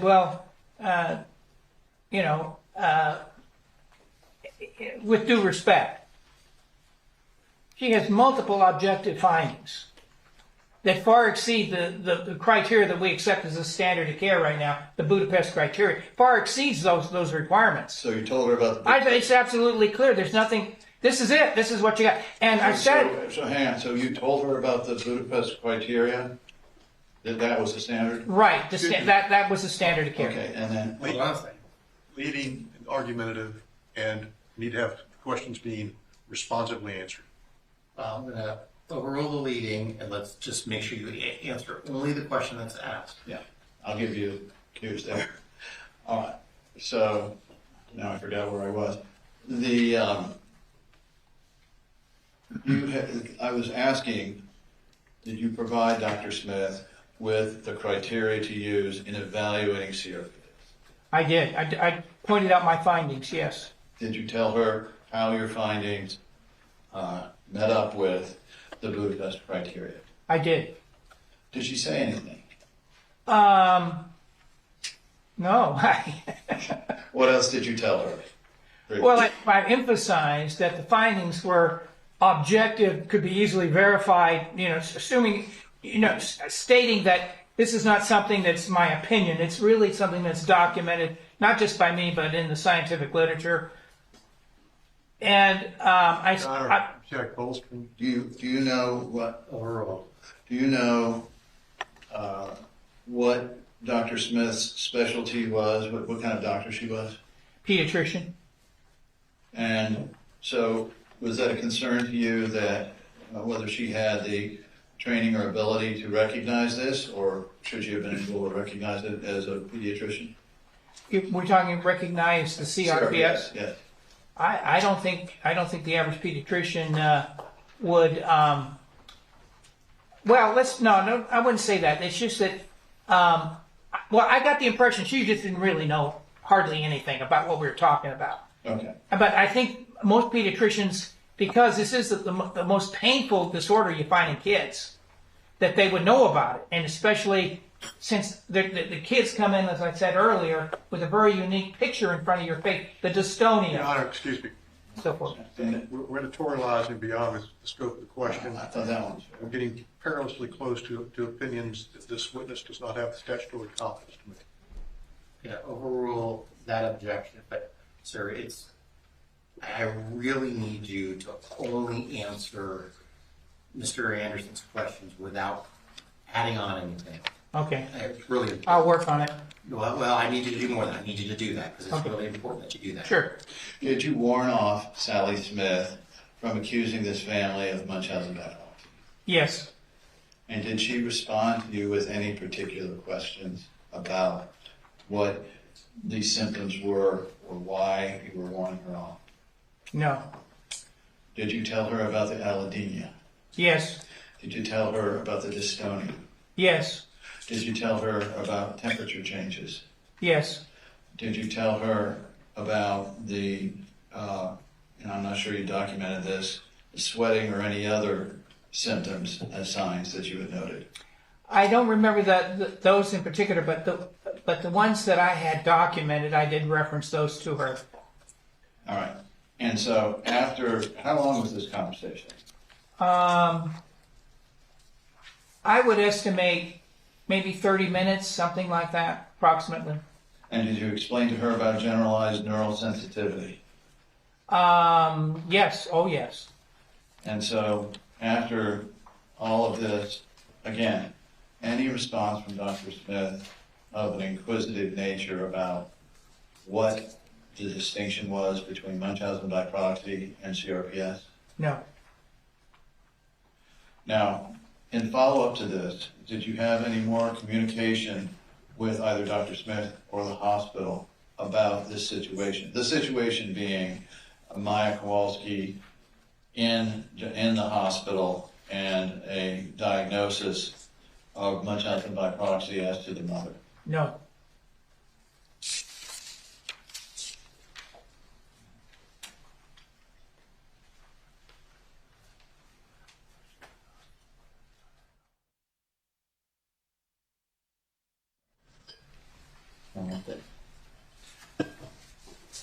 The embolism you spoke about before.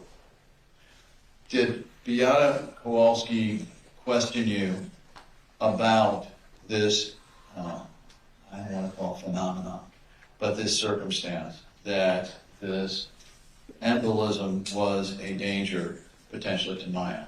Yes, she did query me on that. And did she continue to follow up about this? Yes. What did you tell her? Strike it. What did she tell you about her concerns over improper care of her dog? I think her concern was her hearsay and standard of care.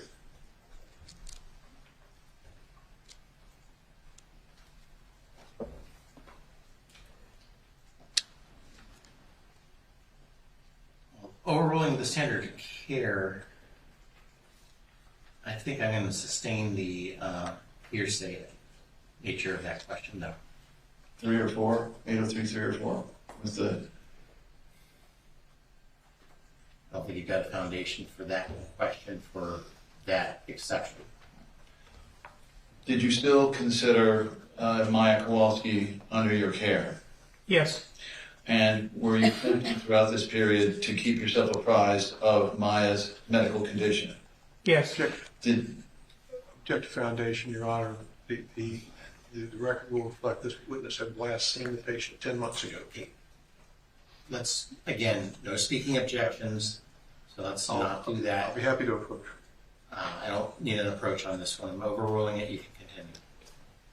And from time to time, did Beata Kowalski provide you with updates on how Maya was doing over the course of the spring and summer of 2016? Yes, sir. Did she continue to use you as a source of information about Maya's progress and symptoms and treatments? Yes. So at this point, when Beata called you in the fall of 2016, was it for the purposes of updating you about Maya's care and her concerns? Objection, Your Honor. He's asking for the state of mind of another. Sustain that question. What, if anything, was the purpose for that last call in the fall of 2016 between you and Beata Kowalski? Same objection. Overruled that one. I'm not sure what date you're talking about here. Did you have, during the fall of 2016, did you have any conversations with Beata Kowalski where the topic of this embolism starting in the leg was addressed? Well, that conversation was before then, but yeah, she brought it up. She mentioned that her legs aren't moving. What is she going to get clots down there? And to the best of your knowledge, did she participate in various, strike that, with this disease, were there chat rooms and websites where CRPS patients and their child, parent, could go to exchange information about the disease? Yes. And to the best of your knowledge, based on what she told you and your own knowledge, did Beata Kowalski participate in those from time to time to learn about CRPS? Yes. Objection, hearsay foundation. Overruled. So in this conversation then, did Beata ask you any questions about what would happen to her daughter if she continued to have care that was inappropriate to treating her CRPS? Objection, Your Honor. May we approach? Yes.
Objections overruled. Any other questions, Mr. Anderson?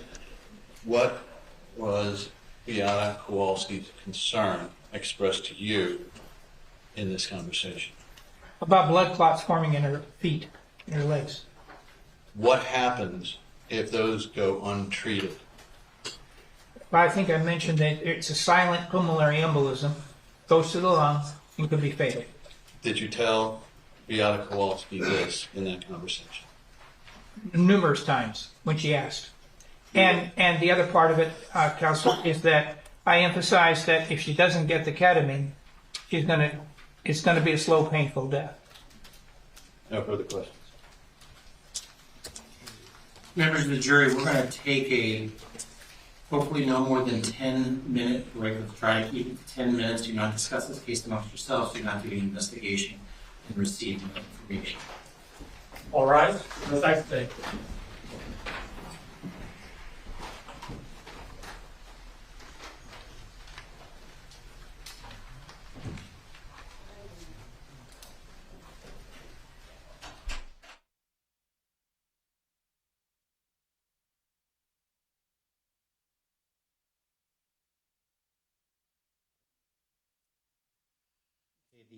Juries, out of our presence, two things. I should have done it when we came back from lunch. Just to remind everybody in the audience, unless you are a member of the credentialed media or an attorney, no one is allowed to use cell phones. So please listen to the court deputies on that issue. Second, and remind the attorneys that if you wish to have a private conversation, you need to push the mute button on your microphones. With that, let's take a 10-minute break, and we'll be back in 10 minutes. All rise for the recess.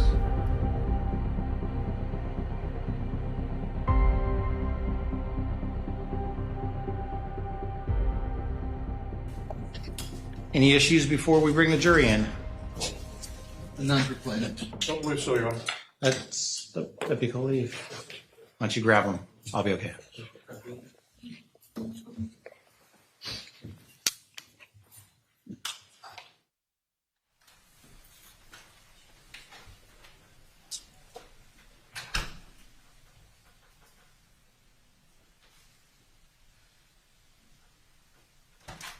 All rise. Drew is entering.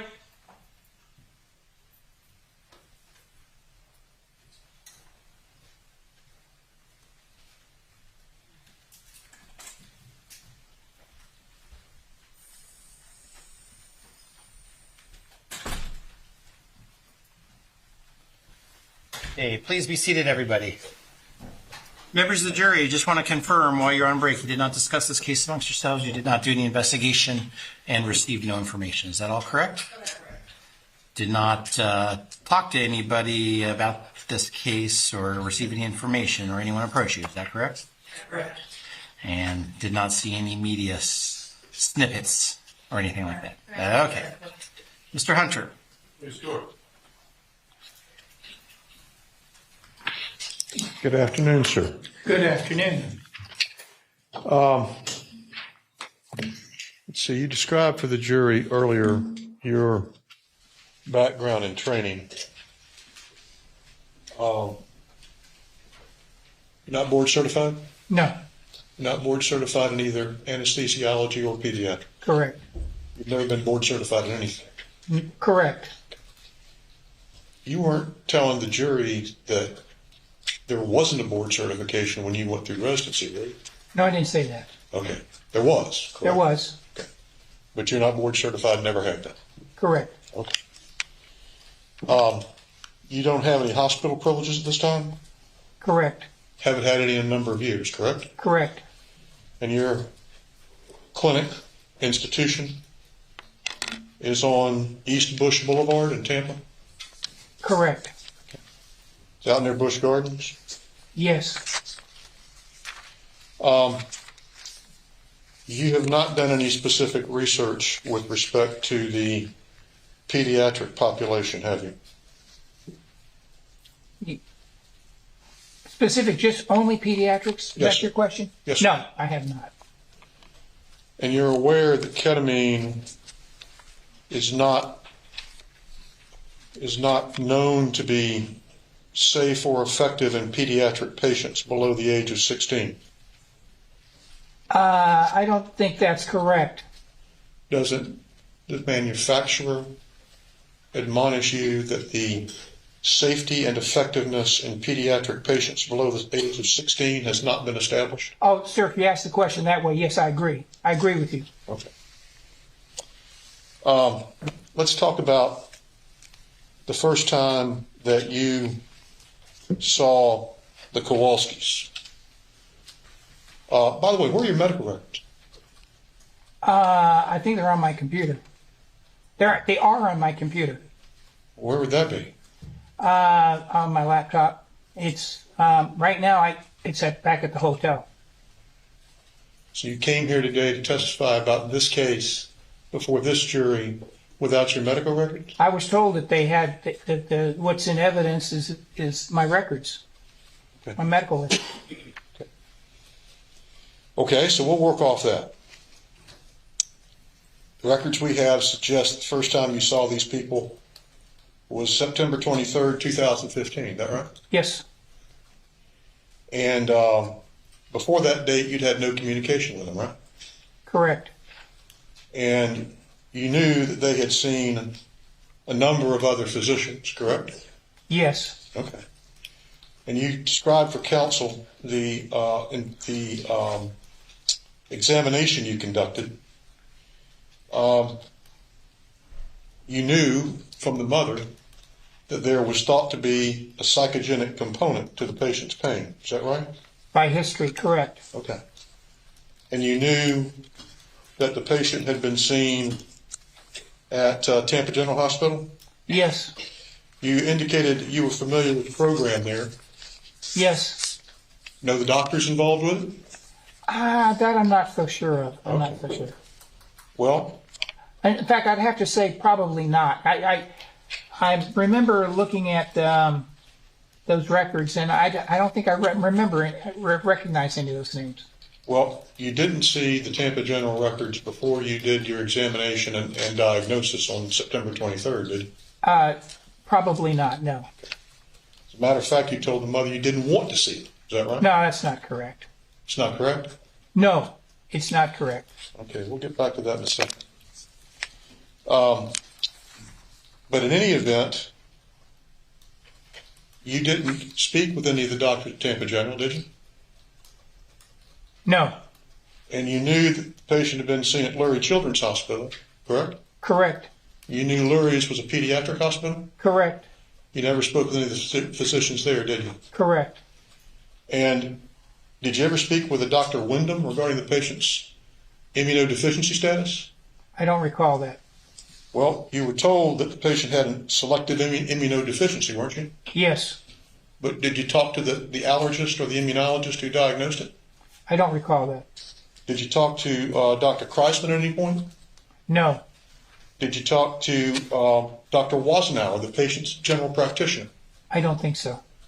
Okay. Were you aware at the time that you made the diagnosis of CRPS in this patient that this patient had seen over 36 other physicians about her pain and condition? I don't know the exact number. You knew it was a good many, didn't you? Yes, sir. Did you talk to any one of them?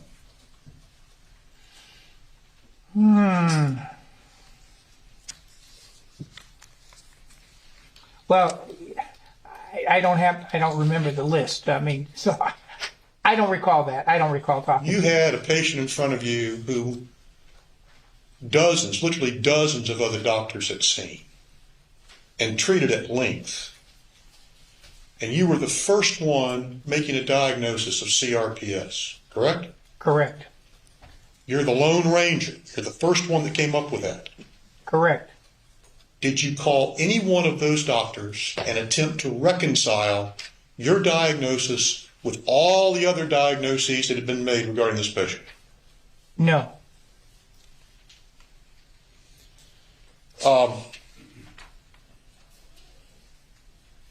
Incidentally, you were the first one to diagnose CRPS?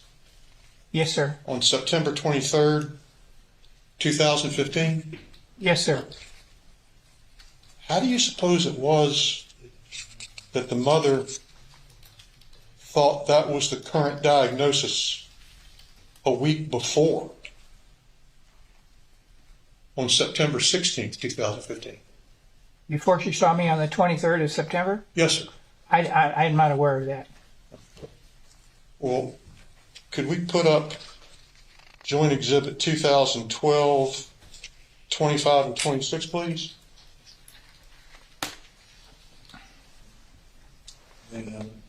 Yes.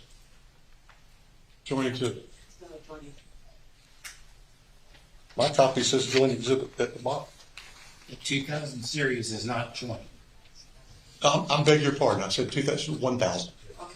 This is 1012-0025. I beg your pardon. Sorry.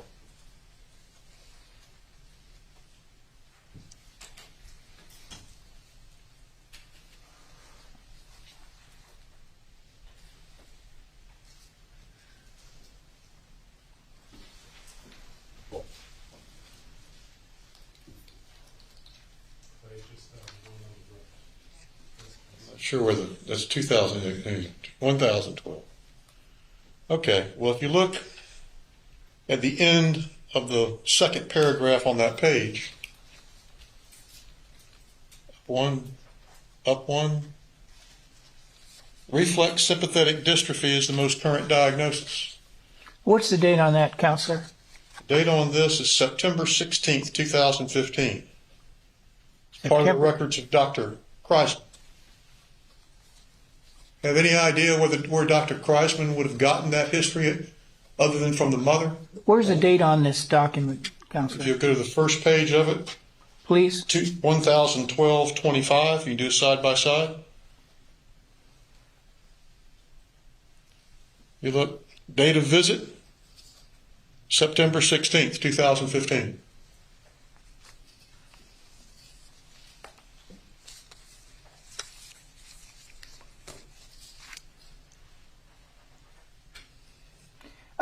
Somebody's blocking my, I'm trying to read this and they're blocking my view. Beg your pardon. Thank you. Date of visit. I'm just trying to see how I'm just trying to read the document. So this is page 2. Or what page is it? No, I'm sorry. Page 26 and 28. If we have time, I'd like to read this. You go back to the first page, please. Can you make it larger, just the first page? Yeah, thank you. That would be helpful. Yep. Well, it's a pulmonary note, doctor, so I'm not trying to belabor what the pulmonologist's findings were, although I want to ask you whether you ever talked to me. Mr. Hunter? I'm sorry? You wanted to look at the document to answer your prior question. That's fine. Yeah. Can we scroll up a little bit, please? Thank you.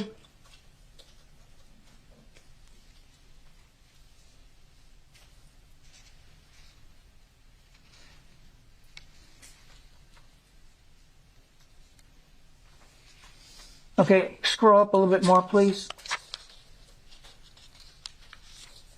More, please. You want the next page? Well, it's. Or you want the top of page 1? I'm reading it. So go down. So I'm looking at page 25 of 28. Can I see that whole page? I'm seeing part of it here.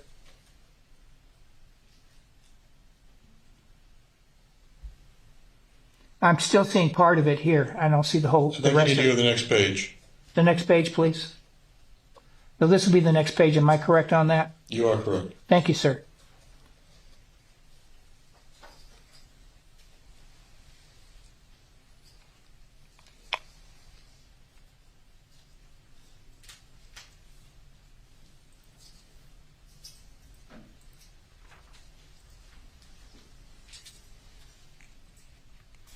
Oh, here we go. Okay, this is what I was looking for. So the sentence reads, there is a concern from the mother that the child has selective immunodeficiency. And then the next sentence reads, reflex sympathetic is the most current diagnosis. Right. So, but it's not, he's making the diagnosis. He's just saying that that's what, I don't know. I don't understand it. It doesn't make any sense. There's nothing to back up what he's saying. So I don't know. Okay.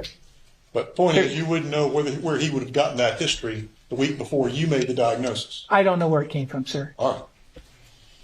Now, as a result of your visit on the 23rd of September, you recommended that this patient undergo your ketamine infusion therapy 4 days in a row, correct? Can we bring up that record so I can see what you're referencing? I mean, there's more to it than just what you just said. I'd like to see what you're making reference to. Could you bring it up so I can see it, please? What record do you want me to bring up? You're saying I went from this to that.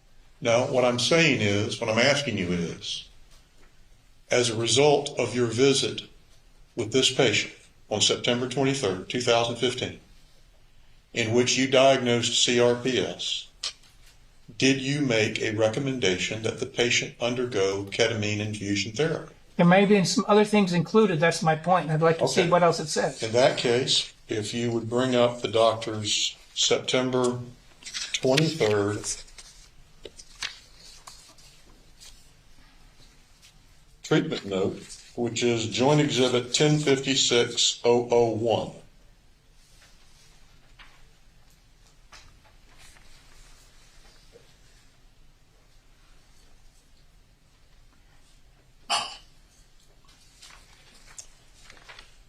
May we go down on the document, please?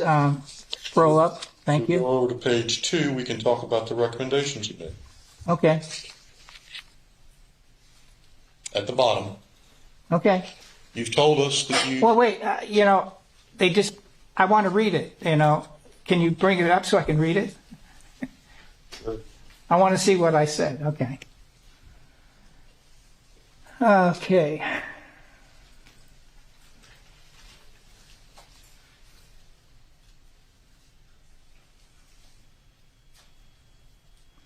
So what it says, sir, it doesn't talk about that, right? It talks about some physical activity, some heated pool exercises. Well, that's the way it started. Okay, I was going to back up and ask you. You told counsel that you wanted her to try heated pool exercises. Correct. And then you wanted the patient to be evaluated by a pediatric internist to determine if there's anything you can do to minimize the risk if you should elect to go forward with the four-day ketamine infusion, correct? Correct. Okay. Who was the pediatrician that you had clear her for that ketamine infusion therapy? Anthony Kreisman. You spoke with Dr. Kreisman? No. Did you ever see a report from Dr. Kreisman about that? No. How do you know he cleared her then? Because I told the mother to go over the material, the basic question, is there anything else that he can do to minimize her risk for the procedure since she has a history of cough asthma? Okay. And that was the only question I wanted to know, that if was there anything that could be done to further reduce the risk. Tell me when you heard from Dr. Kreisman that was the case. Well, the first time I heard it was from the mother when she came back for an office visit with the child. So the mother told you that she had gone back to see Dr. Kreisman and to discuss that with him? Correct.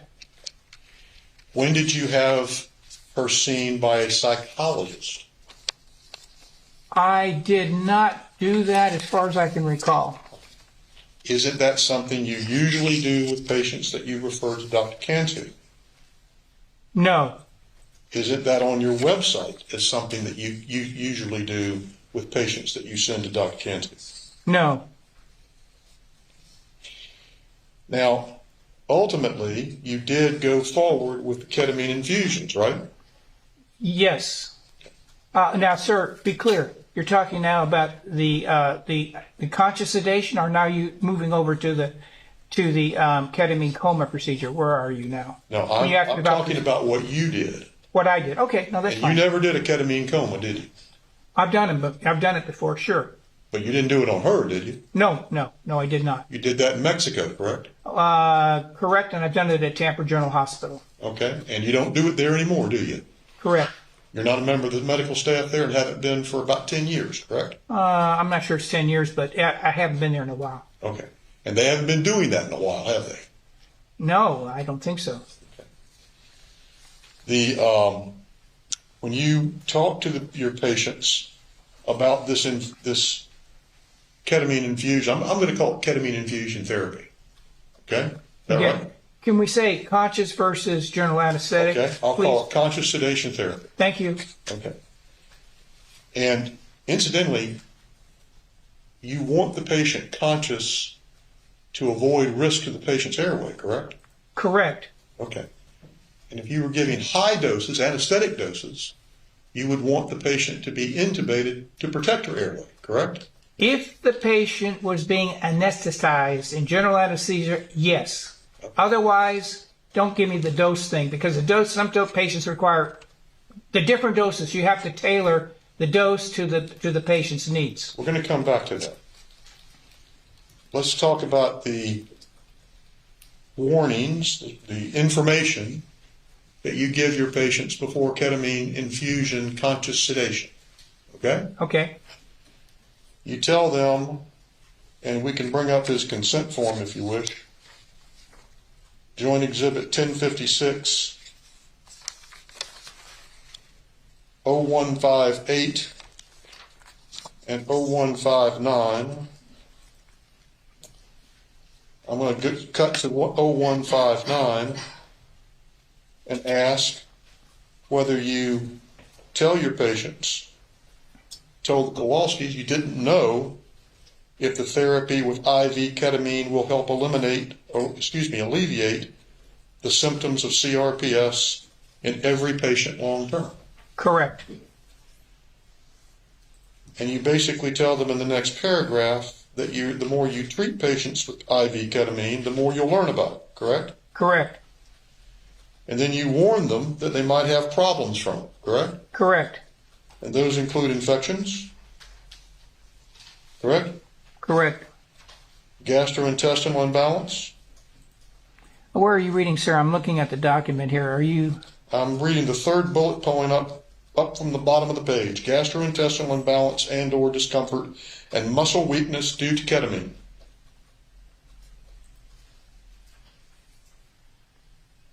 Yes. And then you warn them about loss of weight.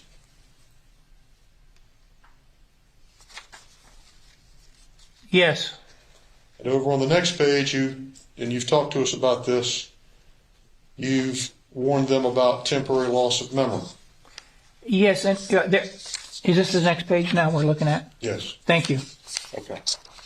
So with all that, these folks elected to proceed, correct? Yes, with conscious sedation. Correct. Okay.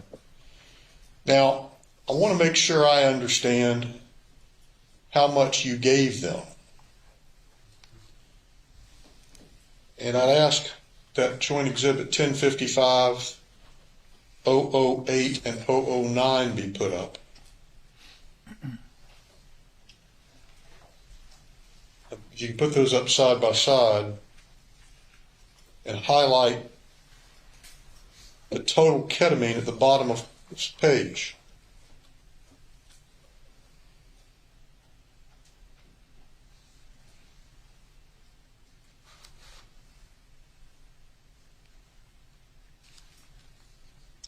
That indicates you gave a total of 137 milligrams? It's what it says, yes. Is that correct? Yes. And then if we go to the next page, the next infusion, which was the next day, 1055, 0012, 011, and 13, we see that you gave 215 milligrams that day, correct? I don't see anything here, sir. Oh, I'm faster than my guy, sorry.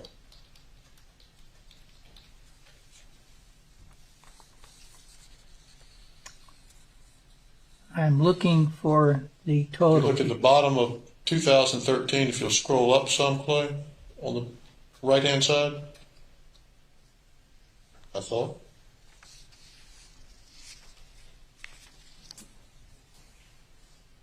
So in 2012, I'm sorry, you got 2013, excuse me, 11, I beg your pardon. You've got Joint Exhibit 1055-13, should be 1055-12. Is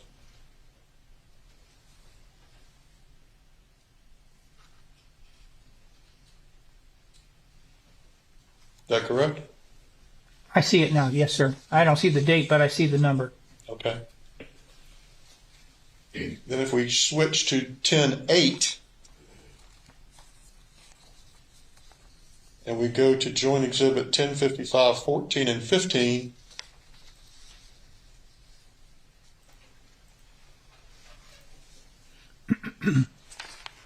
we see that the total ketamine given on the third day is 255, correct? I see that. Yes, sir. And then on the fourth day, 10-9, October 9th, we look at 1055, 17, and 18, we see that the last dosage was 300 milligrams, correct? Yes. Now, you consider those as high a dose as you wanted to give this patient, correct? Yes. And she stayed conscious during this, correct? Yes. And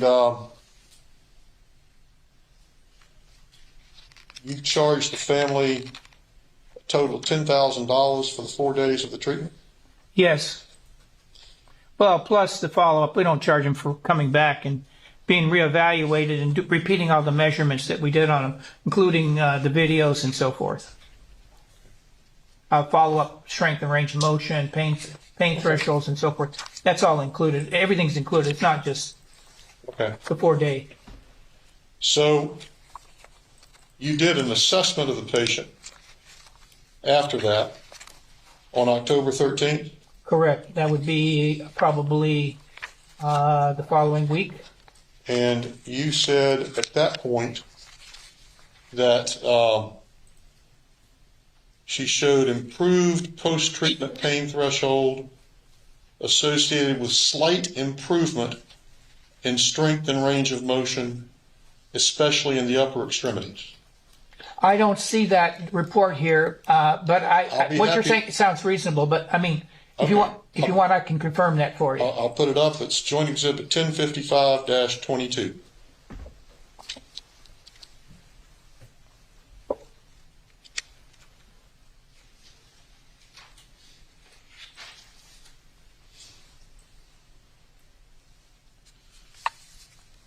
So, would you have done a video this day? Let me think.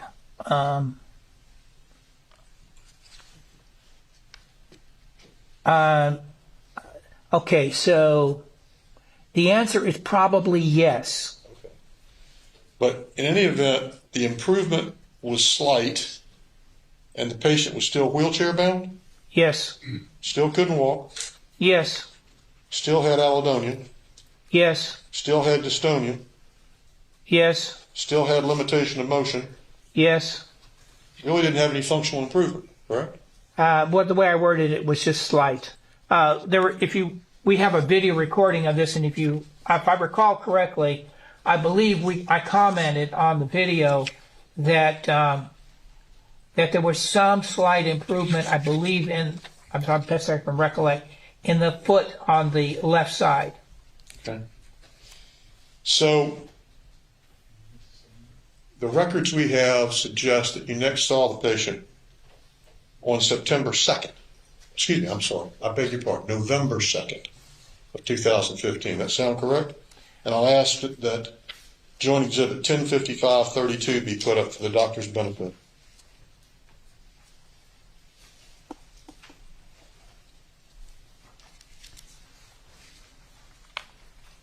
Okay.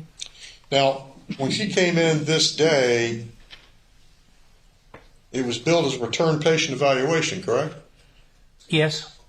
And when she's in your office that day, she's complaining of increasing CRPS pain in her legs, correct? Correct. And she was unable to intake adequate fluids and food? Correct. She appeared dehydrated? Correct. And with that dehydration, even with that dehydration, you were unable to carry out blood pressure monitoring secondary to pain, even with a manual cuff, correct? Correct. So you said you noted that she had a reasonable peripheral pulse for a 10-year-old, but you weren't able to assess her blood pressure, correct? Well, there is a statement, reasonable peripheral pulses for a 10-year-old. For a child that age, she had a blood pressure. I mean, she didn't have, sometimes you see enough kids, you just know that if you were able to get a blood pressure, you were going to get a reasonable blood pressure out of that. It's always good to have a blood pressure, if we can agree. No, well, I wouldn't go, I wouldn't say that. If you got a patient talking to you, I don't get blood pressures on that necessarily. But she's dehydrated. Yeah. And you can't get the blood pressure. She had it says peripheral. And you were concerned about the dehydration, weren't you? Yeah, yeah. And as a matter of fact, both the mother and the child were expressing to you suicidal ideations, correct?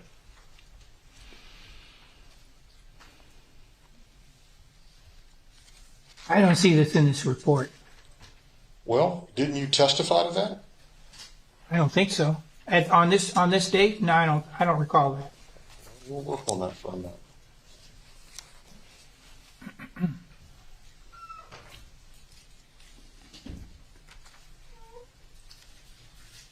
Before we go to that, can we agree that at this point you thought this child's CRPS, which you had, and incidentally, didn't you rate this child's CRPS disability as severe on your first visit? I believe so. Yes, but to factually state that, I would like to see my report, but I'm almost sure that I did. Just thinking about it. In this report, you indicated that the CRPS she had was intractable, correct? Correct. And it had proven refractory to your first care, correct? Yeah, very poor response. Okay. And so let's talk about the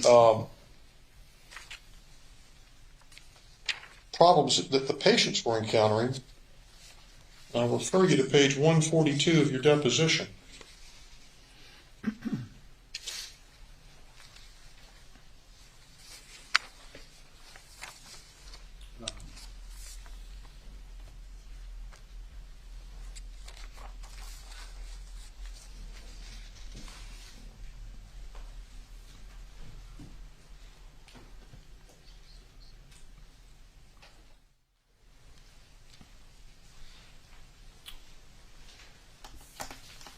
I'll trade you. This is yours.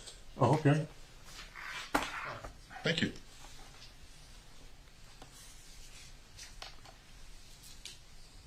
I'm sorry, which page, sir, would you like me to go to? Well, I was going to go to page 142. 142.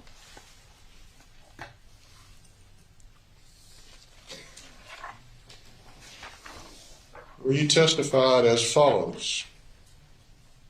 I asked you, but she was able to be touched during the previous infusions. A, yeah, before, yeah. This patient has deteriorated in this situation to the point it's a life-threatening situation, both from a physical standpoint, hemodynamic standpoint, and from the standpoint of emotionally suicidal. And you could not get vital signs that day. Is that correct? No, that's not what. Did you take any vital signs on that date, doctor? Answer, well, I tried. I mean, remember, I said I couldn't get a blood pressure cuff on her. And we just read here where I was able to get normal pulses on her. Okay. But a complete set of vital signs includes blood pressure, right? Yes, it would. And your history indicated that she was unable to take fluids, correct? Yes. So she's dehydrated, and you have no way to rule out that that's not going to get worse, correct? If she's not taking fluids. Well, if you read the rest of this, it talks about getting an IV, getting IV access established, okay? And that was the idea. Get an IV in, because the problem is that, I'm trying to remember, this is, Yeah, I think this was the time we thought that talking to the mother and so forth, that it would be a good idea to have IV access. I think at this point, if I remember correctly, they were thinking about going to, let's say I don't know. I don't remember exactly the context. Okay. Well, that's what I was going to ask you about. Because you didn't make a referral to an emergency room that day, did you? No. And you didn't make a referral to a psychologist that day, did you? No. And you didn't really do anything to give her fluids, did you? You yourself, did you give her fluids? No. We talked about starting an IV on her. You also started talking about placing a PICC line, correct? I can't remember if that was the day we had that discussion or not. Well, was that the day that you wrote her a prescription for a PICC line? It's possible. Again, I have to check the dates of this report, but it's possible that was something that I thought would be a good idea. And okay, well, let me ask. I'm trying to put this in the total perspective of what was going on at the time, in terms of the mother contacting Dr. Cantu and there's a lot of moving parts here. Okay. And I'm trying to put it all together in my head as we're sitting here. Incidentally, well, I'm going to ask Clay to put up 1056-211, but let me ask you a question. You've indicated a couple of times concern about pulmonary embolus, correct? Correct. Isn't dehydration a risk for pulmonary embolus? Yeah, I suppose you could argue that, but that's a stretch. That's a stretch.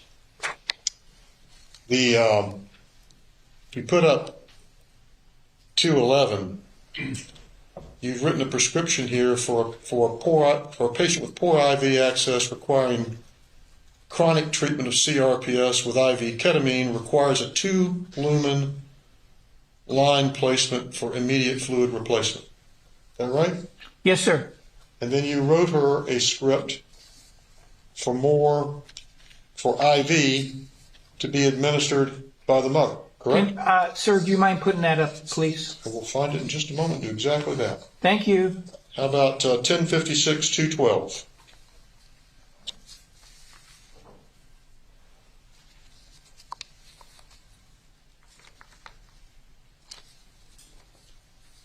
Got it. Okay, thank you. Patient currently dehydrated with poor nutrition requires fluid with normal saline, 500 milliliters now QD PRN. In other words, each day as needed, correct? Yes. Something electrolyte, something weekly. Check electrolytes weekly, is that Yes. right? Yes, sir. So you envision the mother giving this IV to the daughter herself, correct? I believe that is correct. She's an infusionist. That's correct. I believe so. Again, I'm trying to recall the details here. And then subsequently, there was concern about the patient's level of pain, correct? I don't know. What are you referring to? Well, I'm having reference to a prescription that you appear to have written, put up, can I show you that? I'm going to have to show you that because I'm not sure this is in evidence. Is 304301 in evidence? Can we see it? Yeah, is that in evidence?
You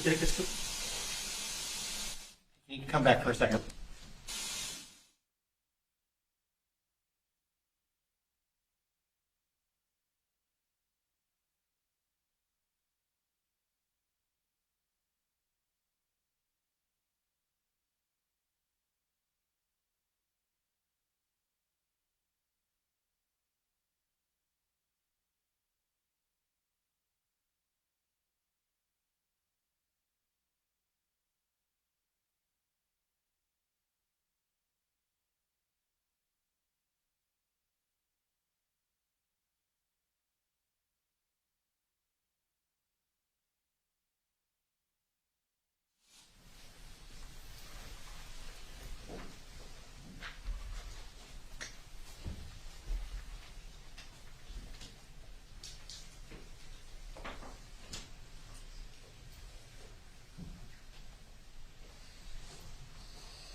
Just go on, Judge, I'm sorry.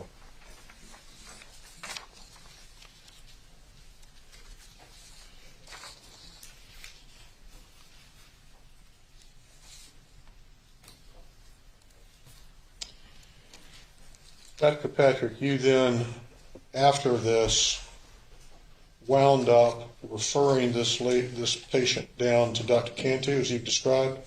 Yes. And at that point, she came back to you for a follow-up visit, correct? Yes. And you saw her in January of that year, is that right? I believe so, yes. Now, you then have told us you lateraled the ball, if you will, to Dr. Hanna? Yes. And I saw no notation in your note that you kept up with her after that. Is that true?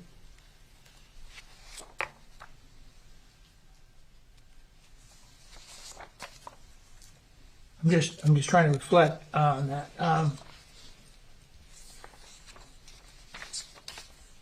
I don't recall her coming in for an office visit. That was the reason why I had wrote a note the day before Sally Smith. I called Sally Smith.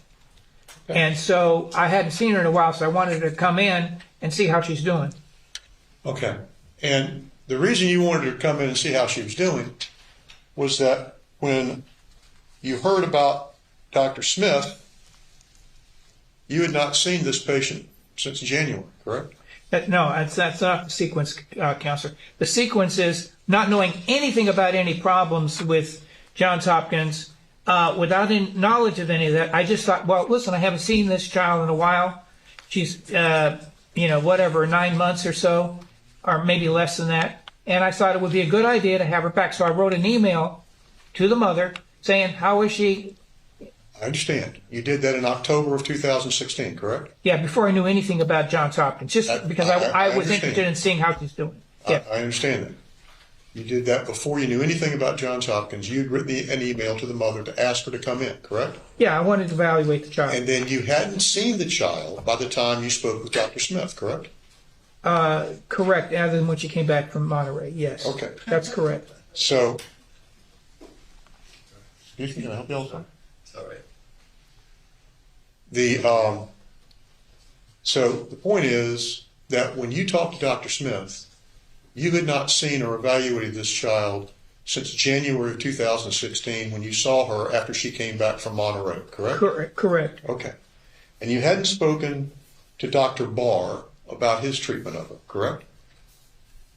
I believe, was he the hyperbaric person? I'm trying to remember the names. No, Dr. Spiegel was a hyperbaric. Was it? Okay. Had you spoken with him? No, I haven't. And you knew nothing about hyperbaric therapy, did you? It's kind of vague in my mind. I don't think so. And you didn't recommend it, did you? No. And you never prescribed any further ketamine for the patient in 2016 after January, did you? No, she was being seen by Dr. Hanna. Dr. Hanna. So you may have had some emails with Mom about the patient, but you hadn't had any contact with her between October and January, correct?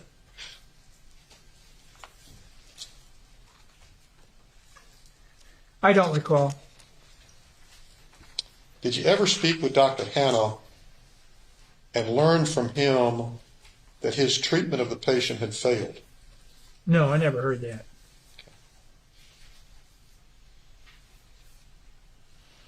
When you saw, did you ever see the patient in October 2016?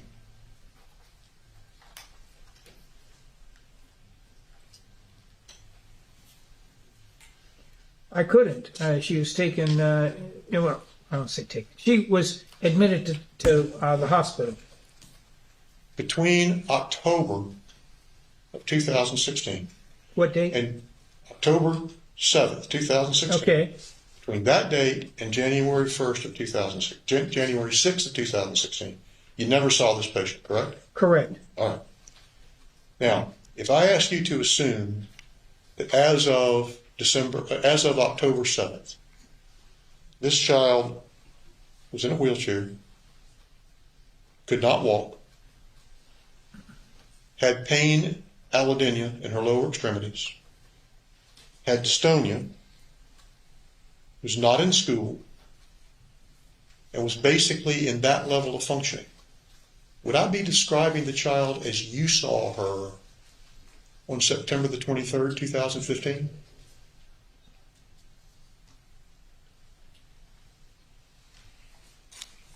No. Why?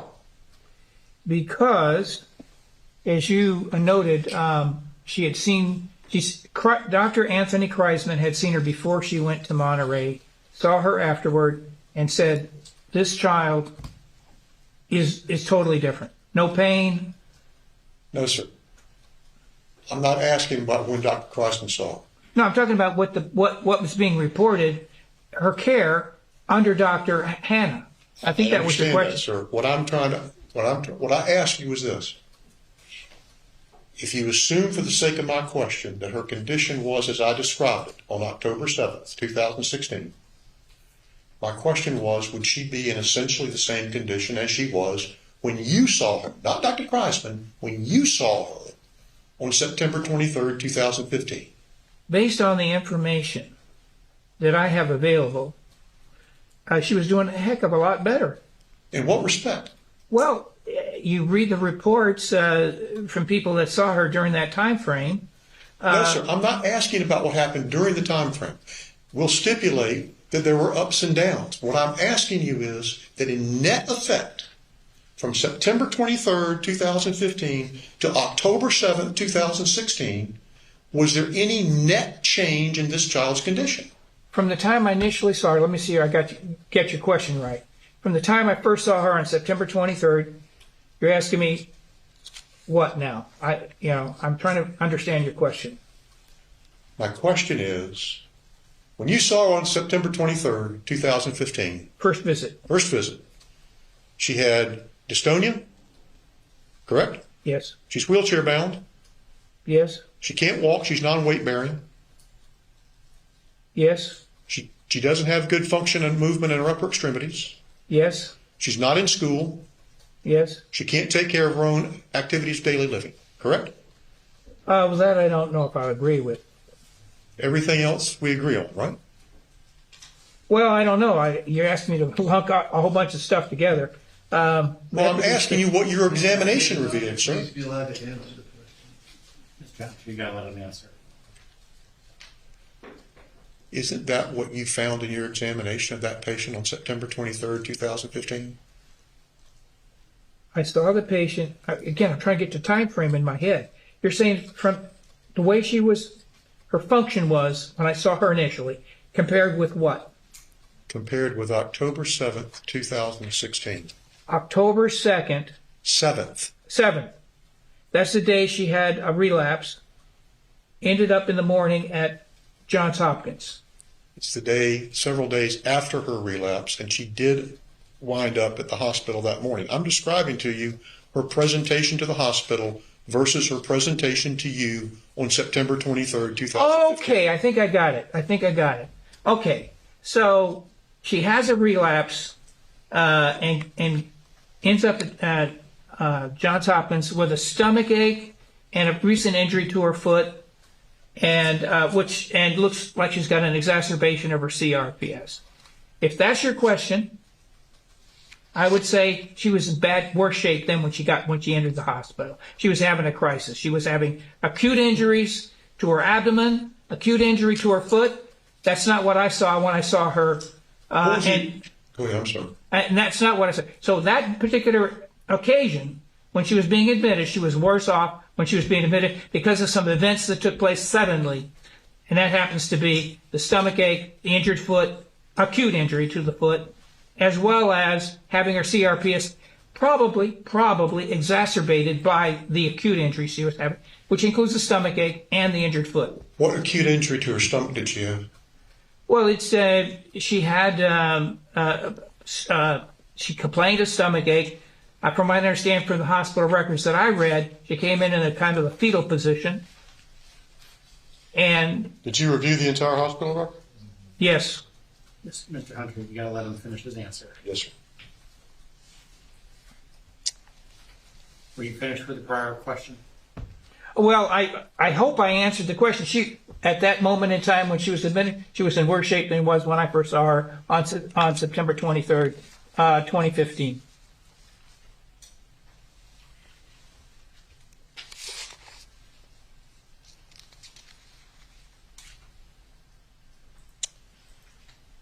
You talked about telling Sally Smith about Munchausen by proxy, correct? When you say telling her about, what well, do you mean? Let me rephrase the question. That was a bad question. You talked about warning her not to pursue that, correct? I did. But you weren't surprised that she brought that up, were you? In the beginning of the conversation, yes, I was surprised. Didn't you warn Mr. and Mrs. Kowalski that they might be suspected of Munchausen by proxy the first time you met with them on September 23rd, 2015? I don't recall that. You're not saying you didn't, you just don't recall, right? I don't recall. And if I understand correctly, you did send this mother an email in the early hospitalization of her daughter, correct? Yes. And you did tell her in that email, and incidentally, this is after she knew that there was an investigation going on, correct? The mother? Yeah. Yeah, okay. Let's yes. I don't know. Yes, I would assume so, yes. Well, you knew she was very upset. Yes.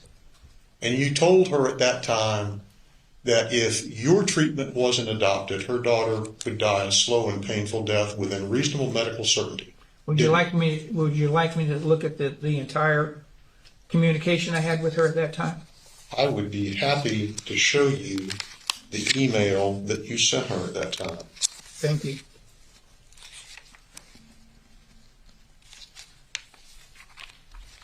I only but find it.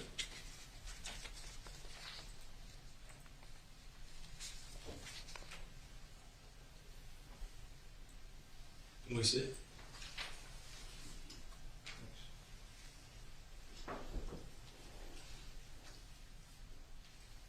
We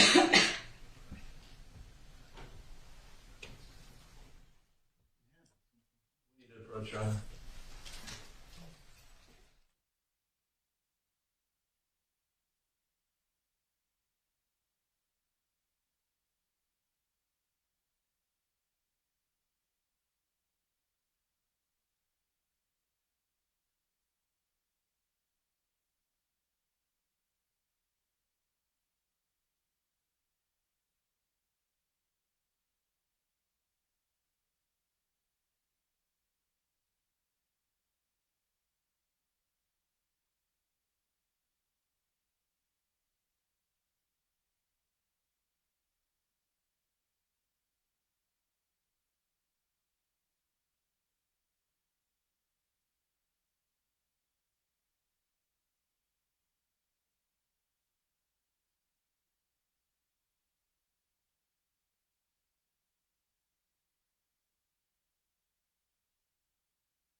I think we're moving to another topic at this point.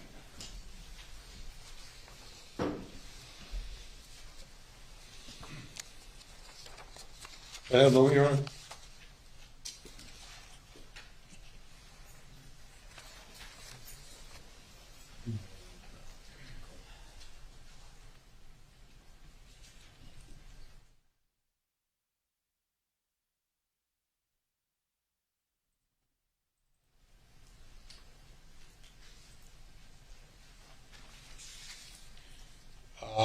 Nothing further this time, Your Honor.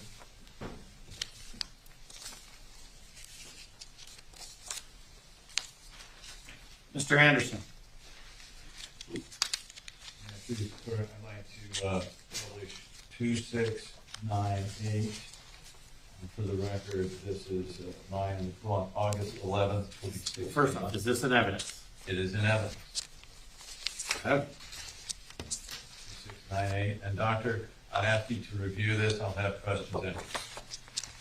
This is August of 2016.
I think that's probably enough.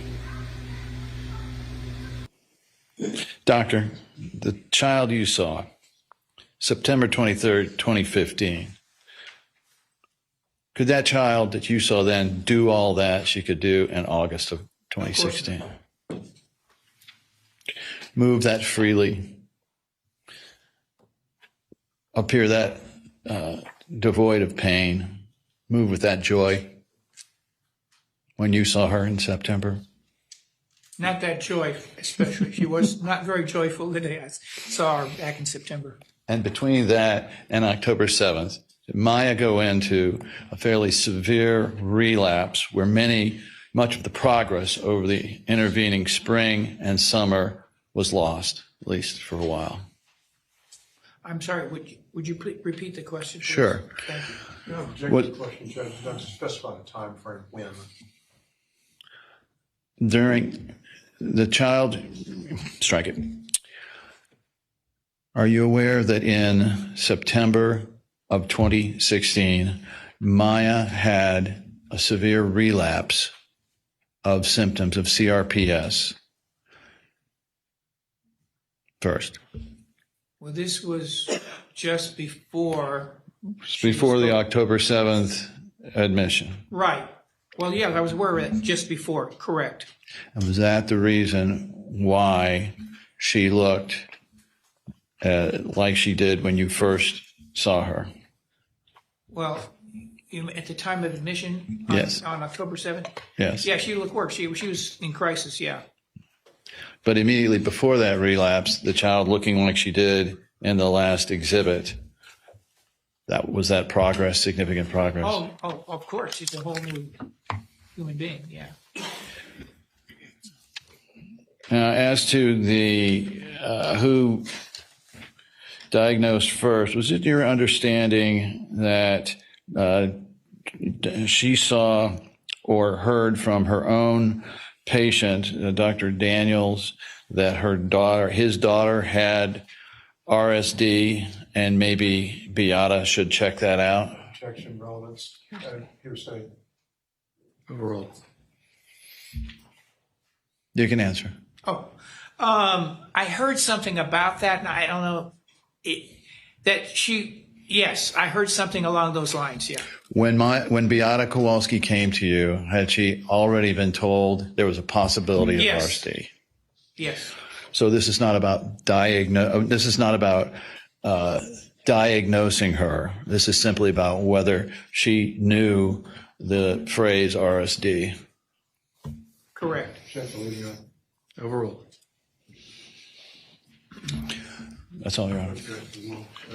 Oh. Oh, yeah. Thanks. You mentioned Dr. Kreisman at Johns Hopkins. Recall Dr. Kreisman? Yes. And you recalled something about him seeing Maya after she came back from the trip to Mexico? Recall Yes. that, Doctor? And then can we publish 1024 and specifically 1827? What is it? I'm sorry. No, that's not right. It's 1024-0030. Same question. It's Dr. Kreisman's note from the. It's the pulmonary. Doctor, you take a look at this and see if. Your Honor, can we approach? Let's take it down.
You may continue, Mr. Anderson.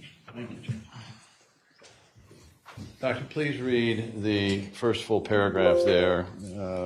Actually, the second one under physical examination. It's got to pull it up. 1 second. It's the read to yourself. We're just not reading documents to the jury. Second paragraph, physical exam. Okay, got it. Please read that.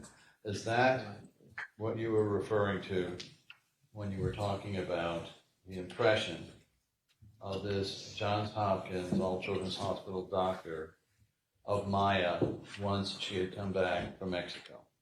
Yes.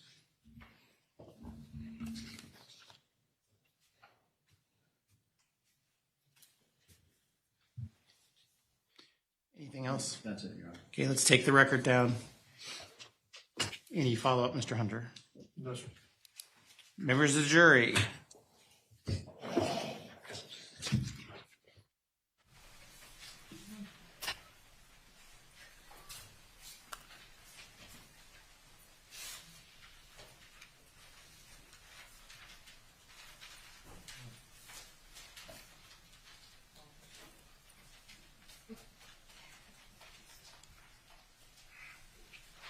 You know what I'm going to do. Make sure you give Debbie Coley all of the notes. Did we get all of them? We're still working on notes or questions, I should say. Has everyone finished with their questions? Okay. Do not discuss this case amongst yourselves. Do not do any investigation. Receive no information. All right, no executive.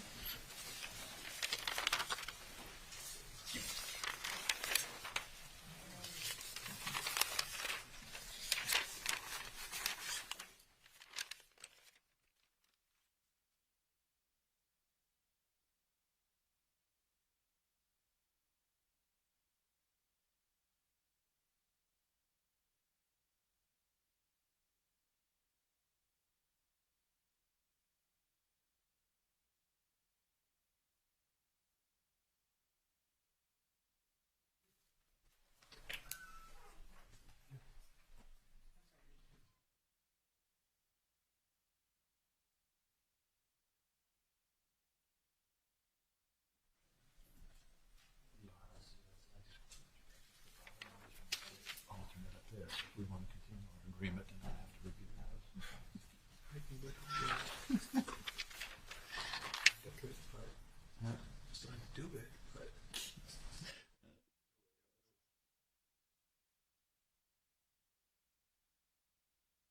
We'll reflect that Dr. Kirkpatrick is now out of our presence. The jury's out of our presence. Let's go through the question as quickly as we can. Page 1, red number 1 in upper left. In simplest terms, is it safe to say, unlike an understood and highly researched illness that has an almost flowchart list of symptoms that lead to a diagnosis and treatment, is CRPS still being researched and therefore needs a certain amount of, quote, latitude, end quote, in both its symptoms diagnosis and its treatment to be allowed? And the next question, prefaced with a simple yes or no, will do.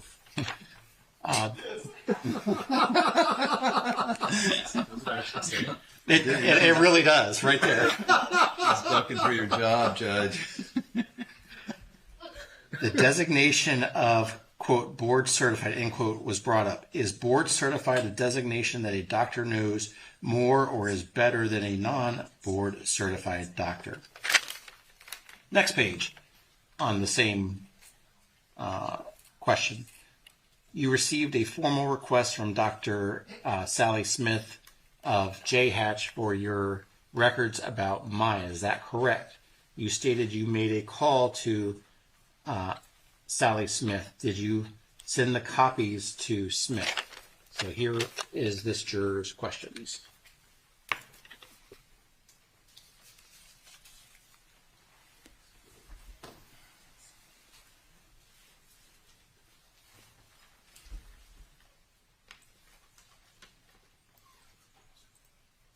Any objection to any of those questions?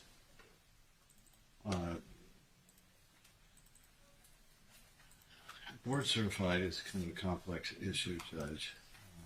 I don't think it's an unfair question, but I think it would be confusing to try to explain it. That's fine. I'm looking for objections or no objections. And no objection as to the first two. I guess I got an objection to the three of them. You guys? So the defense has no objection to any of these questions. Is there any objection from the plaintiffs? Is that all the questions? Well, that's from this juror. No. Yeah. No objection. So both sides agree. All these questions can be asked. Next one, red number 2. Did you review Maya's medical record before treating her? If not, why? Here is that one.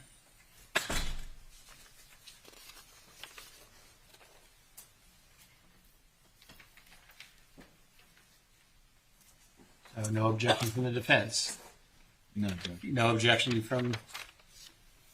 You're going to love this question, defense. Does Sally Smith work at JHatch? Is she still there? I think that's calling for a legal conclusion. Well, she is still there as a staff physician, and she always was. But I think we got to do it. I have two objections. You'll have an agreement on something. I will agree with all of you. You want to write that down? Really? October 10th, 4:11 p.m. Okay. Red number 4. During Maya's infusion, you monitor her vital signs during the ketamine infusions. Were they within normal range for a child her age for all of the infusions given? No objection.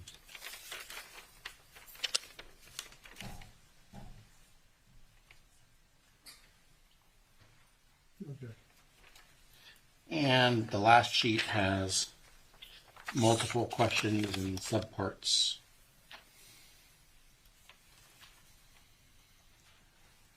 In it is Juror 181. Okay. What relation or role does CRPS play in diagnostic issues? The next question, if actually answers number 1, you skip number 2. But number 2 would have been, does obstination have a direct connection to CRPS? Please describe the relation. Question 3, how many treatments had Maya undergone before you recommended ketamine coma? Number 4, was Maya's treatment a success, failure, or both? Question 4A, if success/both, if she entered JHATCH, isn't that actually a failure? Question 4B, if failure, how would additional treatments with ketamine be different? Question 5, can confirmation bias also apply to hearing from a patient's spouse/family member without considering all the current data sets? Here is that page. I don't understand what obstination is. Obstipation, voice constipation. Oh, is it constipation? Well, obstipation is constipation on steroids, so to speak.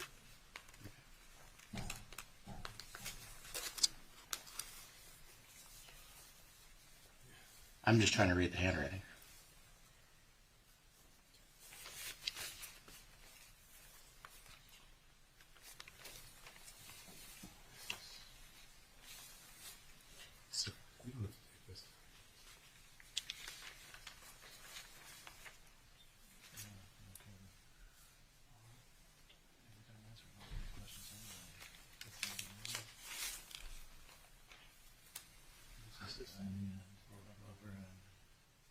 This is a show.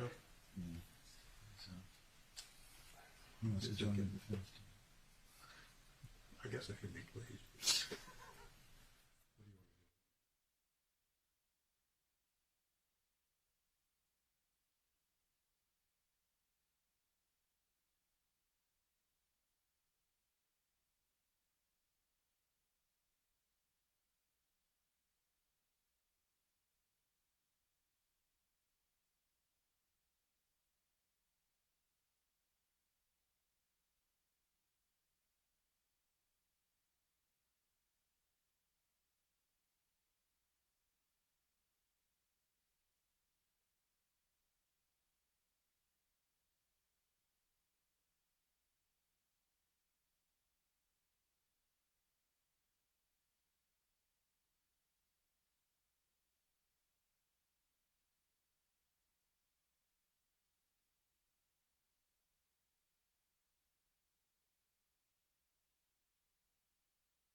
Get Dr. Kirkpatrick, please.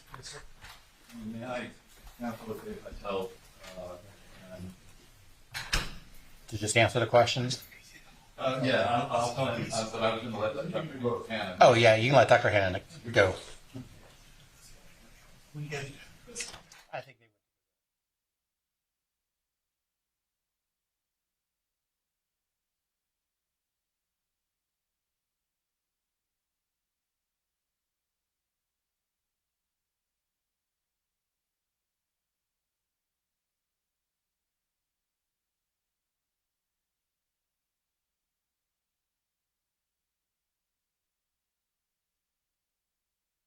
Discuss this case amongst yourselves. You did no investigation and you received no information. Is that all correct?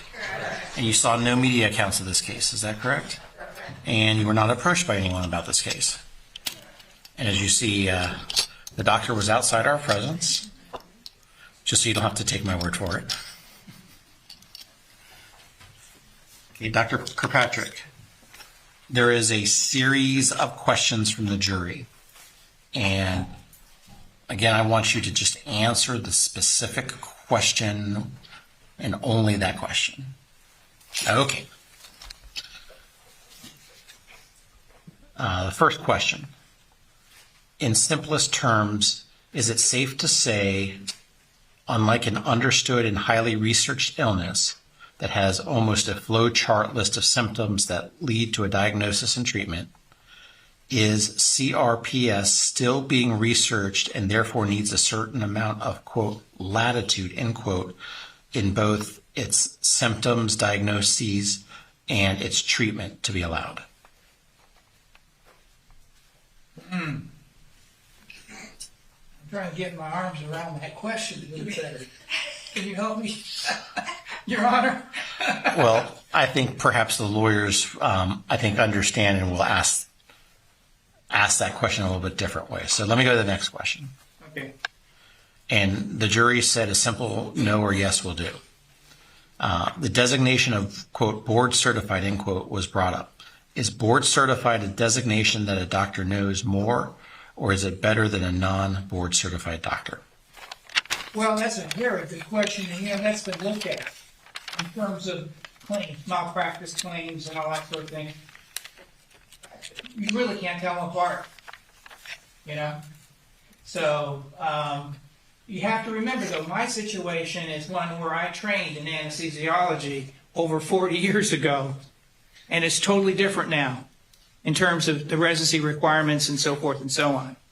And the reason I maintain my academic status all the time, including right now, still academically working, is the PhD degree, because that's what you do, and if you have that skill, you're marketable in the academic field, especially in pharmacology.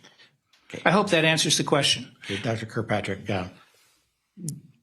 let's just, the next question I think calls for a yes or no. Okay. So hopefully we can confine ourselves to a yes or no on this. You received a formal request from Dr. Sally Smith of Johns Hopkins All Children's Hospital for your records about Maya. Is that correct? From her personally, no.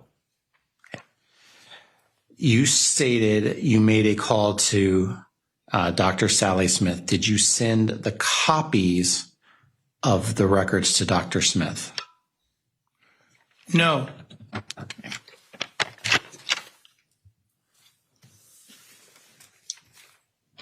Did you review Maya's medical records before treating her? Yes. Okay. And members of the jury, again, if I'm not calling out the question that you sent, that means I can't ask that question. Next question. During Maya's infusions, you monitored her vital signs during the ketamine infusions. Were they within normal range for a child her age? Yes. Was that for all of the infusions given? Yes. What relation or role does CRPS play in let me read it again. What relation or role does CRPS play in digestive issues? What we know and what my experience dictates is that it does affect the GI tract. And the CRPS affects the sympathetic nervous system, which we say goes into the GI tract, innervates the GI tract. And it shouldn't surprise you that you can really end up with poor function of the GI tract, which includes constipation. And I've seen that many times in patients. And guess what? Ketamine helps that. It helps it big time. The next question is, does obstination have a direct connection to CRPS? And if so, describe the relationship. I'm not sure.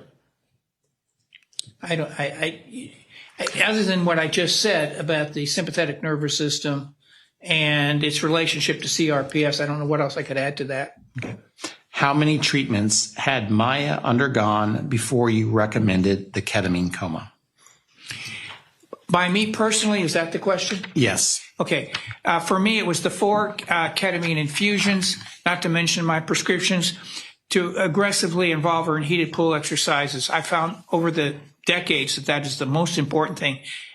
And if I may, Your Honor, because it's too dangerous.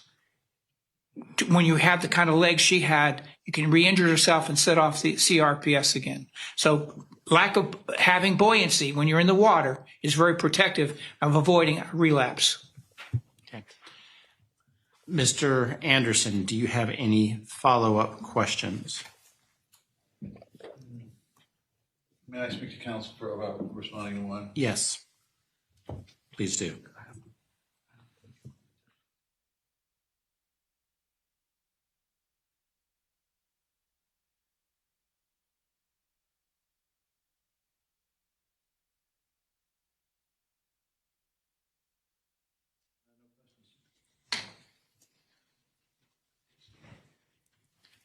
Mr. Hunter. Yes, Your Honor. I'm sorry. No questions. Members of the jury, do you have any follow-up questions? Did I see a hand? Okay. May this witness be excused, or does he need to remain under subpoena? He may be excused from the plan. Remain under subpoena. Okay. So what that means is it's possible you might have to be called back, but you are free to go today. So thank you very much for being here. Okay, thank you. Judge. Oops. Oh, yeah. I apologize. You can hang there. Members of the jury, that is going to conclude our testimony for today. So I'm going to let you go. Do not discuss this case amongst yourselves. Do not do any investigation and receive no information. And we will see you tomorrow. Deputy Coley, if you could have them ready to go at 9 a.m. Same bat time, same bat channel. All right, your excellency.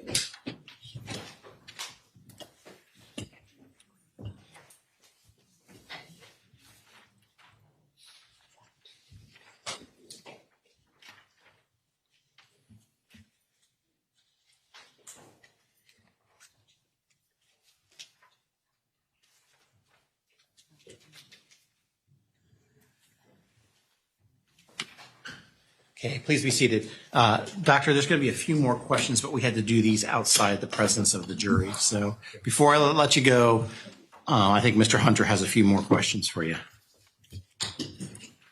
Mr. Hunter, you have the floor. I have 3 areas of question, Dr. Kirkpatrick. May I approach the witness, Judge? I'm sorry? May I approach the witness? Yes. Showing you page 1 of Defense Exhibit 3043, dated November 5th, 2015. And what I'd like to ask you is whether the signature at the bottom of the prescription for hydromorphone PCA 0.02 milligrams per milliliter, no basal rate, demand dose 0.05 mg, lockout 30 minutes, supply bags for 60 days. They titrate dose and lockout interval to max demand dose of 1.1 milligram, 0.1, I'm sorry, milligram with lockout of 20 minutes based on patient response. Is that your signature on the prescription? No, That prescription is not yours? it is not my prescription. I didn't write this down at the bottom of the page. Patient is terminally ill. I understand that. I'm not asking that. I'm not asking whether that is yours. I'll get to that. Okay. What I'm asking is the prescription Yes. here. That's there. Yeah. Is the signature on the script itself, not what's below it, but on the script itself, is Sure. that yours? Yes, sir. Okay. And you've told us before that the notation patient is terminally ill and whatever that is below that is not you. Correct. Okay.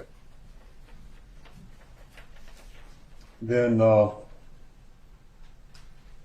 but to be clear, the prescription itself for the hydromorphone PCA device was written by you. Yeah, but the thing is, it wasn't executed. Right? Leaving that aside, that was you. You wrote Right. the script. So the script is not valid. But anyway, yes. But you wrote the script. I wrote the script, but the script never got executed. In other words, never got filled. Never. Well, right. Okay. But you know. Excuse me? That you know of. Yes, that's correct. As I know it, yes. Okay. All right. So I'm also going to hand you Defense Exhibit, page 54 of Defense Exhibit 3224. It's a sequence of emails, and I'm going to direct your attention to the one in the middle, dated November 10th, 2015 at 9:38 a.m. Anthony Kirkpatrick, MD, PhD, wrote, etc. It says it's addressed to Ms. Kowalski.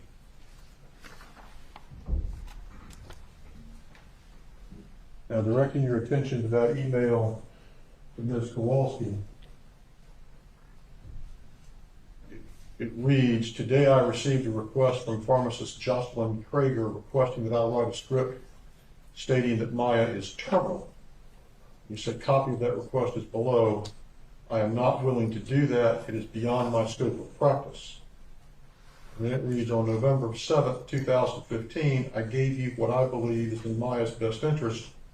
Copy attached. Maya is 10 years old, and it's up to you as her mother to do what you believe is in her best interest. And the next paragraph goes on, I suggest you contact your local hospice care unit and determine if they have a palliative care program, and then it's signed by you. Did you send that email to Ms. Kowalski on November 10th, 2015? I did. And then finally, as far as we are concerned, at least,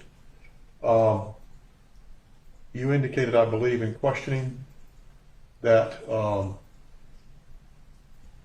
there was a request for records that you received regarding Maya Kowalski at or about the time you spoke with Sally Smith? Correct. Did that come from DCF? I believe so, yes. Okay. And that's the request to which you did not respond, correct? Well, no, we did respond with Oh, it. you did respond. As far as I know, yeah. Oh, I yeah. misunderstood your testimony. Okay, so you're telling me you got a request for medical records regarding Maya Kowalski, not from Dr. Smith, but from DCF? Correct. That's my understanding. Okay, and you complied with that request? To the best of my knowledge. Okay. Thank you, sir. You're welcome. Good idea. Oh, sure.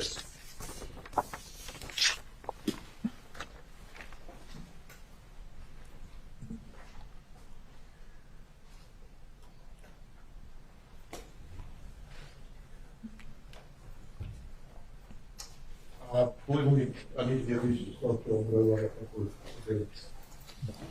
Mr. Anderson, do you have any questions? Yes. Doctor, did it turn out that that terminal prescription was actually for the purpose of qualifying insurance requirements to qualify for coverage or hope for coverage of the ketamine and other medications for Maya? I'm not sure of what it is, or if it's a scope of practice issue. I'm not sure. I'm not sure. Yeah, do you ever have any conversations with Mr. Schott, who was the pharmacist who was assisting the Kowalskis in attempting to obtain insurance coverage for the medications? I don't recall. That's it, Your Honor. Doctor, for the script that in your mind was not filled, can you tell me in just simple terms what that was for? Oh, it was for Dilaudid, I believe. It's an opioid. Was it a specific way it was to be administered? Yeah, what we're, keep it succinct. I'm not a doctor, so can you just...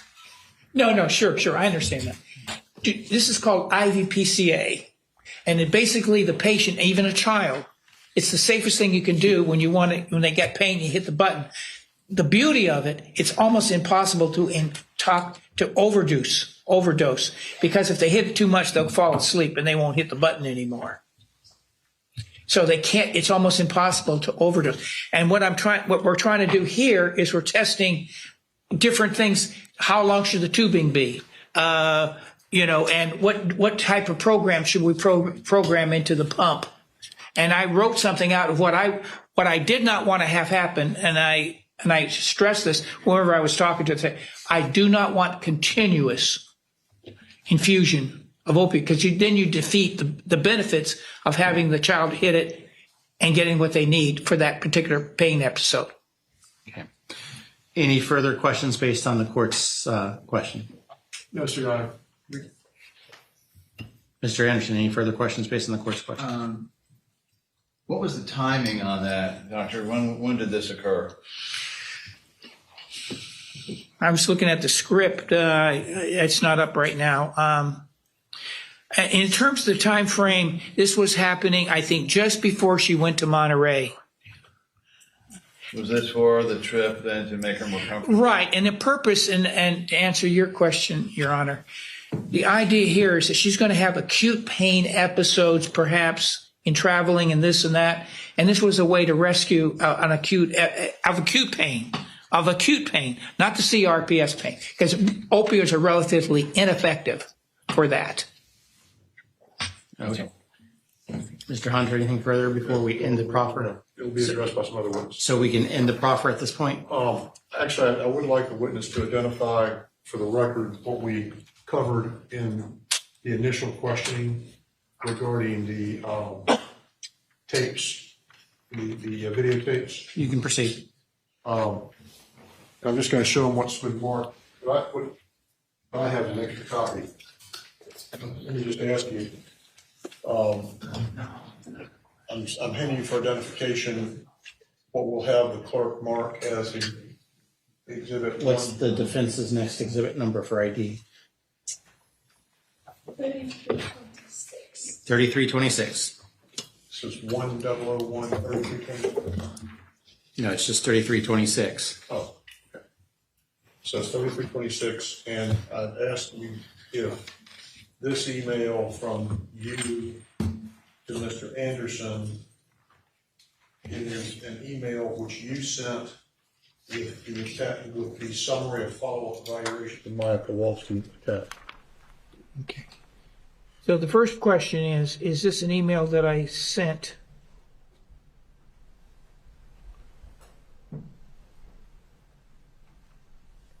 You have two questions. Am I correct? Yes. Okay. First, did you send that email? The one on the top. One. Because I'm looking at it, I don't see where it says from. From. Oh, okay, the one down below. Okay. Yes, that's this one here. Okay. I mentioned, do you send the one marked from Anthony Kirkpatrick, MD, PhD, with your email address, sent Sunday, February 2nd, 2020 at 12:36 a.m. to Greg Anderson, al. with the Anderson firm, and just says FYI, see attached. Did you send that email with the attachment that's the second page of that exhibit?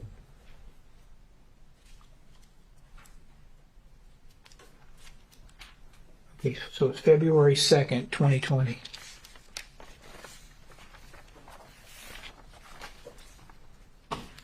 And this was previously introduced to me, correct? Yes. Yes, yes, that is something that was executed, this was all executed. Okay, you sent that with the attachment? With the attachment. Now this, I think, I'm assuming that this is the attachment. Yes, sir. Okay, if it is, then Yes, sir. we're good. Yeah, okay. Okay. Good. All right, thank you. You're welcome. Make sure you hand it to the clerk, please. Just briefly, Your Honor. Yes, May I approach the witness? you may. Dr. Kirkpatrick, I'm handing you your declaration of October 8th. Just a couple of days ago. There have been some statements outside the presence of the jury regarding the authenticity of your signature on this declaration. So I wanted to ask you, if you turn to the last page here, is that in fact your signature on the bottom of that declaration? Yes. Where were you physically when you signed this document on October 8th? Bonefish. Thank you.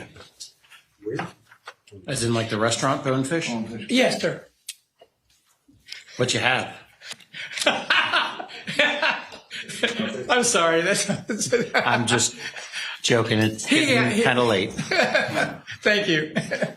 Okay, are you marking that with the clerk? Well, We'll mark it. Probably. We'll mark it. what's the plaintiff's next in the series for identification?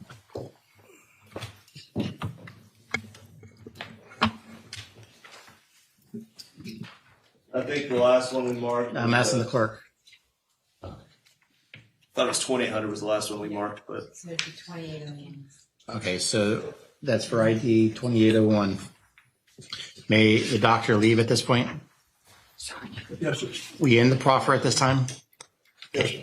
Proffer's over. Sir, you're free to go today, but you still might have to come back. Thank you for being here. Thank you. Okay. Do we have any issues to address before we adjourn today? Just one, on a break, Mr. Anderson indicated to me possibly Mr. Kowalski coming back tomorrow, and I wanted to get clarification. No, I'm going to give him one more day. He has a sinus infection, Your Honor, and I wanted to make sure that I didn't bring you down until we sorted that out. So the witnesses for tomorrow have not changed? They have not, although, no, we got Dr. Hannah first thing. Oh, okay. and so He was supposed to go. Yeah, understood.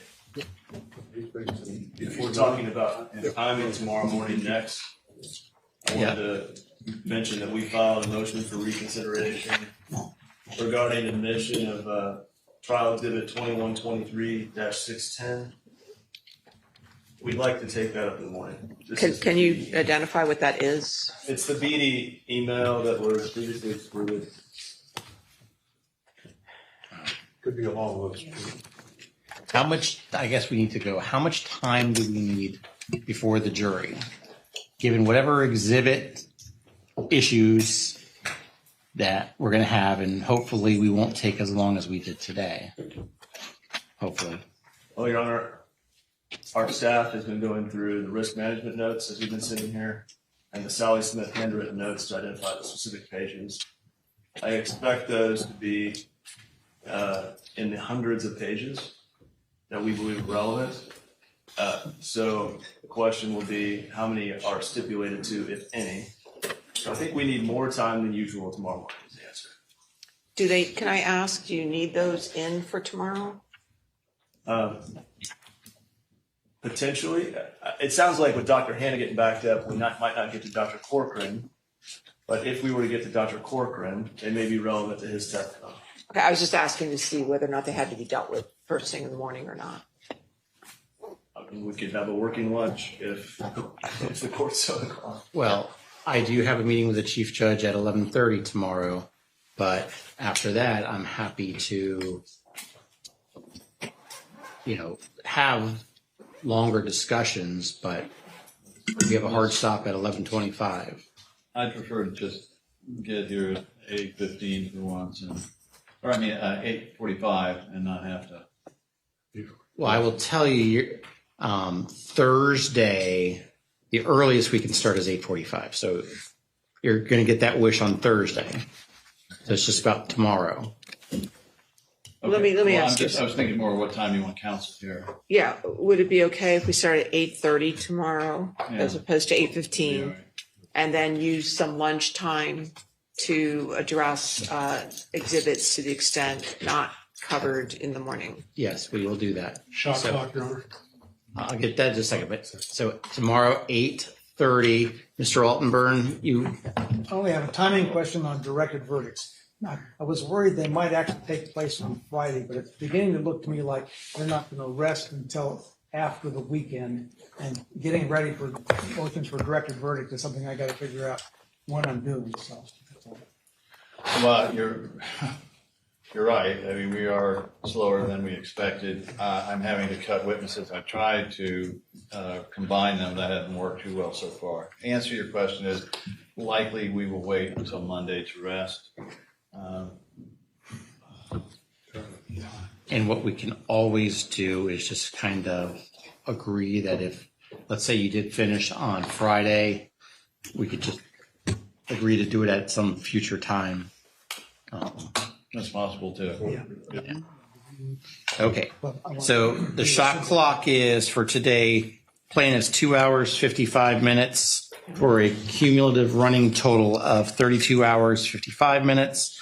Defense had 1 hour, 20 minutes for a running total of 12 hours, 10 minutes. With that, anything else, or are we good to go for today? Have a great day, everybody. We'll see you tomorrow, 8:30.